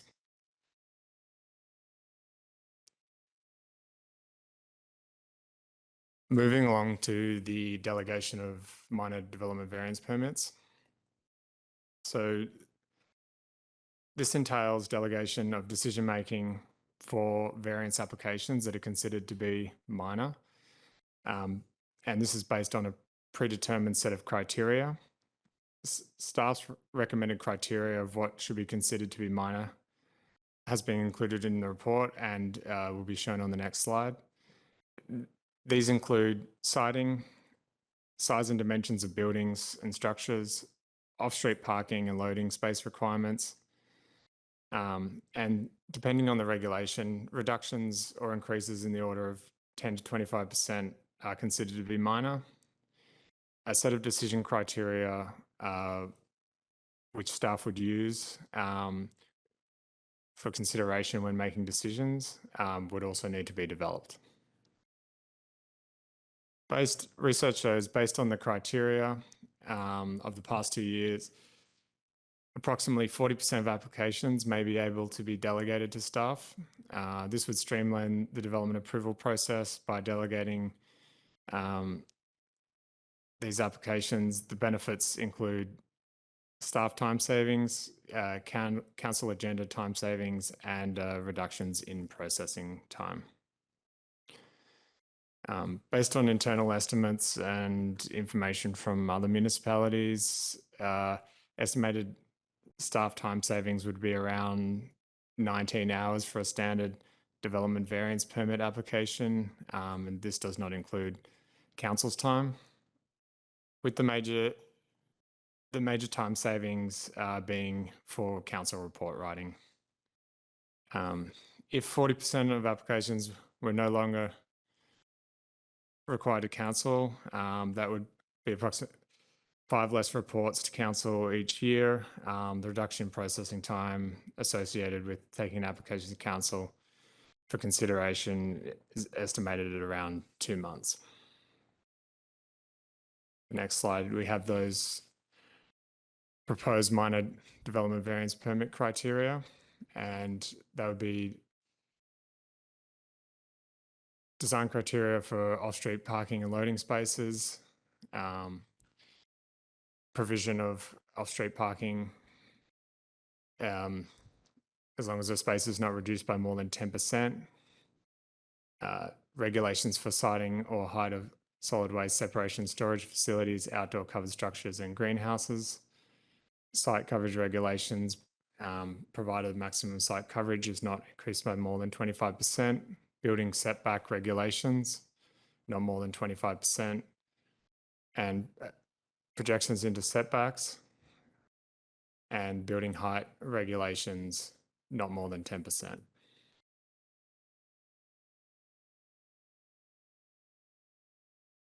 And finally, the recommendation, as shown on the slide, staff are looking for general council feedback and specific feedback on the criteria proposed to not hold a public hearing for all zoning bylaw amendments, and also the criteria proposed for what is considered to be a minor development variance permit. Thank you for your time, and open for questions, comments. Thank you. Thank you, Mr. Gibbons. May I suggest we begin with questions, and then we'll do a roundtable with the comments, feedback for staff. I'll start with Mayor Herford. I saw other hands too. Councillor Pettingill. Thank you. I was curious around the public hearing piece, and I appreciate the criteria there, and it seems reasonable. When projects hit a certain amount of requests for public information meeting, it triggers a public information meeting. What criteria were you thinking would be around the request for a public hearing? Is that just at discretion of council, or will there be some other gauge or policy governing that? I mean, that could be to be determined, but generally speaking, I imagine to be a discretion of council. And they could direct staff when it comes forward for readings. Okay, so earlier in the, like at first reading, that could maybe be a time to anywhere up to where the public hearing normally would happen. That's where council would be able to wade into that. Correct. Yes. Okay, thank you. That's helpful. I find in other cases when we've delegated something, we've delegated it, so then we don't have that that option. So I appreciate that in this. Could you speak to the difference, or what stuff was? There was 2 options sort of for the square footage or square meters of the space as a threshold, 300 and 400 meters. Kind of pros, cons, or why there wasn't a preference there, or a staff's preference, 350 instead of the 3 or the 4. Through the chair, So we currently have a 300 square meter delegation for, I believe it's for development permits. For development permits. And so we find sometimes that, that applicants come in with something that's around that figure, and then they'll try and squeeze it into that 300 to make sure that they're delegated. And for employment space, we don't want that to be the barrier. So maybe increasing that threshold from 300 to 400, allow for more flexibility and better employment space when it's kind of on the border. Okay, so so if we want to go that road, there would be other policies that would maybe be adjusted to align with that to fix that problem that you're already seeing. Is that what you're suggesting? That's correct. Yeah. Okay. And then the minor DVPs, I'm curious about this. I think a lot comes down to that decision-making criteria, which I think when that comes to council, you're going to have a set of potentially seven different sets of criteria. So I can see so you can see the challenge in developing one set of criteria for that, like so how do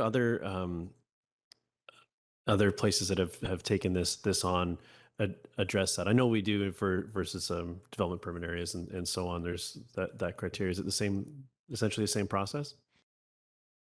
Through the chair.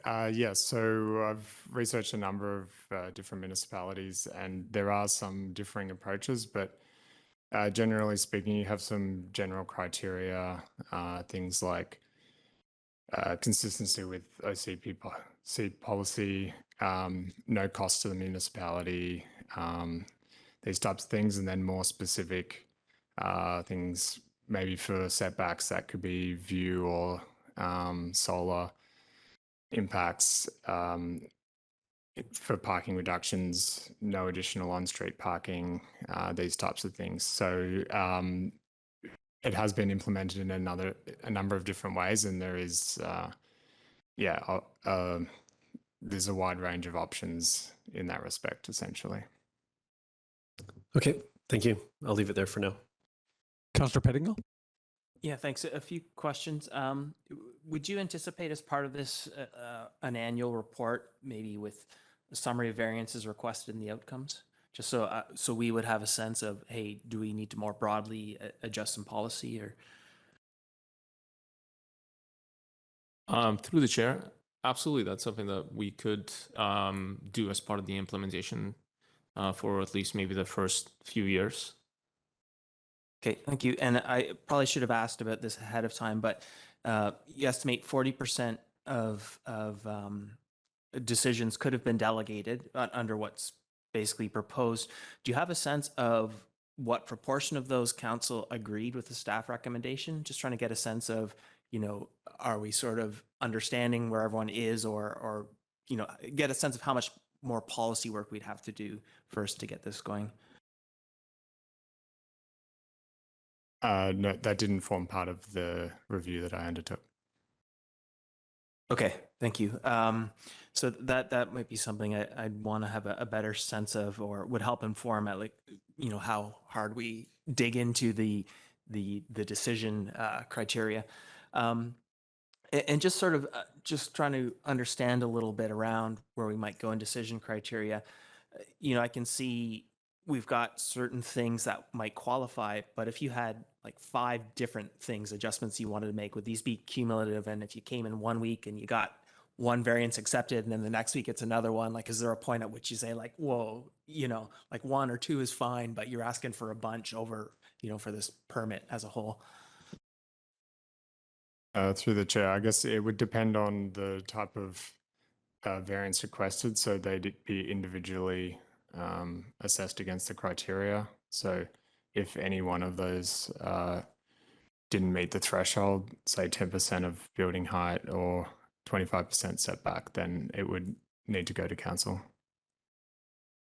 And I guess I'm wondering though, if they were just under the criteria for all of those things, but they wanted like 5 different things varied, like, is there a point where we say like, you get 2 variances per permit if they're under the criteria, but beyond that, it has to go to council? Or just wondering where your head is at.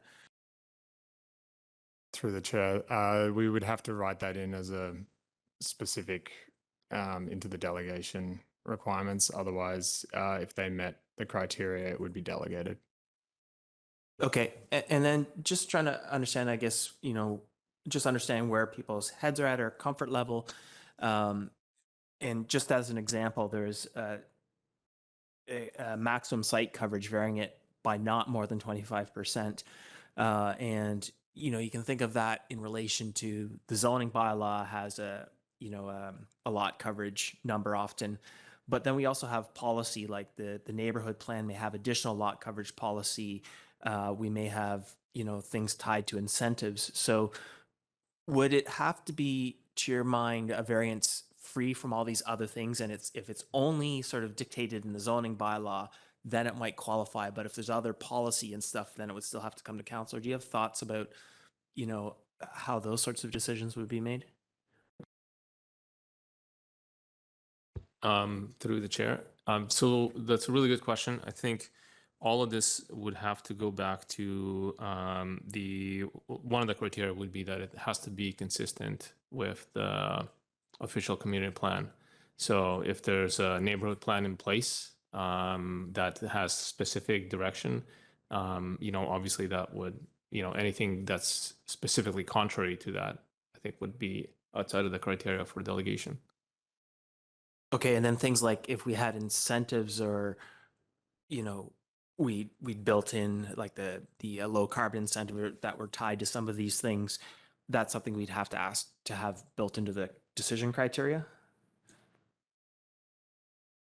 Through the chair, yeah, if you want anything to be considered in the decision making when issuing the variance by staff would need to be written into the decision criteria. That could be general or specific in nature. Councillor Hamilton? Thanks very much. I'm definitely interested in finding ways to find efficiencies, both for district and for developers. There's no point in us wasting time and money talking about things. Sometimes we just need to do things. But I do also recognize the importance of having the council be or there's a body that's taking accountability, right? So in relation to the development variance permits, if I have my understanding of the processes people can undergo here, right now we have the Board of Variance, which is development. It's a variance permit that can go through some other system other than council, given some constraints or something. Or you could bring your development your variance through to council. This would provide a third avenue for a minor variance, which is for the staff to decide if the variance is acceptable. Is that correct? Through the chair, that is correct. Okay. Is it possible or viable, because we seem to be multiplying the different ways decisions can be made. Can we, instead of delegating it just to staff, would it be possible to make minor variance applications go through the Board of Variance instead of creating another avenue for decision making?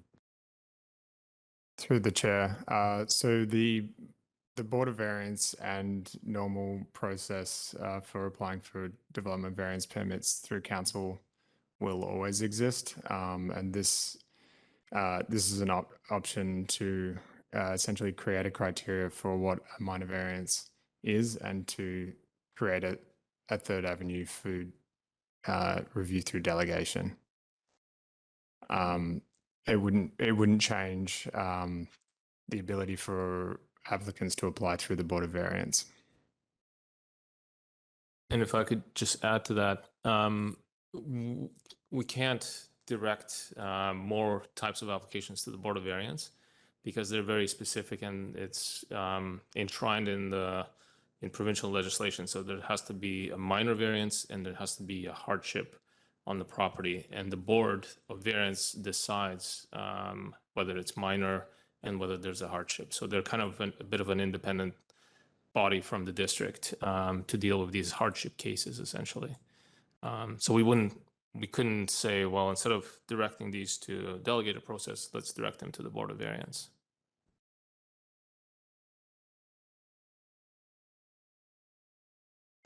Unless there are other hands, I'll go back to Mayor Huford.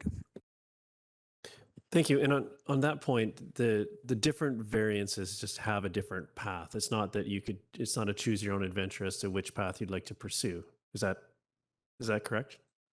I'm not sure how all these pieces interface either. I just want to make sure that I understand it. That was through the chair. That is correct. I mean, there are essentially two processes as imagined by the legislation. So that your Board of Variance, which is for also minor variances under their determination with the hardship, and through council. And then the changes to the legislation essentially allow council to delegate some of that decision making to staff based on certain criteria. okay. Thank you.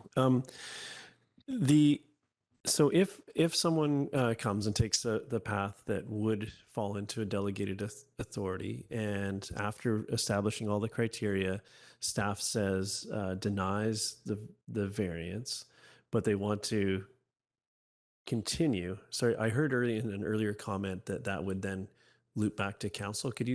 Is that how that is designed, or is this stuff that we're about to instigate work on? I'm just curious how that could go. Through the chair, that's correct. So it could be reviewed by council. So then would the applicant need to challenge that, or would that be sort of a set part of the process that it would come to council with maybe a staff recommendation to defeat it? Yes, they would have to appeal that and have it heard by council.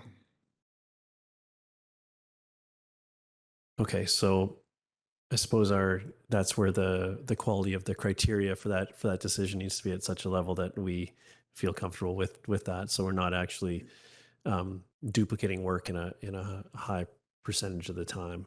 Just trying to understand how each step could kind of fit together here.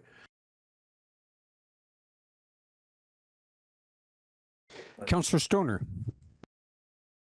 Yeah, thank you. Through the chair, a few questions. High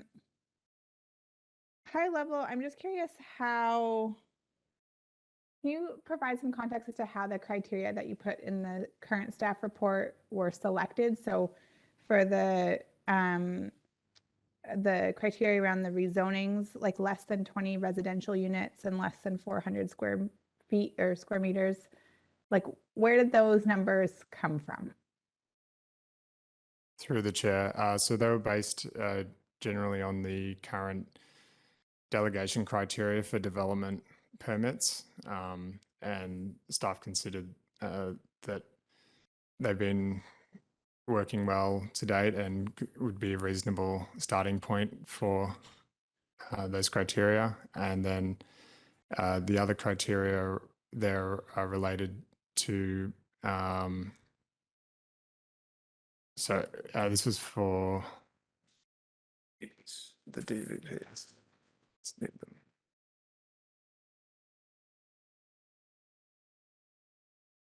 When you say existing delegation criteria, sorry, do you mean for like the temporary use permit delegation, I'm assuming? No, it's also for development permits. So we already have delegated smaller development permits for staff approval. So this would align essentially. This would allow those already delegated permits to include some variances in them. Thank you. And then I'm curious about, so for the proposed change for the default requirements to hold a public hearing for zoning bylaws, would we then consider also a change in the threshold or the requirement for a public information meeting? I think one of the challenges with public hearings is we often also feel like we get the most fulsome input really late in the process. So that's part of the reason why I think that this could be really beneficial, is that we create a more robust system. But I'm curious if we put any thought into how or what we might change about the upper end of the engagement process to account for some of that feedback.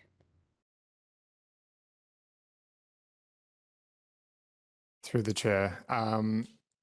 There was no specific proposed changes to the requirements for public information meetings, but we'd be welcome to council's feedback on any changes. Yeah, I wonder if we'd want to consider putting something in where the proposal is to wait, like to not hold a public hearing, that the proponent would have to hold a public information at least at some point earlier on in the stage, just so that there is a bit of an open dialogue that is created. That would be something for staff to consider. My other question on this is also related to not holding public hearings for the zoning bylaw amendments. And one of the criteria is applications within the oceanfront development or areas where recent neighborhood planning has been adopted. And we are going through the engagement process for the Garibaldi Estates neighborhood plan at the moment. We have gotten a lot of questions through that engagement session about what happens kind of next, and that the neighborhood plan isn't explicitly a rezoning. And I think some people might read this and say, well, we were just told through the engagement process that there would always be a rezoning despite the neighborhood plan being completed. And I just want to clarify that we aren't changing course on that narrative, or if we are changing course, that we are explicit about that here. Through the chair, the changes here to not require a public hearing wouldn't change the need to require rezoning subsequent to any neighbourhood planning process. The process in terms of the Garibaldi Estates would be that notification would be given prior to first reading of any rezoning of a property after a neighbourhood plan has been implemented. If I could just add to it, I think, as Philip stated previously, council always has the right to require a public hearing. And in some cases where there's a lot of neighborhood interest, like the Garibaldi Estates, council may choose to hold public hearings for the first few applications, rezoning applications, or for however it is deemed necessary, versus areas where, like the oceanfront, where we've historically have held public hearings and there's been not a lot of public interest, and the rezonings have sort of lined up with exactly what the plan is. Okay, that's a helpful context for consideration. I'll mull that over. I have one other question, which is, what was it? I'm forgetting it. I'll let somebody else go and I'll come back to it. Thanks. Other questions at this time, Council? Are we ready then to go around the table with final comments in the way of feedback to planning? Councillor Stone, did you have an additional question? I'll go first here I see the hand from Councillor Hamilton. Please go ahead. Thanks. I think I'm still trying to wrap my head around the process, the potential proposed process here. So for the public hearing, for the questions of public hearing, during rezoning, the public has the option through the development showcase to request a public information meeting. Yeah. But the public hearing happens independent of that process because it's defined by that's triggered by the rezoning. Would the public be able to request a hearing if that property would have been subject to a hearing under the prior bylaws? Through the chair, no, they would not. That would be a direction from council. So if it met the threshold for a public information meeting, then that would be held. They would receive notice prior to first bylaw reading that the rezoning is proposed. And then they have the opportunity to make letters or regular submissions to council. And then council could make a decision if they wanted to require a public hearing when it comes forward for bylaw readings. As a follow-up, is there any way to make it so that the public can trigger a public hearing if one would have been automatic? Through you, Chair. I don't believe so, because it would be fettering council's authority, essentially. Council is the authority that can decide whether to hold a public hearing or not, and another body, is not able to do that. Council could have some guidelines for itself in terms of when these hearings are held that are related to requests from the public.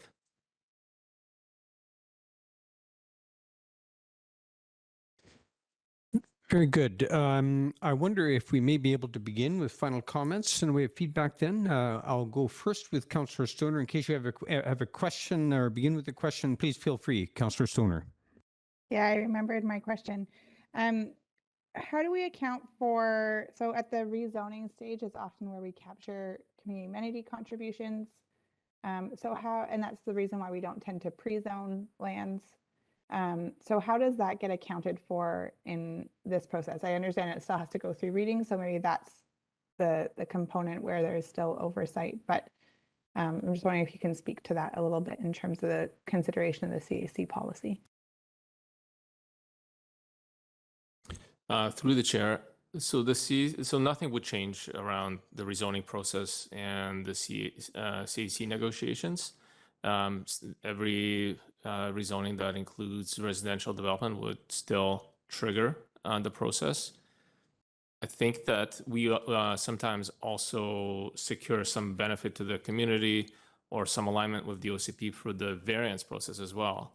And I think it's important to build in those as guidelines for staff if we proceed on that route with the variance delegation. But I think for the rezoning aspect, I don't see it being impacted by the public hearing. Yeah, thank you for that response. I'm not quite ready to make my comments yet, Chair, so if you could go to someone else, thank you. Very good, Councillor Stoner. We'll begin with Mayor Herford. I'll start with a question, but then I do have comments. Just in developing the decision-making criteria, what would the steps be for that, and when should we expect, if this is with incorporating all the feedback we hear today, like where's sort of when do you see this coming online, whatever direction we are about to advise you on? To the chair, based on feedback from today, given approval, we'll be coming back in May or June for first reading. Okay, and would we be and would that be the time for to review the decision criteria, or is that a meeting between here and there? Through the chair, we envisioned that it would be brought forward at that time for review. Okay. I'll go into my comments now. I think I do find that the public hearings sometimes do feel like they're late in the game to actually have an opportunity for meaningful change in the project there. So I do support some requirement about having a public information meeting and maybe being more prescriptive as to what that process is under this regime. So in my mind, to be useful, it needs to be close to first reading, not 6 months before, like those types of things. So I do like that. And I don't know if they need to be highlighted as, perhaps you're an only opportunity to engage in the project or something else, or maybe it's a different name for them in this context. But I think that would be I'd find that extremely useful as I contemplated first reading of a project, or maybe if a project's going to come to committee of the whole first, there's a consideration there as well. But I'd like to see those public information meeting sort of elevated, I guess is how I would say that. I'm supportive of going for the 400 for the non-residential use. I think for the reasons mentioned by staff, given that some folks are trying to squeeze things into what they deem to be maybe an easier or better defined process, maybe, and I don't think I don't want to limit the employment or retail space, whatever that we're getting. So I think that's I appreciate that rationale, and I'd be supportive of going to the 400. Those are really the key points here. I'm appreciative of bringing this forward, and I think it's totally appropriate to be heading in this direction. And I look forward to seeing the decision-making criteria. Thank you. Councillor French, are you ready for some final comments at this time? Sure. Thanks, Chair. And it just would be a broken record of what we just heard from the mayor. Yes to the information meetings. A proponent of more of those, not less. Even if only 2 people are coming out. And sometimes we're a little surprised by the numbers. We've certainly had information meetings where I was anticipating there would only be 1 or 2 people, and quickly gets overwhelmed and there aren't enough cookies for everyone. And also supportive of the 400 square meters as the threshold. Councillor Hamilton. Thanks very much. Yeah, I'll also speak generally in favor of this staff recommendation. I'm conscious that I definitely don't want to limit public input. I think that we could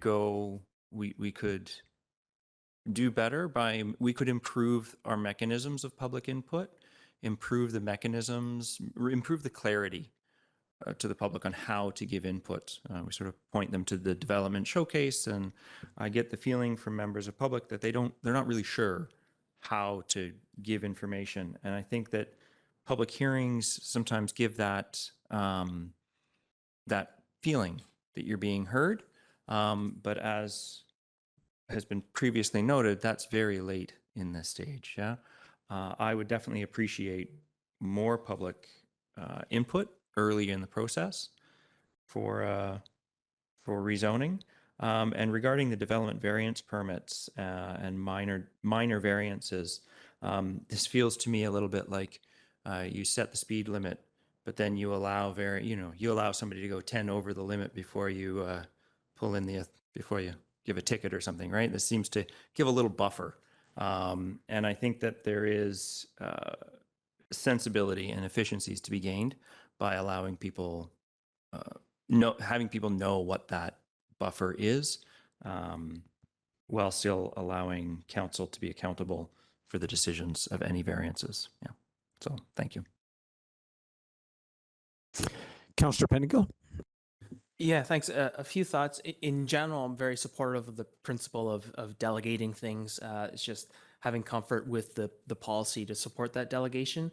And it would be really helpful to understand how often, for those 40% that would have been delegated, how often council went in a different direction than the staff recommendation. And if it was 100% of the time we went along with staff recommended anyways, maybe that's our answer about how deep we need to go in terms of supporting policy.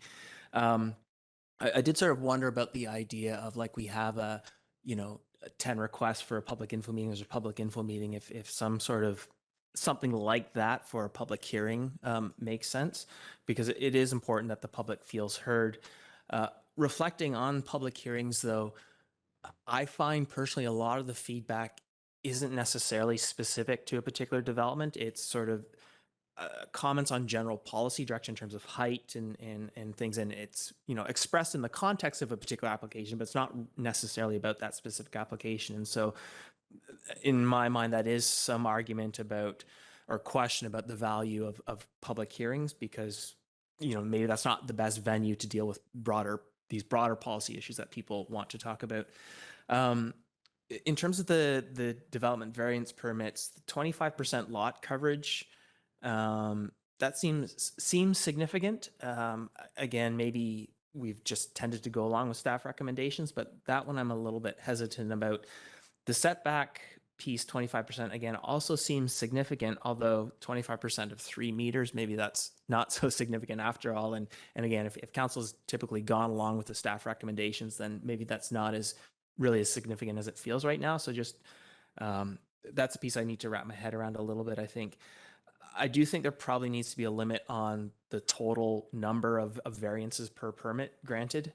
And, because if there's 10 little ones, maybe some things need to be rethought more generally, and maybe that should come to council.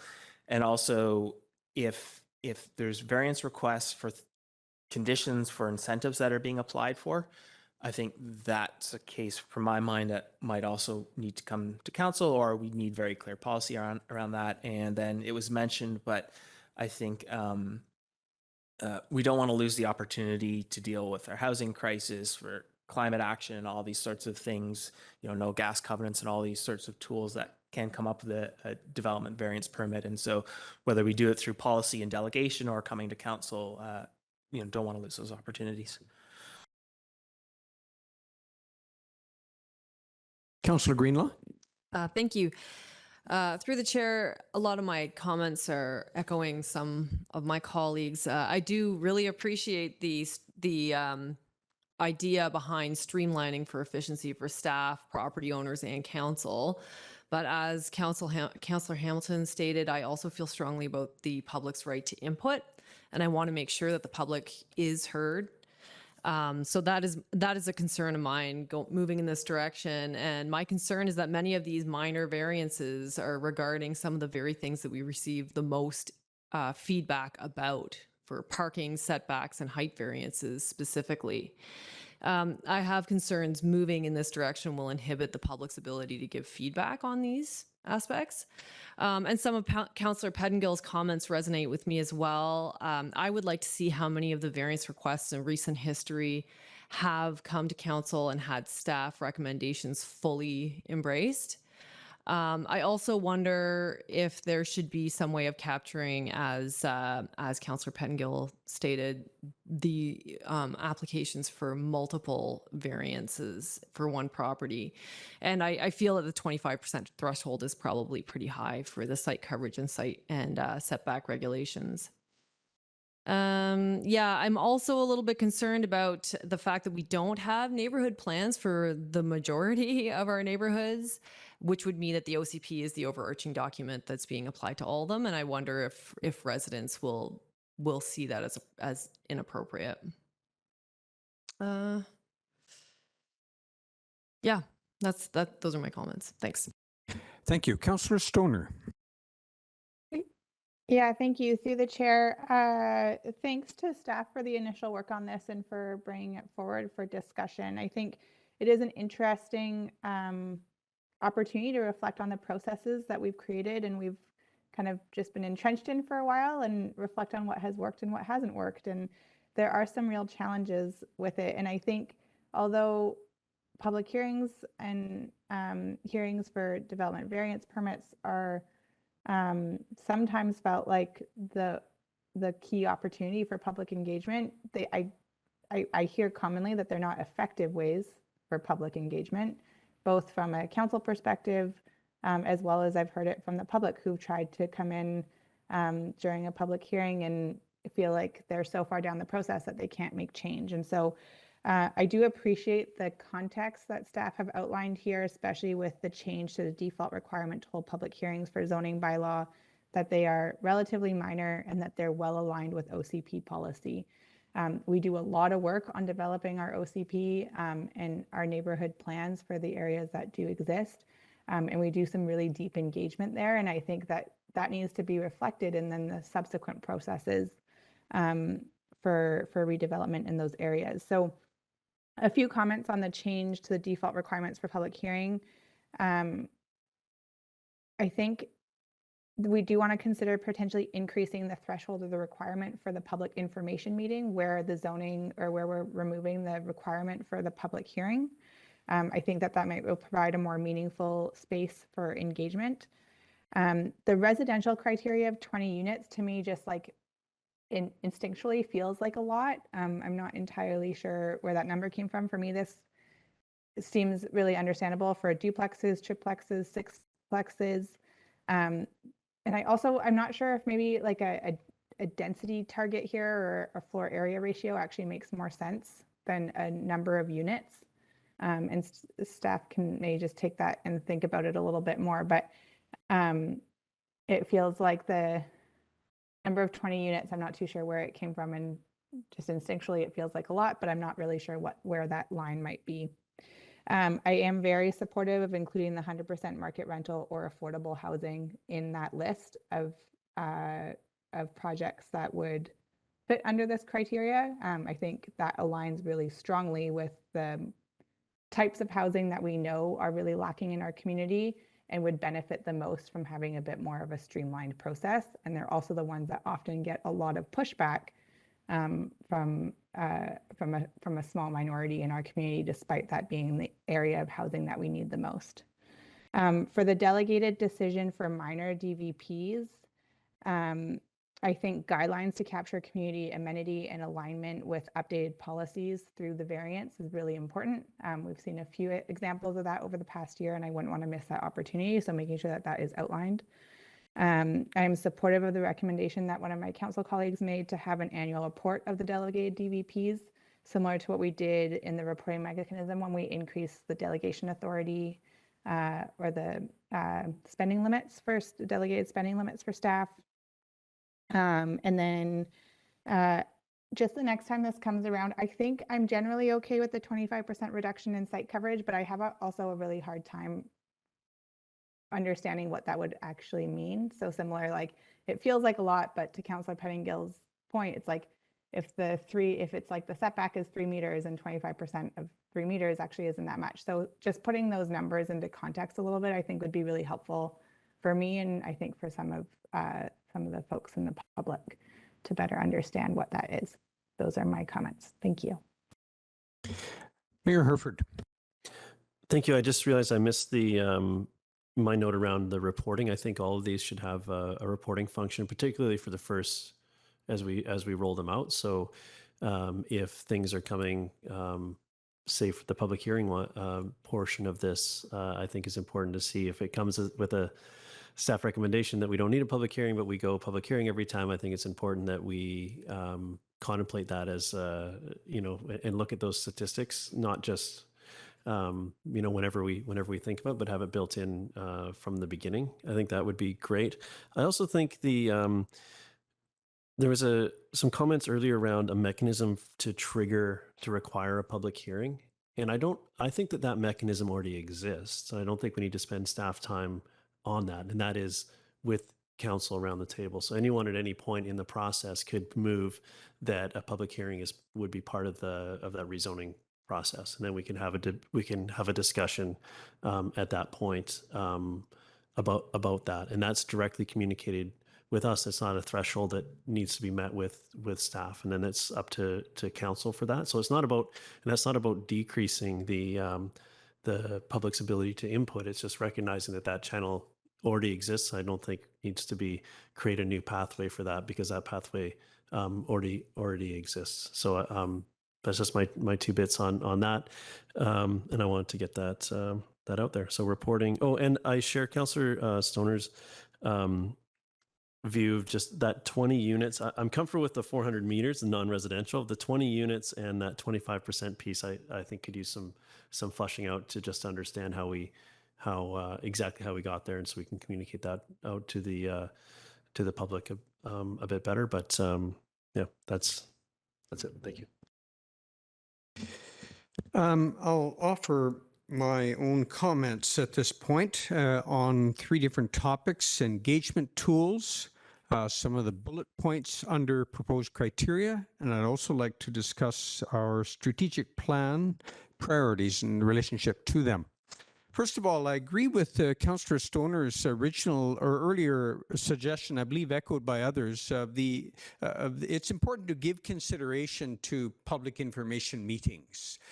Keep this in mind. Perhaps we might consider adapting the obligation to host a public information meeting. I've been to quite a number, as has Councillor French, where I was only, or there were only a couple other people there, but nonetheless, I think that is important consideration. As I read the text, and this came up in the March 2022 presentation as well, and I'll quote it, public hearings could be replaced with other public engagement tools that don't require council agenda time. Now, when I read that, I have to consider my experience most recently in the marine zoning bylaw that we considered, and we had to come back, we came back and considered it again. But earlier, my experience in 2015 with the oceanfront bylaws, zoning, sub-area plan, and phase development agreement, where the business community came out and had something to say. And I'm thinking about these people in the business community who have their style, culture, skills, and time pressures.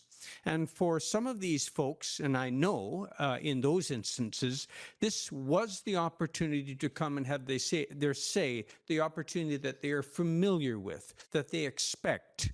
And I'm not sure that all of these people are very comfortable. In fact, some have told me so, with venues like Let's Talk or other electronic input venues. So we need to consider that there's a culture in public engagement and what people are used to and what they might expect. And I think that there are certain stakeholder groups in the community that do expect a public hearing, and that's what they're prepared for and what their time constraints and whatnot kind of points them towards in terms of participation. Now, under the proposed criteria, there's a few of these bullet points I'd like to address. And first of all, non-residential applications within the Sea to Sky Business Park as being a potential area that are considered minor or well in line with OC. You'll know where I am. It's that particular bullet point. I have to consider that the last time we dealt with the zoning bylaw amendments for the business park, we had quite a vigorous discussion regarding the application of I3 zoning on Queensway. In fact, there was not a council consensus on this, and we had pretty robust input from certain stakeholders there. I will expect that, in fact, I've been informed from people who are wishing to consider new rezoning applications for some of the properties that we considered at that time. And I don't think that I think that it may be that we have very important decisions and discussions to be had about some portions of the business park and their zoning outcomes still today. So I'm not sure that the business park is a less sensitive, if I'm quoting the text properly, area necessarily. The next bullet point I'd like to address is applications within the oceanfront development or areas where a recent neighborhood plan has been adopted. Well, first, the oceanfront. In the long process that started in 2004 for planning land use on the oceanfront, a core objective was water-dependent uses, and what we have in the resultant sub-area plan, a marine employment zone. Well, that marine employment zone is now in question. So for land use issues that may arise in future in applications for rezoning in the oceanfront, I think that these are going to be of considerable importance and attract considerable interest. And we have some portions of the peninsula that are under different ownership that are nonetheless within the sub-area plan, where the fate of these properties is still maybe an important community planning question or an important for the landowners coming up with future proposals. So I'm not sure that the oceanfront development, at least with respect to core land use issues, employment, water-dependent uses, light industrial, so on. I don't think that these are, I think these deserve full treatment, if you like, or a special consideration may be given to some of these circumstances. Now, moving to the sub-area plans, to go to the OCP, we have in section 9.4 under sub-area planning, reference under 9.4G2 is the initiate a public process to repeal the VLA subdivision bylaw in 1966. 9.4H addresses this Sea to Sky University sub-area plan, and so does item I under 9.4. My point here is that these are issues which really probably do deserve our full public hearing, if you like, treatment. And they are certainly going to attract interest, but I don't think that we must have give good consideration to these scenarios in sub-area planning, the issues that may arise. I'll then just say that I think I'm in full support of the next bullet point. I think I've lost track of it here regarding applications for 100% market rental or affordable housing projects, naturally. And I think I with my colleagues on giving full support to those. Finally, I'd like to address the report to Council and its treatment of the strategic plan. The only pillar, if you like, of our strategic plan that is cited is housing affordability and diversity. And naturally so, and of course, this is the priority of the provincial government in kind of setting the context here. However, I think that economy and local jobs must also be considered, and the terrestrial and marine land needs that we have and we must plan for and solve. These are important zoning issues, zoning bylaw issues, zoning bylaw amendment issues that may come up and are very important in the business park, on the ocean front, elsewhere on the waterfront, so that we do have in this, it's not only about housing, it's about other land uses as well that we must give consideration to in the present proposal. Those are my comments, and I see that Mayor Herford had his hand up. We're good. Councillor Penningild for last comment. Yeah, I just wanted to add, because some mention has been made to possibly relying more on public information meetings. And I also want to reiterate, if we find that looking back over the last term, 99% of the time we went along with staff recommendations anyways, then, maybe there's just some anxiety that's unfounded a little bit.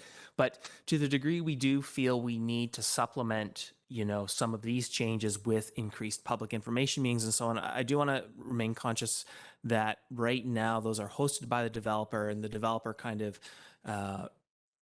staff may be in attendance, but those are really developer run. And to the degree we are going to rely on an alternate means of engagement, I'd like to make sure that it's sort of more unbiased or neutral information and perspective. And what that looks like, I'm not sure, but that sort of thought is in the back of my mind.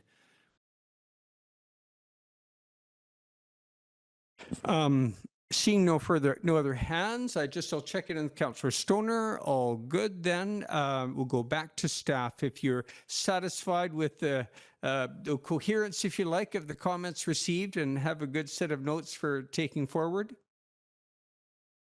Thank you. Yes, I think we've got lots of notes to work through. Maybe there isn't full alignment in few areas, but I think we can flush that out when we come back with the criteria. But I just wanted to remind that, even though we have this criteria for non-residential application of the Sea to Sky Business Park, council could always choose that if there's if there's public interest in something, that a public hearing would be held. And I think any significant changes, staff would certainly recommend holding a public hearing.